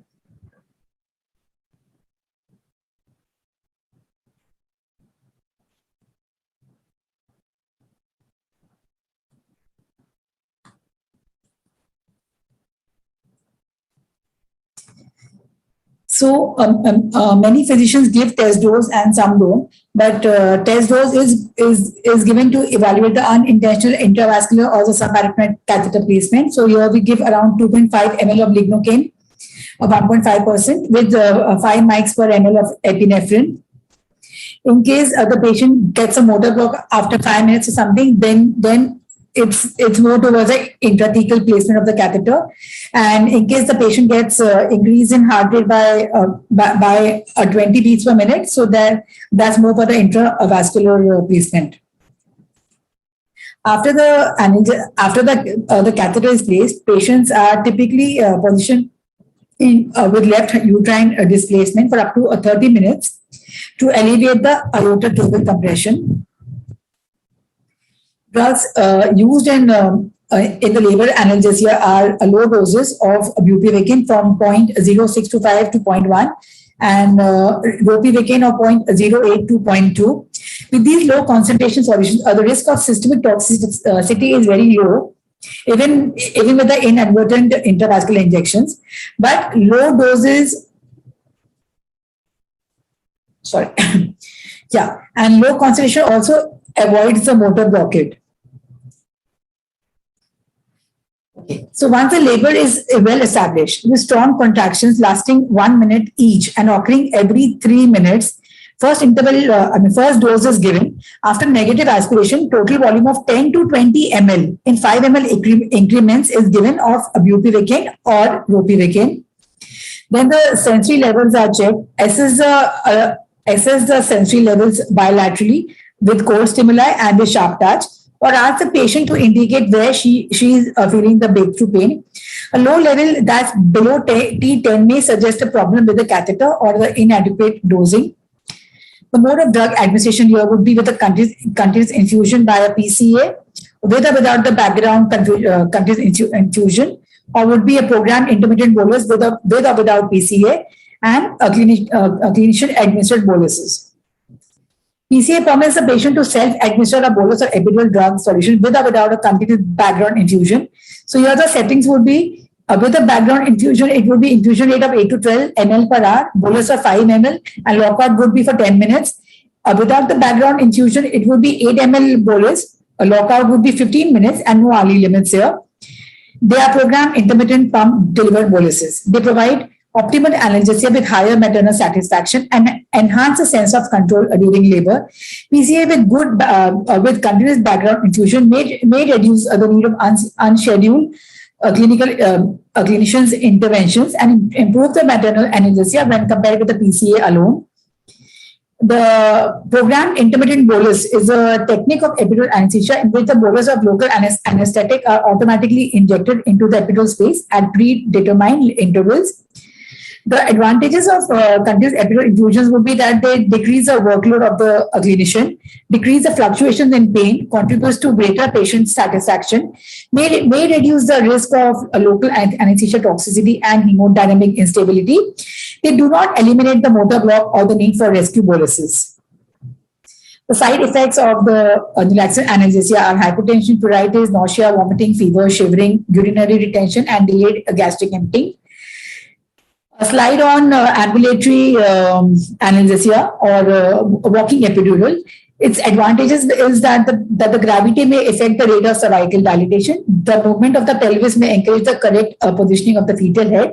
Being upright decreases the aortocaval compression. Main thing here is that there should be no postural hypertension or any symptom. There should be no motor or proprioceptive block. Fetal monitoring should be done even when the patient is walking. Patient should be cooperative, understanding, and when the patient is made to work, the staff nurse should be there with the patient, and the epidural catheter should be properly fixed. The IV lines should be disconnected and safe load without any cables. So after that, you have to assess the pain. The quality and the location of the pain may determine the etiology and the treatment. In case the patient has unilateral pain, then the problem is with the epidural catheter.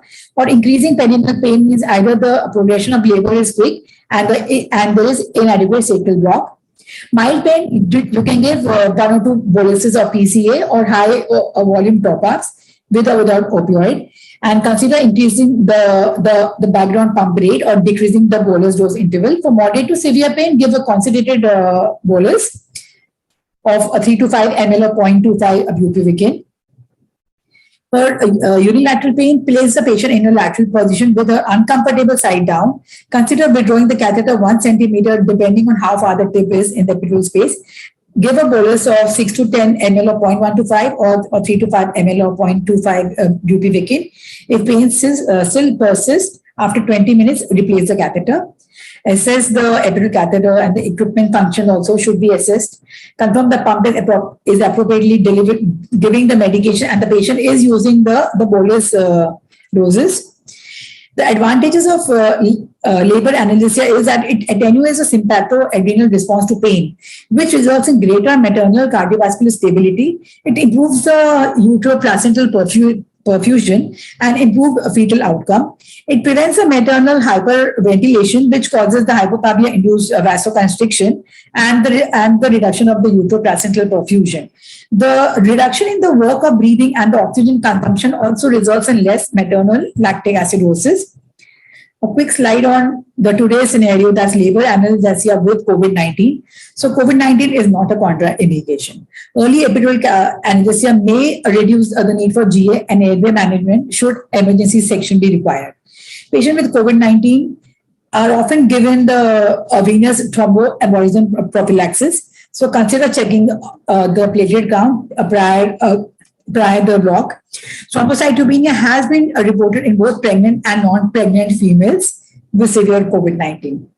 So my take-home pointers will be that the ACOG and the ASA concur that the maternal request is sufficient indication for pain relief during labor, bearing a medical contraindication.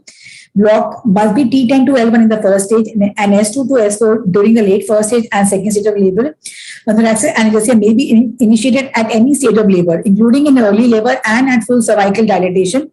Labor often progresses more quickly in Paris women than in the nulliparous women, may be more intense at the later stage of cervical dilatation and during the second stage of labor. Paris females may require more rapid onset of block that covers the sacral nerve root.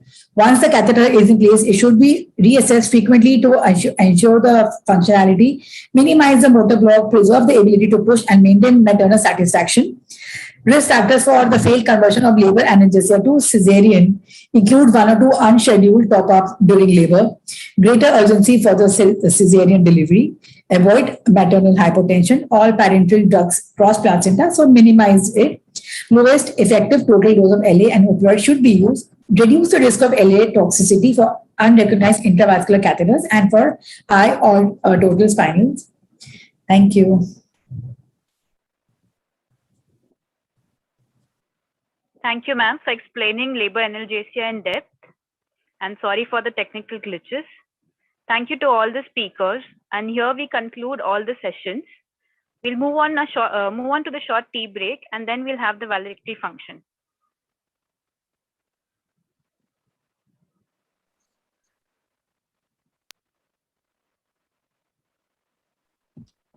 Thank you so much, everyone, for the time.